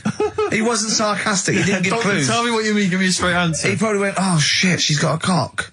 He didn't go... He wasn't sarky to the parents. No, but I'm just getting across, do you know what I mean? I always had a little bit just to... Yeah, I know you do. Yeah. You should be a news. newsreader. Be brilliant. So there's a little kid lying there. Yeah. And the mum says, what am I going to do then? So the doctor, I mean, I'm condensing this. It was like an hour long. Sure. Yeah. So he says, she said, what will I do? And the doctor said, well, he's not sort of well hung. Right. Oh, so he's not sort of well on. This doctor has been struck off since for saying these things. It was a real doctor. It wasn't Dr. Fox. Yeah. Right. So the doctor said, so I recommend that we make it a woman. Right. So they sort of do a little bit of Chicory pokery. Yeah, a little bit of work. And I don't think that's true, Carl. No, it is. It was on the programme. But I think they can tell really what they were meant to be from their chromosomes, can't they? They can tell whether they're X, Y, Y, or Yeah, X. not just, it's not very well hung. No, I tell you what, because back then, when this was going on... Yeah, no, right, I'm just thinking they might not have had... the doctors then thought if you had a kid, right, and you thought, it's a bit ugly, maybe it'll have a better life if it was a fella. If it was a girl and it's a bit ugly and you think it's going to get hard time. Right, don't talk shite. What? What? That a doctor would go, right, you've had a young girl, I'll tell you what, she's a pig, let's pop a cock on her. Don't No, talk I'm not saying, shite. I'm not saying that. What I'm saying is, say if you have like I say, a girl, I just think it's harder if a girl's ugly and she's growing up, she has a harder time. Yeah. Don't you agree with that? Possibly, but you don't change someone you don't change their gender because they're I'm just saying, what I'm saying is the Elephant Man would have had a harder time if it was Elephant Woman, is what I'm saying. But listen to me, listen. What the doctor was saying is, if you get a baby before it's 2, back then they thought you could sort of say, well, instead of giving it a go-kart, give it dolls to play with. Right, back when? What are we talking about? The Middle Ages? We put a song on, come back to this. Yeah, it's Bruce Springsteen, Atlantic City. Bruce Springsteen, Atlantic City, on XFM 104.9. Okay, look, have another go, Carl. What were you saying? As an hermaphrodite, he was born with both sets. The doctor said he's not well hung, let's lose that. Let's get rid of that. Let's make it into a girl. Okay. I'm with you so far, go on then. So, anyway, gets away with it a little bit in the early years. right. Starts going to school, gets away with it a little bit. Sure. Right? But then, do you know when you get to that age and your head goes all funny? Like when you're a teenager and you sort of, I don't know, your skull goes... Mine never did. What are you talking about? No. What That's do you mean your head the goes all teenage funny? years when you look a bit odd. Do you know what I mean? You go from being quite a good-looking person and then your body starts growing. At a different rate, so, you never know till 21 whether you're going to be a looker or not, or whether it's just... Yeah. I know, right. go on. Yeah, I'm still waiting. So, your head grew outwards at exactly the same rate, didn't it? That's why it's Your head grew faster than your hair. He's got a lovely head of hair, but just below the skull. Yeah. He's got a little afro in there, but it just couldn't get through the follicles. It couldn't catch up the skull. Expanding. Oh, bless him. Oh, come on, Baldy. but the thing is, right, so you see these pictures of the lad stroke woman who's trying to be a woman at the age of 14, 15. Sure. Yeah. She's got one of them big heads. Right. Like a lad. Doesn't, you know, she starts having a hard time. She doesn't want to play with the mates, with the dolls and all that. She's more into go-karting and that sort of thing. Gets to an older age. Yep. Decides to go back. Is now sort of with a woman and having a life of a fella. But did did the doctor keep it for him in case he needed it? No, he's had one put on though. Has he? Where'd he get that from? Dunno, maybe that bondage shop. What do they do when they do that? Do they put on what do they do? Maybe someone could call in and tell us. If you're a woman, and you have a... Do you want to speak to someone who's got that information? Yeah, I do want to know. What do they If you've got that information, I don't want to talk to Do them. they construct one? Do they construct it? From plasticine. Or do they whack on a dead one? What? What? Whack on a dead one? Yeah. What? What? That's not, it's not, what do you mean? No. When a woman has a knob put on... Yeah. To have a sex change, where do they get it from? Is it constructed? Do they find, like, I don't know... From a donor. A donut? From a donor. Oh, well, yeah. A donor? A donor, yeah. Yeah, but presumably it's like... Maybe there's someone who well, wants after to they're dead, I mean. No, I thought very maybe few people. It's not like giving someone a kidney and then sort of like celebrating maybe with if you're them. a guy and you want to become a woman, you've got one to spare. That's true. Yeah. Well, a swap. Yeah, just do a little swap, probably on the internet or something. Or Noel Edmonds. What do you mean? On Swap Shop. He's not a man. No, but he could go, we got a fella here who, got a lovely, nearly new, unused penis. Yeah, Keith Chegwin out in kind of Bognor Regis. Wants a couple of tits and a fanny for that, so, call in. It reminds me of the, do you remember the John Wayne Bobbitt story? Which it's always seemed odd to me. I never really kind of got all the information. Do you remember that one, Carl, where the woman cut off her husband's penis because when he was sleeping? I think he was sleeping, and she drove off I think and he threw it woke in the up woods. quite She quickly. yeah. That's so much better than the alarm Exactly, clock, the isn't alarm it? call, yeah. And she threw it out. She threw it out of the car into the woods, and he went and found it. Yeah. But imagine if he'd got to the hospital and they'd sewn it back on, and he'd gone, that's bigger than I remember. I'm not sure this is mine. How many of you got us where we dump all the knobs? We dump all the knobs in there. Yeah. That was an extraordinary story. And then, bizarrely, he became a porn star. Yeah. Yeah. Very strange life that man's had. Well, it is a bit of a shock to the system, isn't it? Oh, cutting your knob off. I know.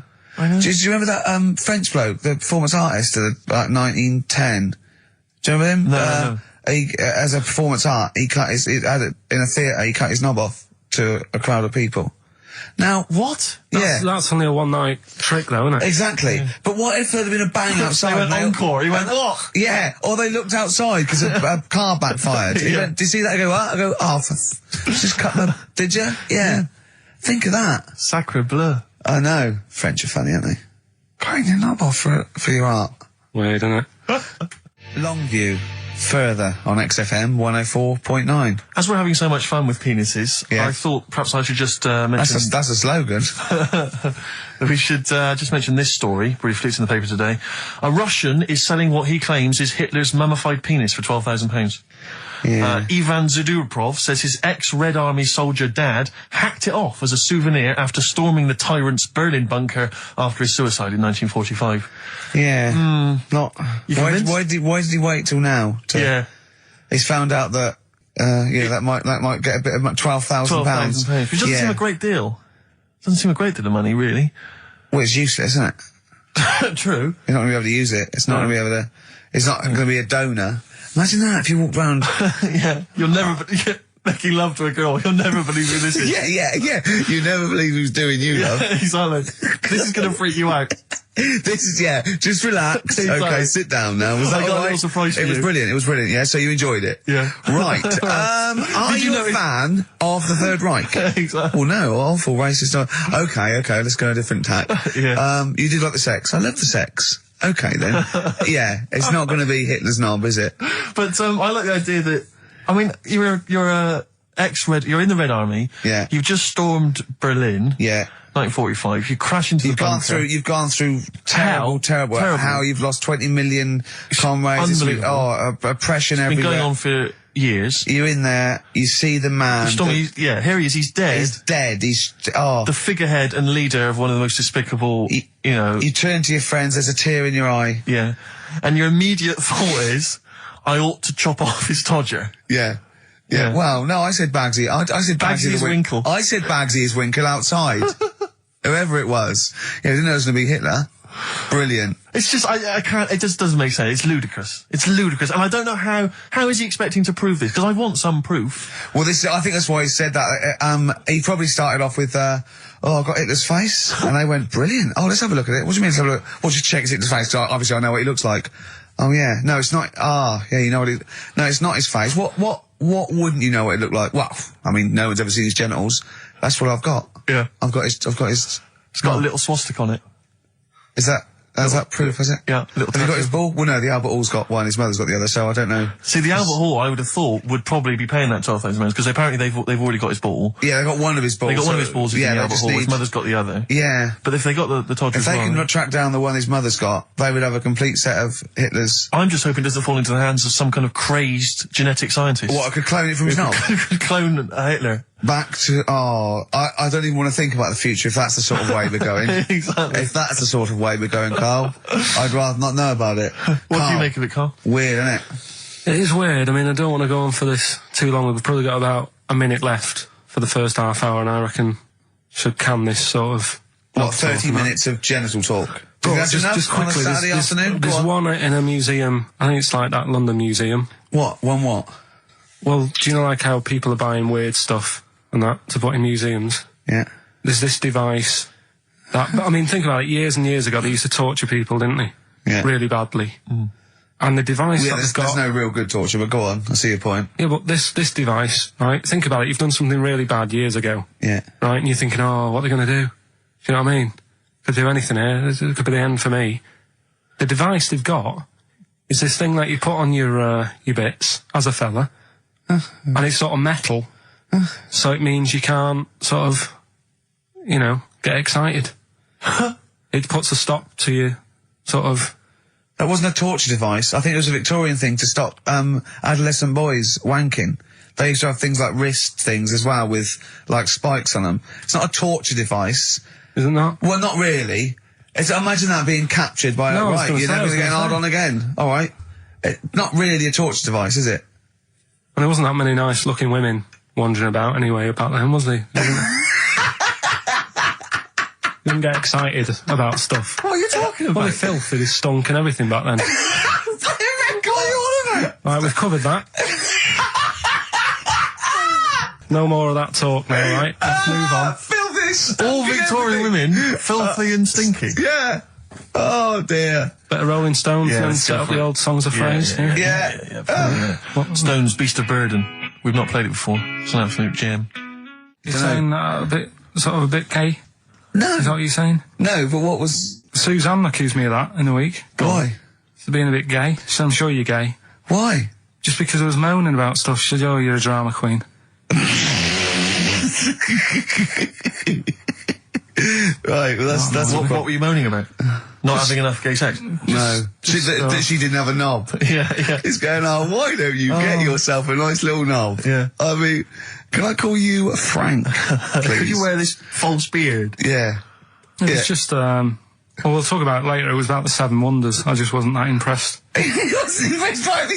He said, well, we'd say that, yeah. Well, we got a good top show coming up, haven't we? But if you are a little bit, just a little bit sexually, you know, don't be afraid to let it out. I mean, if you want us to relieve you of it. I'll tell you what. Let's have a little bit of Maggie May by Rod. It's a beautiful day. Killing as yours. Kings of Leon on XFM 104.9. I'm Ricky Gervais with me, Steve Merchant and Karl Pilkington. Steve, I want to talk to you. I think it was, might have been Wednesday night. I was in the pub. Phone goes. And Karl goes, "You're watching that thing about parasites?" Right. I went, "No, I'm out." He went, "Oh, fella with a maggot in his head." Fella with a maggot in his head? Yeah. And they go, "Oh, no, he's pulling it out now." Oh, God. I said, "Well, I'll get it. I said, "Yeah, see you later." About 5 minutes later, I get a message on my phone. Beep, beep. I look at it. It just says, "Oh, no, there's a fella with his fish up his cock now." There's a fella with a fish up his cock? Yeah. Right. Okay. Do you want to explain that, Karl? Is it one of those little ones that swim up if you're having a slash in the Amazon? Yeah. Yeah. That's weird, isn't it? But it was still, like, stuff like that. It started off with, What does the fish do when it gets in there? just sits there. Why? Well, what else can it do? No, but why does it go up there? Don't know, I didn't listen to that bit. There's a bit, he started off with a fella who had a bit of meat and got a tapeworm inside him. Yeah. And he grew it for however long, and then it came out at the end, it was about 7 foot long. On purpose? Yeah, he did it on purpose, yeah, for the programme, right? I think, probably slimming, isn't it? Well, I was thinking that, could, you know, I mean, you're a fan of Waller, could he purposely have about 8 of them? What, Rick Waller? Yeah. It's a good idea. Because they were saying how they eat, you know, a lot of stuff when they're in you. They just eat all Well, of it. they take enough so you don't die, and nor do they, yeah. But, I mean, you've got to keep taking them out, haven't you? Because you'll still have the same weight, because it's got to go somewhere. So you'll have them in you. What you got to do is, like, let them eat your meal and then take them out. Do you think worm watchers will catch on? Yeah. So anyway, so that happened, right? And then, there was a woman with a maggot in her head. A woman with a maggot in her head? Yeah, she went on holiday, it got in there somehow. And, Stowaway.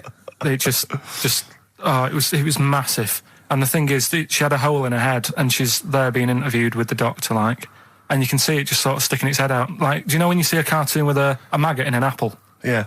And it looks around like that? Yeah. Why didn't they just take it out there and then? I think they could have done, but the doctor's messing about. It's like, well, it's good for the show, isn't it? And they left it in there. Right, that's libelous. Well... That is libelous. But I found it weird. Why not just grab it? Wait.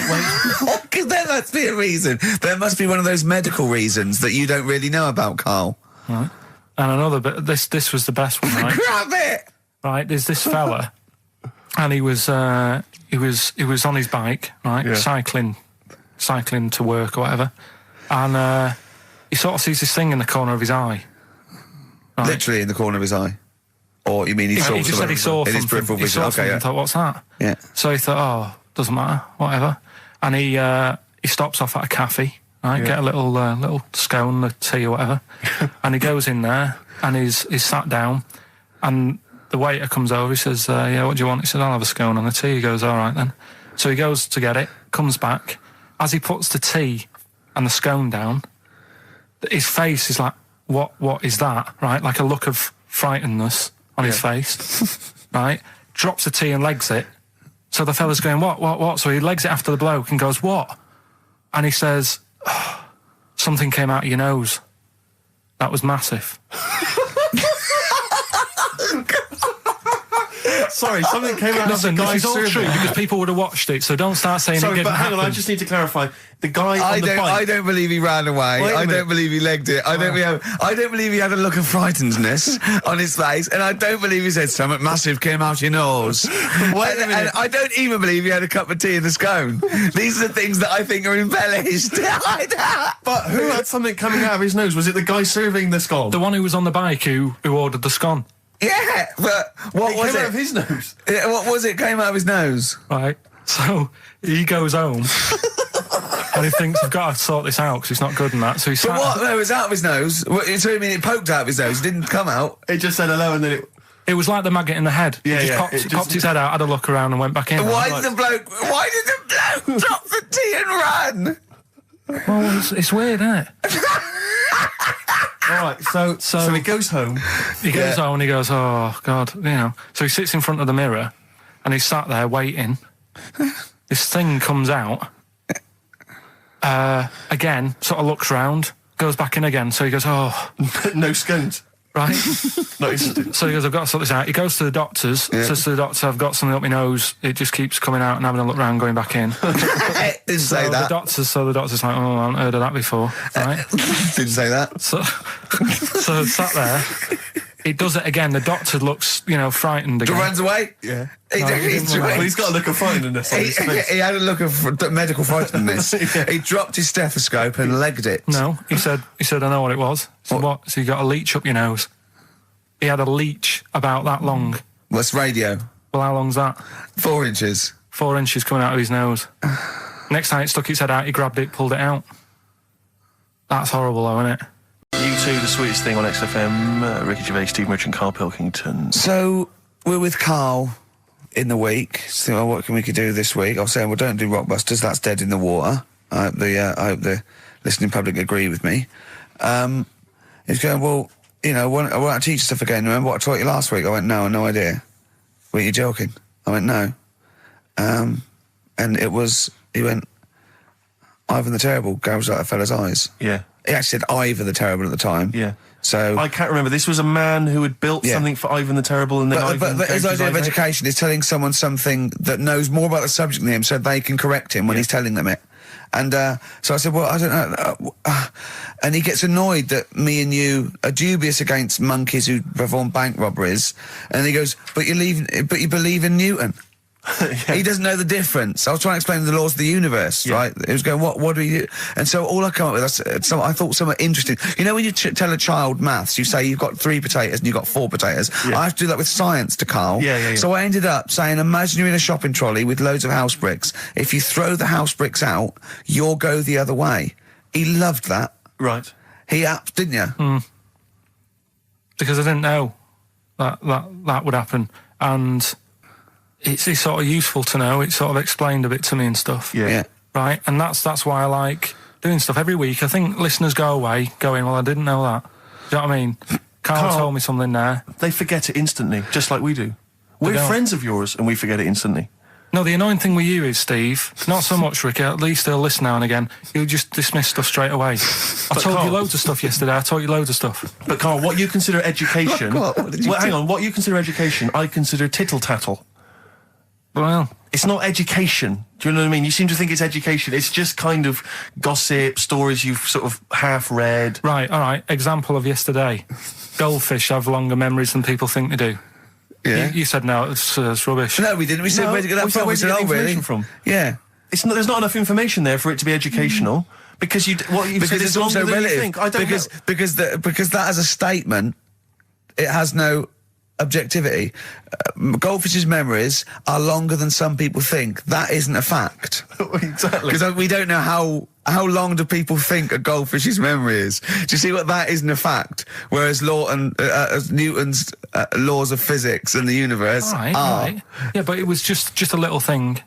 And I taught you more than that. I said about there's loads of Chinese people. If you put them in a line, you can't get to the end of it. I don't know what that means. I don't know what that means. There's loads of Chinese people. We know that, but what? If we put them in a line, we can't get to the end of it? We just say there's about 1 billion Chinese people in the world. But what really annoys me is, right, I read something on the internet the other day, because I'm always trying to learn stuff. Yeah, no, you are. I know you are. Right? Yeah. And you're having a go at me because you're saying, well, what does that mean? Yeah, there was a report on, I think it was on Anova or BBC News website. It said, the world may end in 32 million years. Right, first of all, it says may, it doesn't say it will. And 32 million, who's going to argue with that? And yet they're allowed to put that on a website. You're not having a go at them. No, but you didn't read on. There's more information. That wasn't meant to be a newsflash to worry people. That was like, oh, scientists have discovered that possibility. That was just like. Yeah, but again, possibility. No, but Carl, yeah, but there's other paragraphs that you haven't read. You see, that'll have to give explanations as to why they think that might happen. So therefore, it becomes a news item. It becomes educational.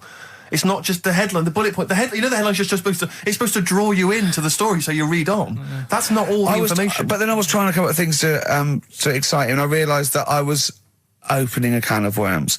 I was trying to come up with facts for him. He was going, give me facts. So I said, oh, okay, why can't an owl, why does an owl have to turn its sort of head 180 degrees? And I said, it's because the eyes are so large, it has to have a huge focal point for its sight, that they can't move within the skull, right? And he went, well, why'd they do that? Why didn't they just do it, give them normal eyes, and then after I've turned their head? I went, what do you mean? Why didn't they? He went, well, whoever did that. I went, well, it was evolutionary. He went, it's like giraffes. I read that giraffes grew their necks to eat food. So they didn't grow their necks to get the food. The ones that had upshots lived longer and so got the food and passed on their. He went, yeah, but why didn't they just give them wings? I went, why didn't who just give them wings? He got angry and went, whoever gave them the necks. his understanding of evolution made me fall on the floor. Who do you imagine is they? Because you don't believe in God, do you? So who is it you imagine is they? Well, whoever made us sorted us out. Who? I don't know, it just happens, doesn't it? Yeah, exactly. Well, there's no will to evolution. It's natural selection, isn't it? I still don't get it, though. We talked about an hour, didn't we? I know. Yeah, but to be fair, I watched as Ricky tried to give you actually what was quite a concise and educated version of evolution. He tried to explain it to you, and I have never seen a person lose interest quicker. But I tried to use actual fact, then I tried to use metaphor and analogy, then I showed you some computer programs to show what biofeedback is and everything. I tried all these things, and Steve's right. You were looking out the window. Have you ever spoken, Carl, to someone who's got Alzheimer's disease? And you try to explain who you are, and they're listening, and then that's what you're like. It's extraordinary. But listen, seriously, I went home, I found this book, I found a couple of facts which I think are more up your street. Evolution, a little bit complicated, a little bit big. But this one, I think we may have mentioned it before, I think you'll like this. This is from a book of facts and trivia. The Egyptians trained baboons to wait on tables. That's interesting to you, isn't it? Yeah, that's pretty good. Yeah. Have you got any more there? I'll see if I can find he's interested. Yeah. Can get the staff. That did happen, You pay peanuts, that definitely happened, you get monkeys.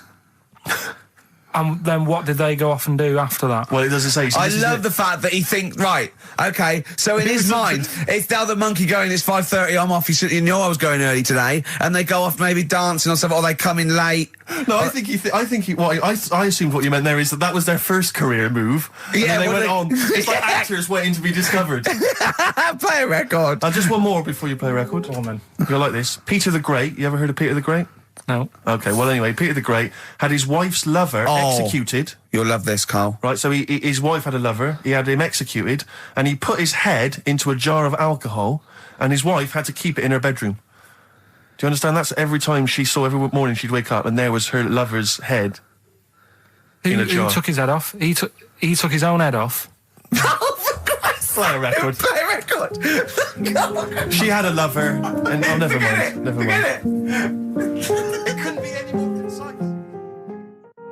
Mad World on XFM. We just had a text, Rick, from Andrew Barnes. He says he watched the same documentary, it would appear, as Carl did in the week. And he says here, just to clarify, the leech nose man got it up there when drinking from a muddy stream. And he goes on, one can only imagine the frightenedness he experienced. Carl. Explain to him once more what happened with Peter the Great. All right, so we've got Peter the Great. Yeah. Okay. And his wife had a lover. That's another man. Another man. Not Peter the Great. She was having an affair with someone else. Right. And Peter the Great, he found out about that. Okay. Yeah. So he sliced off this bloke's head. He killed him. He executed him. Right. You with me so far? The fella who Jesus. She was seeing for a bit. Yeah, there's only two fellas involved. There's two here, people involved. One's Peter the Great, the other one's not. Right. The guy that's not Peter the Great, Derek the terrible. Derek the rubbish. Yeah. Right. He's having an affair with Peter the Great's missus.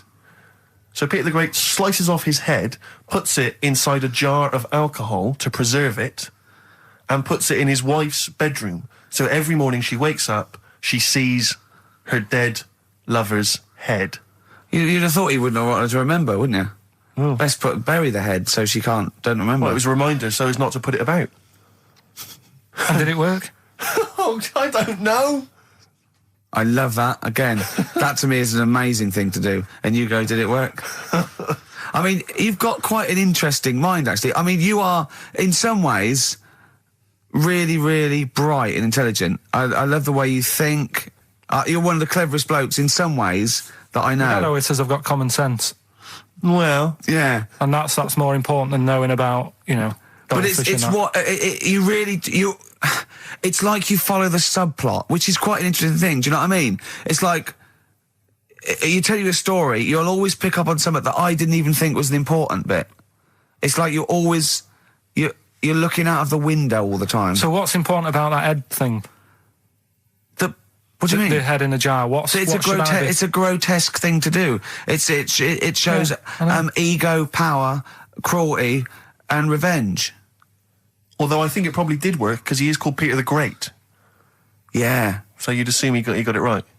Yeah. I don't see how you can query that. That's the sort of facts you give us. You see now, you're on the other side of the fence, and you've got questions just like we've always got questions. No, but in Carl's thing, it would have been, turns out, some weird happened, right? And he was still alive. Yeah. And so she was still having sex with body. And his head was watching. Yeah. And Peter the Great didn't even know. On XFM 104.9. Right, Carl. This is where he shines. This is what Carl gets Mondays off for. Yeah. Okay, Carl, what is it? You want to explain this? It's the bit when I'm in a film and sort of edit me into it, so I'm like an actor in a major film. Yeah. We've done Kes, we've done One Flew Over the Cuckoo's Nest, Shining, stuff like that. Mm-hmm. This week, it's A Few Good Men. Brilliant film. With Jack Nicholson and that. Yeah. So you listen to this, and will we give the question later on? Probably. Let's give it after this. All right. Yeah, we'll give it after we've heard the clip. I haven't really got one sorted, but I'll think of one whilst it's on. So have a listen to this, take everything in, and then the question at the end. So it's a scene where it's the court case. Yeah. All right? All right. All rise. Call your witness. Yeah, he's just coming now. All right, Jack. Colonel. What? I'd appreciate if he would address me as Colonel or Sir. I believe I've earned it. Defense counsel will address the witness as Colonel or Sir. All right. All right, Colonel. Bit smart today with all the army stuff on. You ever served in an infantry unit, son? Nah. Brother did. He was in the army. Got kicked out though, because he went for a packet of fags in a tank. Weird that, isn't it? No, it's not. It's tragic. I wouldn't say it's tragic. I'll show you something tragic. I always carry this book around with me. I always show it to people. It's got like the top 50 weird people in the world in it, right? It's all sorts of weird stuff in it. Look at this one here. It's a fella, right? He's got two heads. And the weird thing is, right, is the top 50 weird people in the world. He's at number 50, he's got two heads. Right? Makes you wonder what's going to be at number 1, doesn't it? Are these really the questions that I was called here to answer? No, but look at it. Imagine if you were his mate. You wouldn't get a word in edgeways, would you? If you maybe he didn't have any friends. Probably right. They say, don't they? They say 2's company, 3's a crowd. So. Please tell me that you have something more, Lieutenant. Yeah, I got loads more. For this fella at number 36, look at him. 3 legs. Little fella with 3 legs, right? Guess what his job is? My answer is I don't have the first damn clue. Well, I'll tell you. He's a juggler. I beg your pardon? He's a juggler. This is ridiculous. I know it's ridiculous. You're probably thinking what I'm thinking. Why wasn't he a footballer? Be great at keepy uppies and that. I'll answer the question. You want answers? Yeah, it's just that I'd like to know the truth. Because you can't handle the truth! Gentlemen. Well, I've paid for the book, so I think I'm entitled to know why I don't give a damn what you think you are entitled to! You better get somewhere fast with this, Lieutenant. What about this one, then? This lad here, he's 12 years old, he looks 48. What do you think? No. Why not, though? You said you didn't want to know any more about the juggler. You didn't say you didn't want to know what I said. I don't have to have it read back to me like All right. Lieutenant, do you have anything further for this witness? Well, just wanted to know if you thought Mr. Webfoot at number 42 should have took up swimming, but... Absolutely. Yeah, you'd say that now, wouldn't you? Forget it. Well, I don't know what to say, really. That's Karl Pilkington in the film A Few Good Men with Jack Nicholson, acting alongside Jack, and I have to say, giving him a run for his money. I think Karl is a really good actor. I genuinely think that. Should we put him in something? Yeah, definitely. Okay. Right, what's the question? What's his forte, do you think? Just sort of playing that sort of stuff. Okay. Deep stuff. Yeah, okay. Yeah, so we can sort that out. Think of a question there out of that little lot. You've not got one? Well, I've got it was at number 36, whatever it was. What was it? Don't know. Let's. It was number 50. It was number 50. Yeah. All right then. Okay. Yeah. Who's number? What? Yeah. Well, yeah. What was odd about the guy who was at number 50 in the 50 weirdest people list? And just text in 83 XFM and put your address on there as well and that. What prizes are there, Carl? Loads of stuff. Yeah. Let me just have a quick look. Oh, that's actually not bad. There's Lord of the Rings on there. Michael Palin's Around the World in 80 Days. If you've not had a chance to see that yet, it's been repeated about 80 times. Look Around You, which is an excellent show. That's really funny if you've seen that. There's some other good stuff. That's not too bad. And also the relatively poor stand-up DVD, Ricky Gervais's live Animals show, which is mediocre. Can't give him away. Yeah. All right. And you can win all those prizes if you can answer which question again? Who was the fella who was at number 50 in my book? What was up with him? Excellent. Right, so let's got to play Thorns. Some Thorns. Yeah. It's the most beautiful track. I can't get enough of this. You'll love it. You'll love this. Karl, come on, what's the matter with you? What? Thorns. That's No Blue Sky. Beautiful, isn't it? And that a great track. It's all right, yeah. Just had an email. Yeah. That woman who opened the Office script could have her head cut off. Apparently. When a letter is posted, it becomes the property of the Queen until it reaches the person it was meant for. By opening it, she's committed treason and could be killed.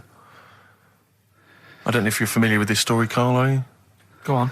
Apparently, some copies of the Office Christmas specials, scripts, got sent to the wrong address. Some woman. And, I don't know what you do in that situation. Normally, if I get mail that's not addressed to me, I just give it to the postman or put it back in the postbox. Radio 1 tried to speak to her, but apparently she's got a gagging order, which makes us think that she sold it to the Sunday. So we'll read it. We'll read the plot of The Office tomorrow in the Sunday papers, which ruin it for some people. Ruin it for a lot of people, yeah. But the other thing is, I mean, if it was sent to her, obviously her name wasn't on it. If that's true, in which case, I think that's quite a serious offence, isn't it? I would hope so. I mean, I would hope that, if I sent something in an envelope, it was... But the BBC, the BBC thinks that because the person they said it was meant to be sent to got his, he thinks maybe that's an excuse. Maybe someone gave her the script and said, don't say it came from me. Yeah. So...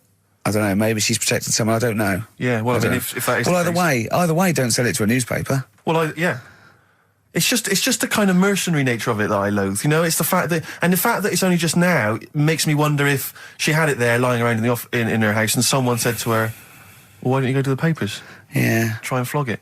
But I just don't think she's going to get a lot for it, because people are going to see it soon. It's not like it's the Hitler Diaries. Well, Do you know they're what I not very well written. But, I mean, I don't know. I tell you what I'm frustrated by is just the fact that it's like we've worked hard to give people some kind of pleasure for this Christmas, you know, because a lot of people are very depressed, Rick, very low at this time of year. They've not got what they wanted. But we're trying to cheer them up, give them a bit of happiness. Yeah, but I think she'll be happy if she gets a lot of money. True. I don't know. I think it's just tacky, really. It's like, well, I just say, if you're a fan of the show and you don't want to know what happens, then don't read the Sundays Tomorrow, or at least avoid it when it says we tell you what happened. But the papers might not ruin it. The papers might go, we've got them, but we're not going to ruin it for people. That'd be a nice gesture. Ideal. But I don't know. All I can say is it's a good job that I send out the prizes. Because that Michael Palin around the world in 80 days will be going to the person who won it. Yeah. And if someone else receives it, they better not try and, do you know what I mean, keep it. It should go to the winner. Yeah, exactly. Right? That is a very good point. So, be warned. Don't open things that weren't addressed to you. Yeah. I did Pandora's that time, box. There's some sort of lesson there. Yeah. What happened? All the evils of the world, wasn't it? Pretty much. What? Yeah. Oh, don't try and explain brilliant. it to Carl. No, Pandora's box. Go on. Well, told not to open it, opened it, released all the evils that are in the world now. But did the person say if you open it, loads of evil will come out? It's not true. It's not true. It didn't really happen. It's not like evolution. It's not the truth. But you remember that? Yeah. Speaking of headlines. Oh, here we go. Okay, look. Yeah, imagine if Pilkington was on News at 10, okay? We should just explain, you cannot be bothered to read an entire news story. You get everything you need from a headline, don't you? Well, I think it's enough. I think if they did... Well, let's see if this is enough. Let's see if Trevor McDonald just read this on the News at 10, it'd be short, and you get back to the football, whatever. Yeah, here we go. And here is the News at 2:15 with Karl Pilkington. Bong. Man who walks backwards around lake falls in. Bong. Chinese woman eats dirt. Bong. Man lives in rubbish dump for 10 years. Brilliant. Bong. Czech family says they've got a rabbit with 3 knobs. Right. Done. Sorry, can you just read a little bit more of the Czech family with 3 knobs? Just about a family. Not read it to yourself. Read it out on air. Just about. He can't read it to himself. I tell him to read it to himself. We still hear it. No, he was, because I could see his lips moving.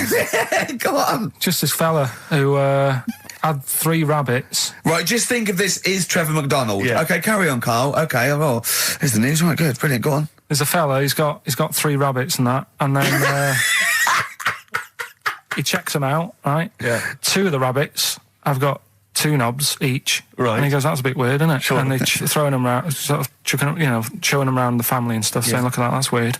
Picks up the 3rd one, it's got 3. Yeah. So they ate the 2 with 2, because they thought they best keep the 3rd one, because a little bit lucky in that. Yeah. It is lucky, 3 knobs there, yeah. Now here's the sports news, and that's how it would work. Yeah, okay, brilliant. Well, we do about the Chinese woman who eats dirt. I'm interested in that. That's it. That is the story, isn't it? What more do you need to know? It's well, I want to know a little bit more. Can you just embellish it? 78-year-old Chinese woman. She says she's 78. Makes you wonder. Yeah. With my theory.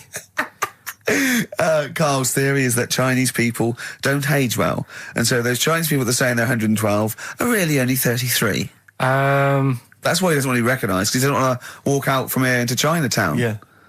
It just says she's been eating soil for 70 years. She's ate about 10 tons of the stuff. And it's done her no harm. Kept her grounded. It's probably all right for you, isn't it? Because it passes through, doesn't it? Yeah. Well, they say, don't they, if you're having a kid, let it play in soil and that, because... well, that's to get it immune, yeah, to get it, yeah. But lots of, things with sort of birds and reptiles sometimes swallow soil and stones, because it grinds up stuff, breaks down cellulose for them. Doesn't do you any harm. All right, then. One more fact from this book for you, Carl. Apparently, officially, the Second World War is not over. It's not actually over because there's never been an official treaty signed between Germany and Russia. So it's still going on. Interesting or not? Not as good as the monkey one and the woman who eats dirt. And the Peter the Great and that. Sure. But, yeah, it is over, isn't it? Isn't it though? That's what I mean about you annoying me with stuff that you go, oh, that's interesting. I don't think that is interesting. Okay. There was, what was it I learnt? What was it I learned? Think of that as a question. Well, we're all trying to figure that out. Yeah, go on. Leonardo, DiCaprio? The painter. Da Vinci. He could write with one hand, draw with the other at the same time. Right. Yeah, that's good. It's all right. That's interesting, isn't it? Yeah, it's all right. Well, if you have an interesting fact for Karl Pilkington that you think he might be intrigued by, email ricky.gervais@xfm.co.uk. What have we got coming up? What have we got coming up? More education stuff. Some good tunes and that. Yeah. And a bit of Outcast. Yeah. Outcast.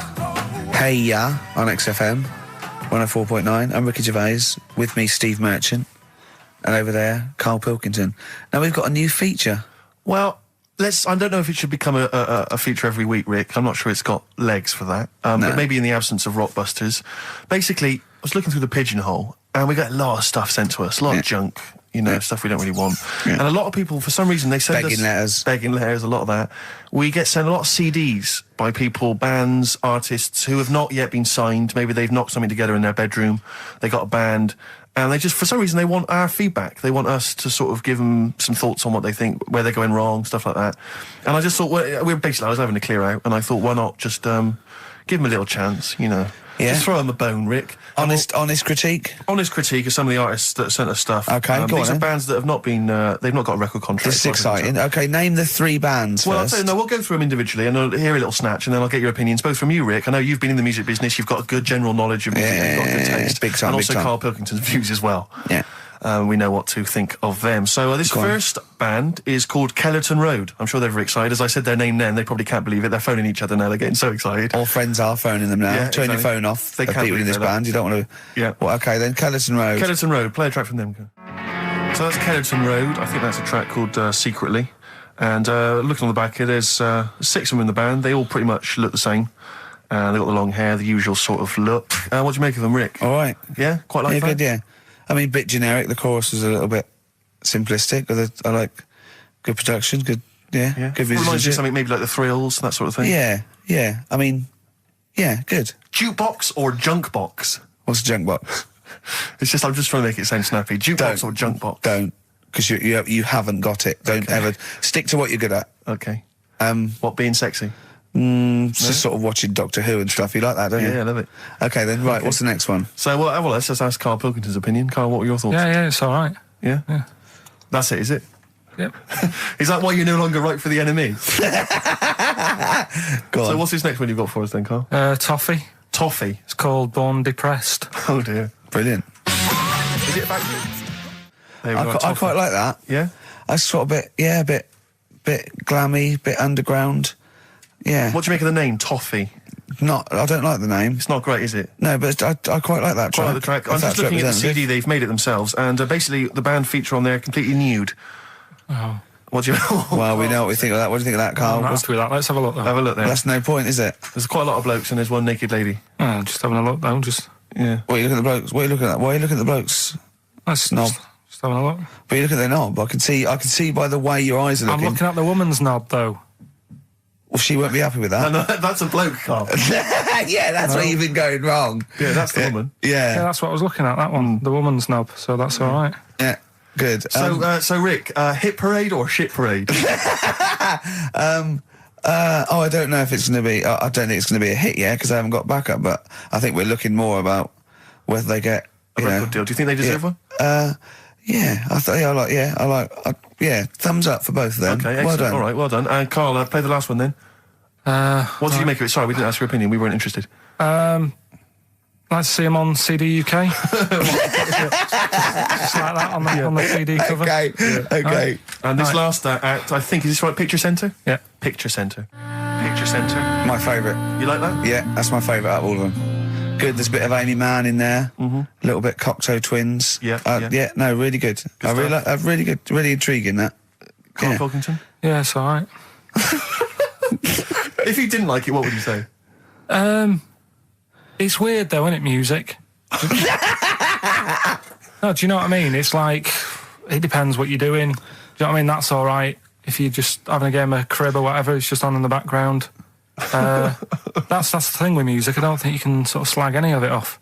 It's times, and it depends what mood you're in and stuff. Yeah. So this is a pointless feature. It's a pointless feature. We're doing it I then. didn't come up with it. No, I don't. All right, don't slag it off. Okay, we'll do that again then. I was quite enjoying that, but okay. No, do you understand what I'm saying? Well, that it's not worth having an opinion about music. Well, I'm not that bothered. I'm just saying. Imagine if he was on the panel of Fame Academy or Pop Idol. Yeah, that'd be great. It'd go along, and Nicky Chapman go, "Yeah, you've really improved. I really like that. I don't know what you're wearing, Dr. Fox. You were hot, baby. I loved it. Like your legs, like all your boobs and all that. Brilliant. Come to Carl. Not bothered. All right. Yeah. Brilliant. No, we'll keep it up. Play a record. Yeah. Oh, come on. This is my favourite. Can I change? Well, this is my favourite out of all four of them. Lynyrd Skynyrd. Yeah? Yeah. Slam dunk this puppy. Jet.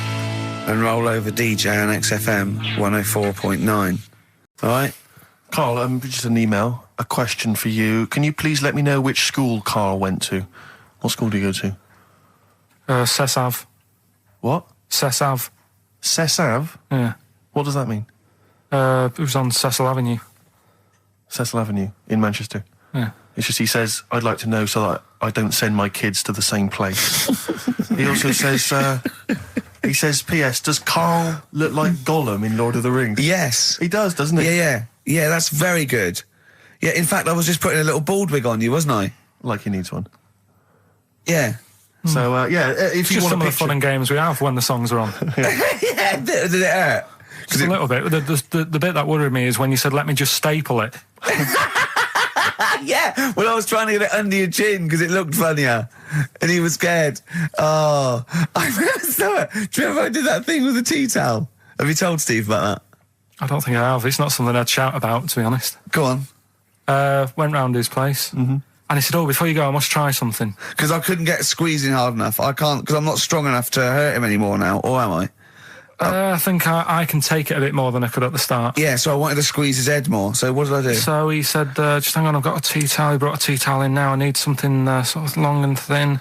What can I get? He's asking his girlfriend, where's that there? Comes in with a spatula, right? He puts the tea towel on my head and manages to sort of put the spatula in and turn it round so that the tea towel is tightening on my head. Yeah.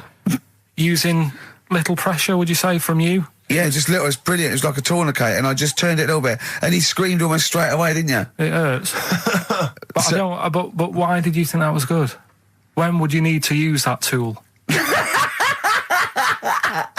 I knew. I did it on my other bald mate. Rob, who was over, and he screamed as well because he just put a tea towel around like a little bandana. Just stick the wooden spoon down the back. Just turn it, and it's even half a turn, isn't it? And it really. Hopefully, children listening will be trying that on their friends. No, they won't. Don't try that at home. I've got another fact for you, Carl. Might be of interest to you. Just the final one. The ancient Babylonians had few. What? Can I just stop you there? What's a Babylonian? My head's gonna burst. What do you mean, what's a Babylonian? I've never heard of one. No, but we'll work out. What's an Evertonian? Someone who supports Everton. Well, or from? From Liverpool. Yeah, so what's a Babylonian?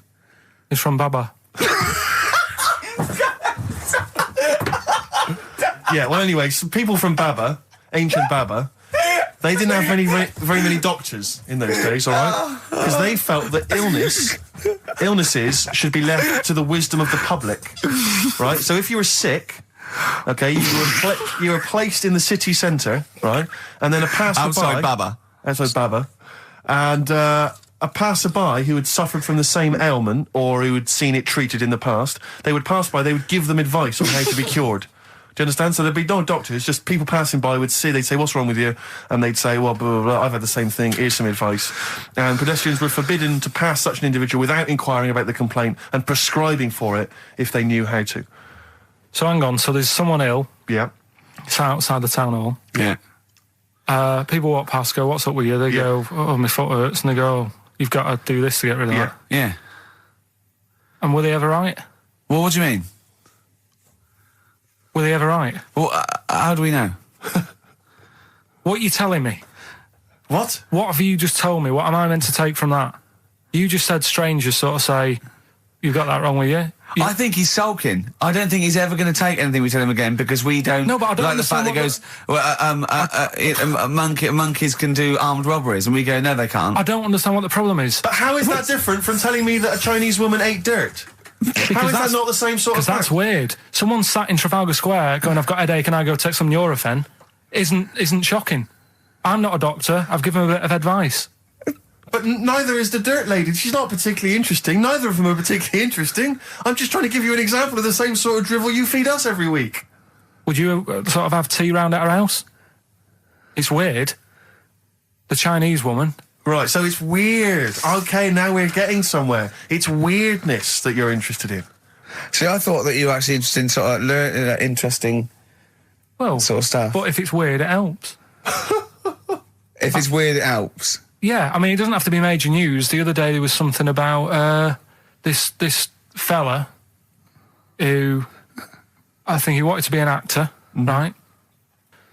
And he was trying all his life to be an actor. Couldn't get a gig anywhere, right?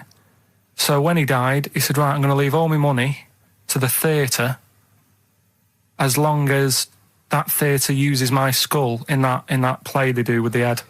Hamlet. In Hamlet. So that's that sort of news, and it's weird. Right. What money did he have if he'd been struggling actor? He had some money in that. What did he do? I don't know. Oh, that's what I'm interested in, what he did. Yeah, that's what me and Steve. Yeah, that's what me and Steve are interested in, what he did, how he earned his money.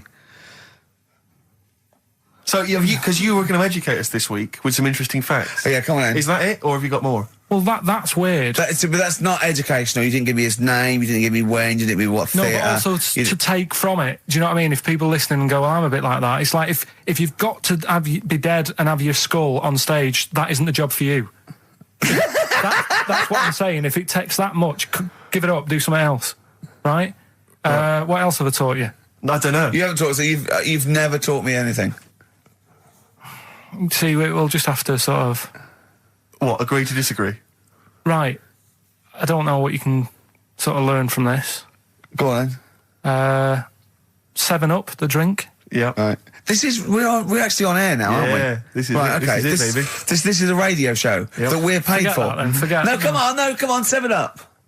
It's not really... Not important. It's not interesting or important. Go on, come on then. The little red dot, that's above the 7 on the can. Do you know, it says 7 Up and there's a little red dot. Yeah. That red dot's there because the creator of it was an albino and he had red eyes. And he had that little thing there as his little trademark. Is that true? It's true. That's quite interesting. Right then. So that's what I'm saying. It's not that important, but it's interesting. If it's true, that's interesting. It isn't. It's true and it's interesting. Okay, that's good. You know, Coke used to contain real cocaine. So well, they used to be medicines, didn't they? Tonics, yeah. No, they were medicines. I read that tomato ketchup and Coca-Cola started off as medicines. Probably not a medicine, probably more of a tonic, because it probably a pick-me-up, wasn't it? If I had Coke in it and caffeine and sugar, and same as ketchup, probably lots of vitamin C and lots of sugar, it was probably more of a tonic. It wasn't really a medicine. They didn't say, cancer, have this on your chips. It's an HP. Wasn't a medicine, it was... Well, it was, kind of. All right, okay, let's agree to disagree on that particular one. Okay, all right, yeah. Is that it, Carl? Because you've been educated this week. You've given us the 7 Up thing, okay. I've told you about the goldfish. Not really, but yeah. He didn't tell us anything about goldfish. This is your fact, right? You know what? Goldfish might have longer memories than some people think. That's not a fact. That under no circumstances would imagine Magnus Magnuson saying, what animals might have longer memories than most people think? This is goldfish, correct? Imagine that as a question. How is that a fact? If you ever have children, are you going to educate them with this kind of drivel? Is this how you're going to raise your kids? So their minds just pump full of this That'd be my rubbish? job. I'd keep them interested with stuff like that. Right. Yeah. Suzanne does the proper stuff. Yeah. So you agree there is some proper stuff? Yeah, but I wouldn't make him do it. I'd just sort of leave the book there And then if he read it, I'd go, that's good. That is. What book would you think? What, the 50th, freakiest people ever to be born? Give him that to start with. What would you tell me your favourite was? The little fella who's playing the keyboard? That or the three-legged fella. Yeah, okay. So he's learnt that. That's the first day at school. What would you teach him the second day at school? I don't know, because why do owls have to turn 180 degrees to look the other way? Because they've got big eyes. Yeah, and what's that mean? What do you mean? What's it mean? Can I just? I don't think you should have children. Well, Suzanne's always saying, she'd like to hear tiny feet running around the flat. Stuff. Yeah. I just said, let's get a little midget cleaner. Right, haven't got long. We better give the winner. We got monkey news coming up. We haven't really got any monkey news. What do you mean? What do you mean? There's nothing going on, seriously. What do you mean? The last few weeks I've kept telling you. No, right. This really annoys me when you say there's nothing going on, because you call it monkey news, but it's not monkey news. You have stories, dubious stories. But shut up a minute. About it's always chimps, which annoys me. You call it monkey because they're apes, right? And it's often from the 18th century, so it's not news anyway. So don't tell me there's no monkey news what I'm this saying week. Is, if there's monkey news worth doing, I'll know about it. And there isn't anything, so let's leave it. Right, okay, you are going to give me some monkey news, I'm telling you, you are going to give me some monkey news, or we're not leaving. Right, well, my mum sent me some. Right. I got a little letter from her doing the usual sort of stuff, telling me what she'd been up to and that. It was a little thing about somewhere in Lincolnshire or something. Right, good. Do a bit of monkey throwing. God, what do you mean? Because some fella got attacked by one once. And sort of to remember him, on this certain day, they go, oh, it was today, wasn't it? And that fella got attacked by a little monkey and that. And something about chucking monkeys about. That's horrible. I don't know if they're real. I think it's just like to remember. All right. But that's the only sort of stuff that's knocking about out there. But it's not, that's not. I've got my mum and dad on it, looking all the time for stuff. There must be more monkey news than that. There isn't nothing. I mean, there's bits and pieces. There was a bit about Donna Rare, how when she has a kid, she's going to let a gorilla look after it for a week or something. But apart from that, it's dead out there. True. Well, I don't know what that means. She's well, that's it. Apparently, well, it's not true. She's not going to let a gorilla look after a child. No, it is. Apparently, a fella works with them or something, and this is rubbish. It's not rubbish. How can she let a gorilla look after a baby for a week? Well, forget it. Sorry, have you ever heard her speak? Like I said to you, though, the reason I did this was to get that kitchen, right? Now, brilliant. As we speak now, right? Builder's in the flat. He's been annoying me. Of course he has. Of course he has. What's he been doing? When he turned up on Monday, right? Yeah. Wanders in, and the first thing he says to me is, said, the pub across the road, is it any good? I said, well, it doesn't matter, does it? You're working on the kitchen. Think of saying that to a builder. Probably making conversation. Probably meant, do they do a toasted sandwich? Because I've got a half-hour lunch break. Not an hour, like Karl Pilkington. So I'll probably go and get a nice, cheese and tomato sandwich. Is that genuinely what you said to him? Yeah. The first thing you said so to him? Suzanne had a go at me saying, why have you said that? He hasn't even started on it yet. I cannot believe that. You're unbelievable, Karl. And you say it's us that are rude, crass, I wasn't faultless. being rude. I just was letting him know. Do you know what I mean? I know what he knows what he was there for. He had it down on his little docket. Do the kitchen this week. He didn't come there and go, what did I come out for? Was it to go to the pub for a week? Why am I wearing these overalls? Yeah. Who's the little bald mank twat insulting me? Let me just check. Let me call the head office. I wasn't having a go, though. I mean, they should have finished it yesterday, and they're there now, on their own. And what annoyed me is they turned up late today. Hold on, Karl, I've just realised something. They're probably listening to the radio. This, I assume, tuned to XFM, isn't it, in your kitchen? Yeah, but they don't know it's me, do they? Do you know what I mean? No. They'd go, he's got a whiny mank voice as well. So's the bloke who owns this place. And the bloke who owns this place, when I said, what's that pub like across the road, said, well, you won't be bothering that. He's working on this. No, he won't be able to put two and two together, will he? You've suddenly, the penny's dropped, doesn't it? You've suddenly realised. Look at his face! Yeah. He's suddenly realised they might know it's him. And they could be listening, and they're going to clean you out, mate. Oh, if you are the builder working in, where is it? I won't say the address, but it's Central London, isn't it? Yeah. Go mental. Have whatever you want. Opposite that pub.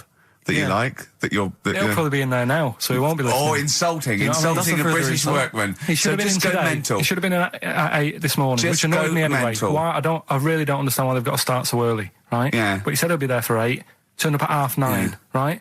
Wanders in, and what annoys me is he could have left all this downstairs. He had a paper under his arm, one of those crossword books, and a pot noodle.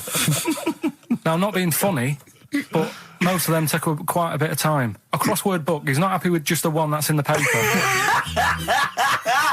If you're listening, if you are the builder that's listening now, doing Carl's flat, what about pissing in the laundry basket? All right, this is Carl. You may remember that last week we opened with some quality knob news. Knob news, yeah. It was Hitler's knob. Hitler's knob was one of them. That just sparked off into a whole bunch of other kind of knob-related discussions. Yeah. And I'm pleased so far to see that we're almost at the halfway mark for this first hour. And so far we've only talked about nudity and/or todgers. Yeah. So excellent work from us. Well done, lads. Yeah. I'm looking forward to Dr. Fox and the rest of the Sony award committee listening to this one. Yeah. But more knob news. I don't know if there's a jingle for that, maybe. You nearly had the eye out. Knob news. Knob news, excellent.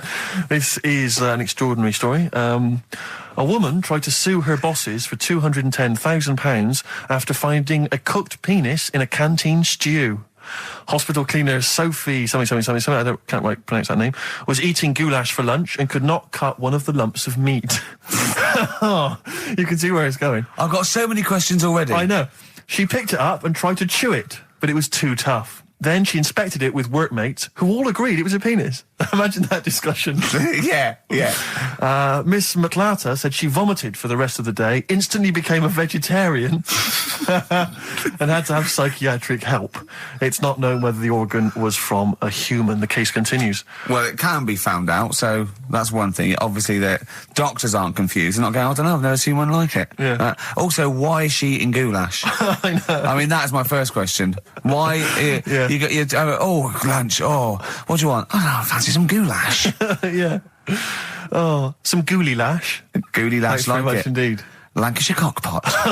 Is on the menu. Brilliant. Only £5.50. Wangers and mash. I'd love some wangers and mash, please. Cock o' van. Cock o' van. It's already done for There's you. wangers and mash, cock o' van, Lancashire cockpot. That's just off the top of our brains. Yeah. So if you've got any of your own, keep them to yourself. We're not interested. What do you make of that knob news? And it's in a hospital. Yes, it was. No, hospital cleaner. You're right. Oh, cleaner. God. I know how your mind's thinking already. There's been a mix-up. There's been a mix-up. What kind of mix-up? I love that. What, some bloke's gone in, some lesbian's gone in, wanting a sex change. She's got a carrot for a cock. Stewing steak. Stewing steak. Oh, that would be great. No, you'll remember this. When you hear it, it was when Carl said something that was basic. Well, I think for a lot of people it sounded like a lot of old bollocks. Man grows penis on his arm. I mean, why people are constantly losing their penises around the world? I have no idea. But why? I didn't realise it was a bit. What do you mean why on the arm? It's just a graft, isn't it? Yeah, but put it on like your buttock or your side. You can't wear a short sleeve shirt. Why do they've done that before? I don't understand it. Why not just graph it onto the side of your leg or something where it's high up, close to where it should be? I don't know. To get it used to the environment.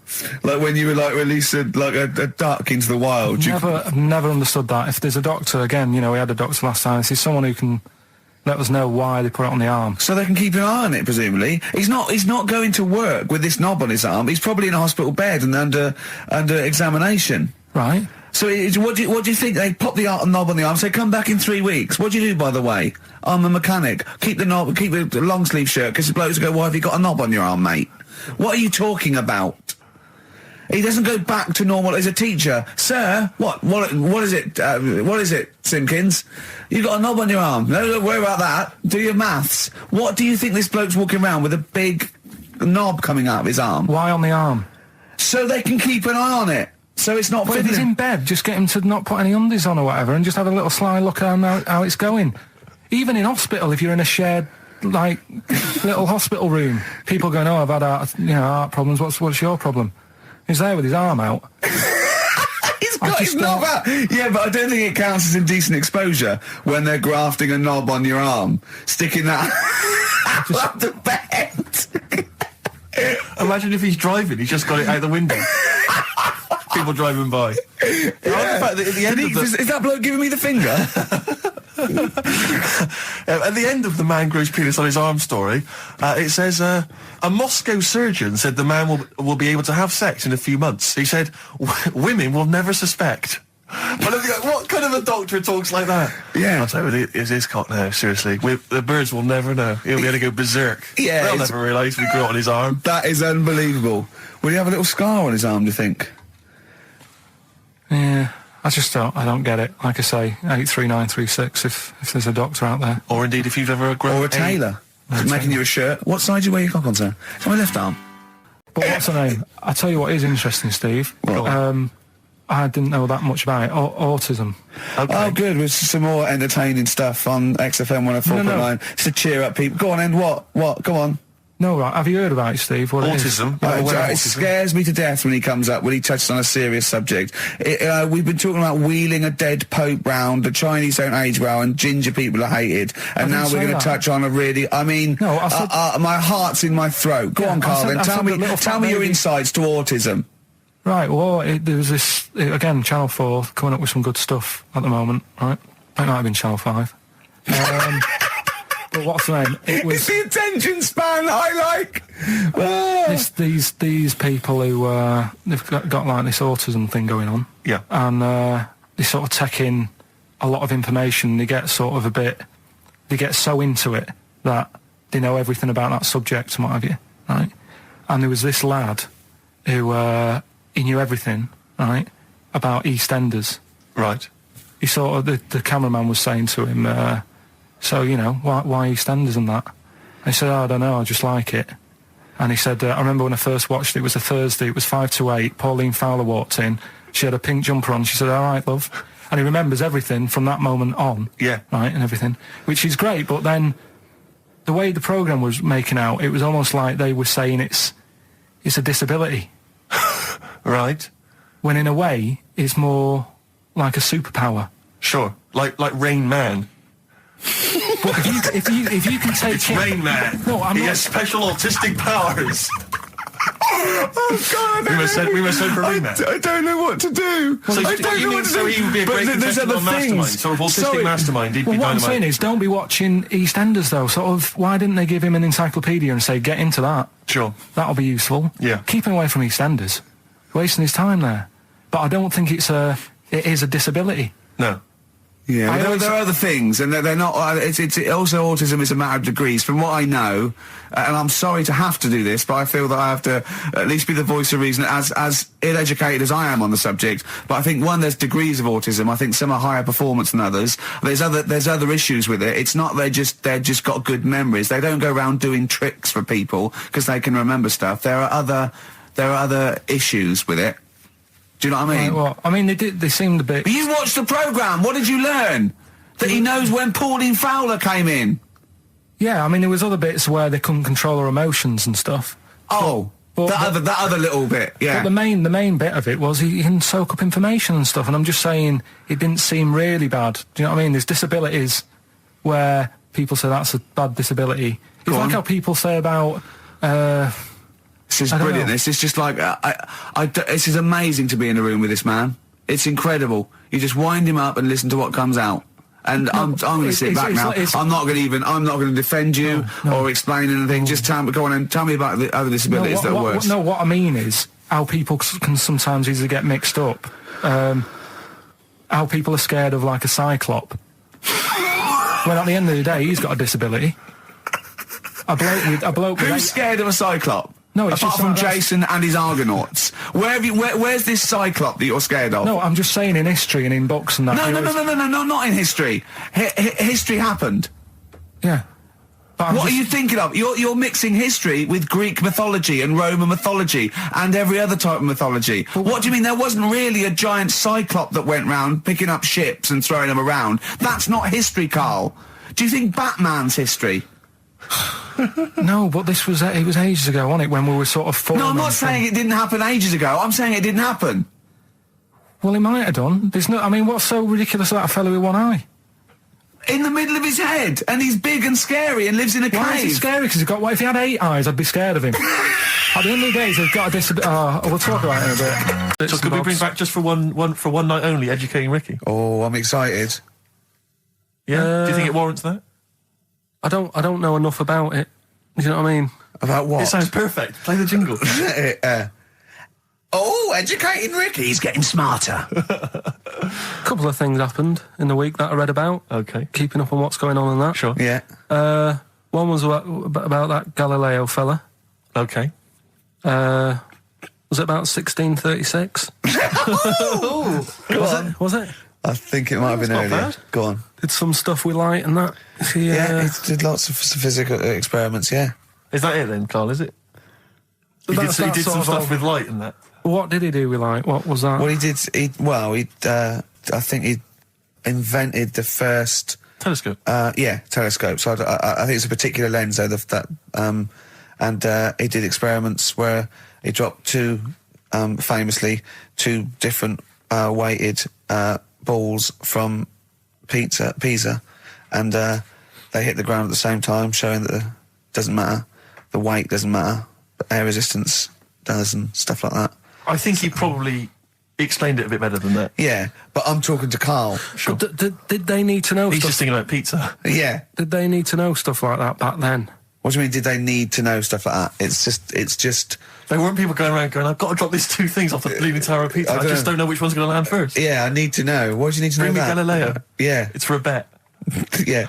No, but if I was knocking about then, I'd be like, stop messing with that. We need a telly. Or, do you know what I mean? I bet he thinks the Flintstones is real. I know. That'd be brilliant. That's what I'd do if I was a caveman. I'd make a telly out of rock. Yeah. And a pelican and a as car a cement that I just mixer. ran along the road with. Yeah, exactly. Yeah, we need a car. Yeah. Well, we haven't really got the internal combustion engine. Can you stick your feet through the bottom? Yeah, just get me a car, for Christ's sake. Anyway, so I learned that. And then... What? You learned his name.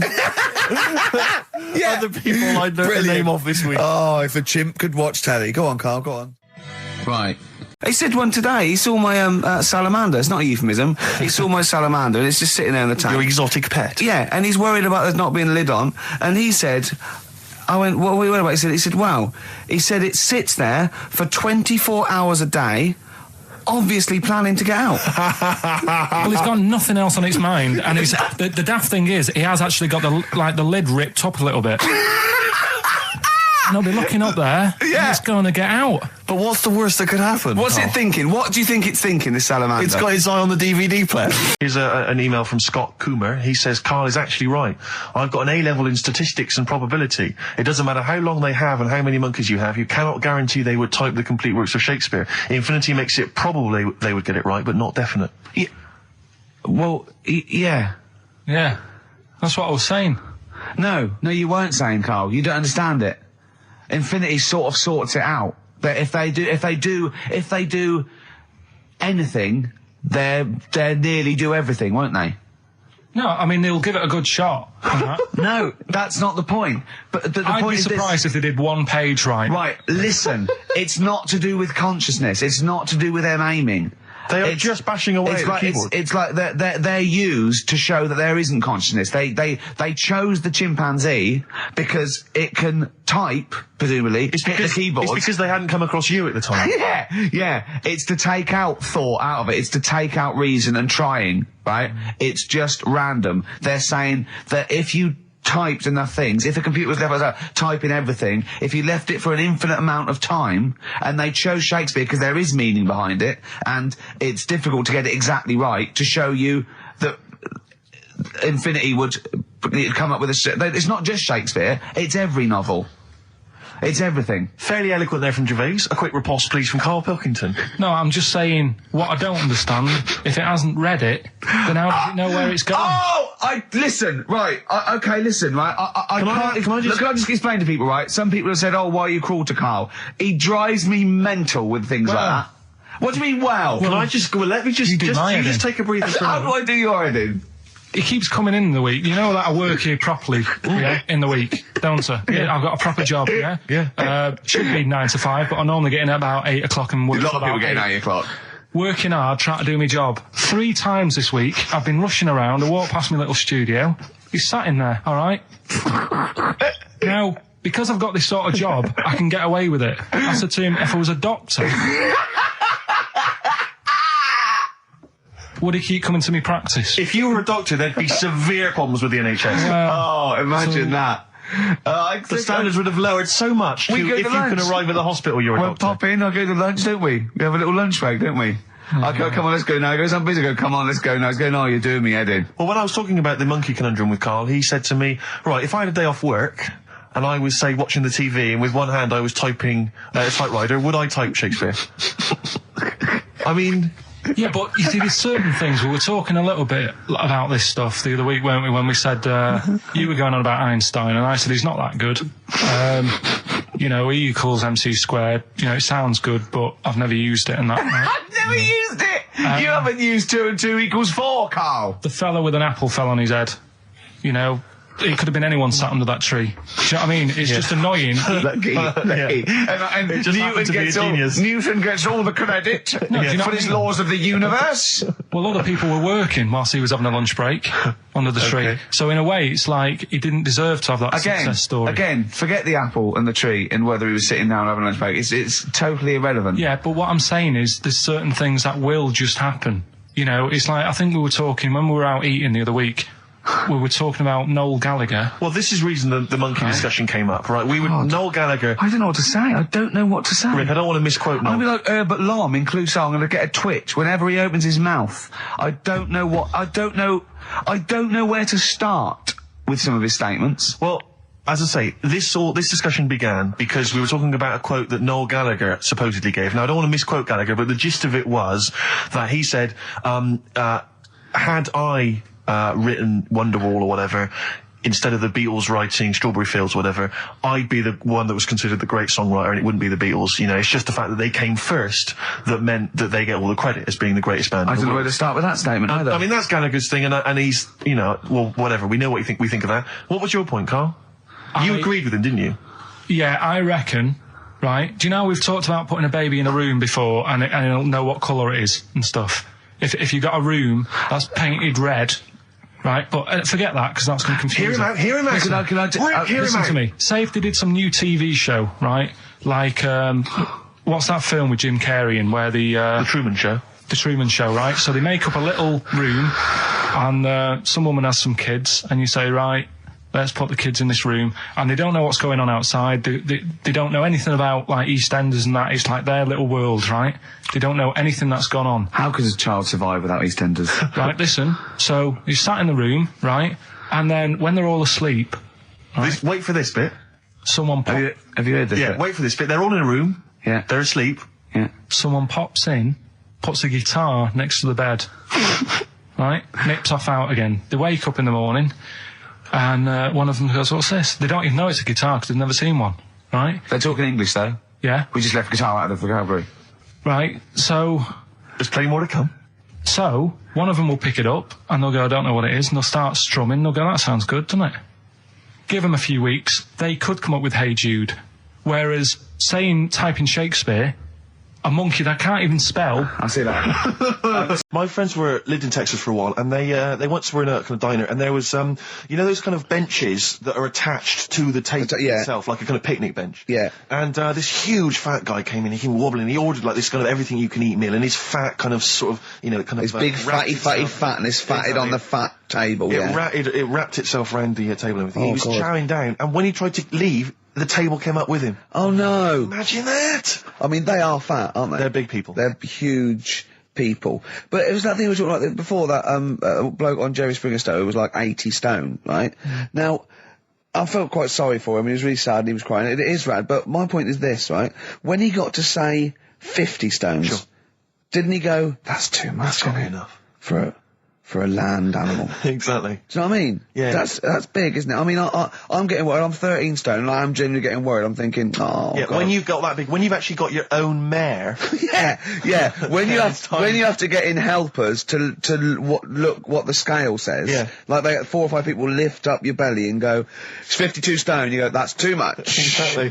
I'm going to only have 9 breakfasts. When you actually, today. when you begin to appear on the Ordnance Survey, yeah, exactly, yeah. When you've got your own symbol. It's like, we can see 2 things from space now, Fatty and Steve Merchant. We'll be landing All right, at about... well, Well, no, I'm just saying, go, at all, you're yeah. not fat, are you? You're freakish and big. Just another quick thought. Badly Drawn Boy on XFM 104.9. I'm Ricky Gervais, with me Steve Merchant and Karl Pilkington. I'll tell you what, the Sonys then. Oh, This Thursday at the Grosvenor House Hotel. Yeah. Everyone in Radio's Anyone has entered their show in different categories saying, they get it down to, winners this year included the brilliant Dominic Mohan, former showbiz editor of The Sun. lots of people won. Lots of people won gold. Lots of people won silver. Lots of people won bronze. We didn't get a sausage. Nothing. This show was deemed not worthy of anything. I mean, not a look in. The panel looked at it and said, well, no, definitely is not radio. Didn't get a vote. See, that annoys me on so many levels. Let me tell you, one, right? I've never complained about losing an award, okay, ever. Yeah, mainly in TV. I know we've won a lot, but we've been beaten by Peter Kay. Good luck to him. He's brilliant. Beaten by Phoenix Nights, the sitcom. A lot of people like that more than the Oscars, vice versa, right? No qualms. But the shoddy shite that I heard that night beating us, I was furious. I don't understand. There's people, regional, it sounds like hospital radio, right? I shouldn't even be on XFM. I thought, it's beneath me. Yeah. And I thought, well, give them a hand, right? Let's show them. And I want to know who the panel was as well. I do not believe it. How can they I was looking back over some of the shows, right, before I go to Karl, and I've just done a little excerpt of, a trailer of what we do, what we're about, and I don't know how the panel could overlook this. Play a bit, Karl, please. Shaking her muff, minge and tits around does not make her a hoe, then what does? These kids at school with big heads. Karl, what are you talking about? Shut! Oh, my name is Holy Fuck. Right, Yeah. it's this monkey that was on a train station. Right. What if you mean cock to mean penis?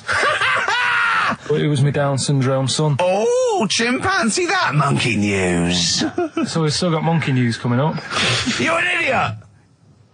You know what I mean? That's, to me, quality broadcasting. I don't know how they can say that isn't worthy. That's what we sent in to the Sony people. They listened to that. How they didn't think that was dynamite stuff. It doesn't make sense. Actually, I've been thinking about this since Thursday, because I've been a little bit down in the dumps. Yeah. What I think it is that with the TV show, the TV stuff we've done, Rick, we put a lot of work into that. Yeah. We get the script, we got the script, we spend a lot of time on it. What this show is about, it's very much about spontaneity, it's about our personalities, and I don't think we're ever going to win an award for our personalities. I think that's where we're going wrong. Do you know what I think? I think that when we're together, we're the auteurs of The Office, and, and we're strong on it, and we're just two, we write it, we direct it, we cast it, we even worry about the font and stuff on the, we do everything. There's a weak link in our midst, I think. On the radio show? Yeah. Right, well, I'm just trying to think what the common factor is, because on the award-winning TV show, it's just you and I. Yeah, I don't know. Well, I'll tell you what, can we play a record and let me think about this, because there must be something. There's got to be a factor. That isn't in The Office that's in this, that means that The Office is award-winning, and this is a pile of shite. It's interesting. I mean, I don't think our number one fan, Dickie Anderson, Richard Anders, was on the panel, although he here has emailed in. He's got a couple of thoughts as to maybe why we... What is Dickers doing, man? Dickers says, commiserations on not winning a Sony. I can't believe you didn't win, naturally. I mean, apart from your show's obvious lack of quality and effort, having a monkey for a producer, offering the biggest load of tat as competition prizes, saying hairy Chinese kid 48 times every show, Rockbusters, not bothering to turn up for weeks on end, only having 3 listeners, introducing the comedy characters Camp David, Harry Fook, which I think he spelt wrong there, Stephen Merchant. I'm not a character. Apart from insulting every race, religion and sexual orientation, bickering like schoolgirls... We haven't done everyone yet. We have not insulted everyone yet. There's loads to go. Despite the fact you generally bring misery into the lives of anyone who listens, I thought you were surefire winners. Better luck next year. Well... I mean, a couple of constructive, criticisms there, but generally, I still can't nail it. Was he on the panel? Well, I don't think so. Well, he's a fan, so... Yeah. Well, no, he's clearly a fan. I mean, he obviously loves the show. Because he has hit the nail on the head. Oh. Which... Yeah. But, what should we do? Should we give up or should we try harder? That's always my dilemma in life. Sure, yeah. I mean, I've always gone for the first one. Give up? Yeah, why bother? Yeah. If they can't see... just give us the award, and then worry about it later, and we won't let them down. Yeah. Now they've got blood on their hands. We're gonna. What should we do? To give a couple of months notice? I think so. Okay. Well, there you go. I mean, seriously. I mean, because I think. I'm being serious. I'm not being wacky now. We haven't told Andrew, but I think we've won our course with this show. Yeah. So let's. Okay, we'll give it a month, and it's because the Sonys didn't give us anything. Play a record. Yeah. There you go. You got to do a bit longer than that. No, we haven't. Got to give a month's notice. No, you got to work till about September if you're gonna. No, we haven't. No, we give a month's notice. We, whatever they give the money back, something. Well, you give your money back. Yeah, I know. What are you going to spend your £80 on? True. Oh, that's a wonderful, wonderful clip, and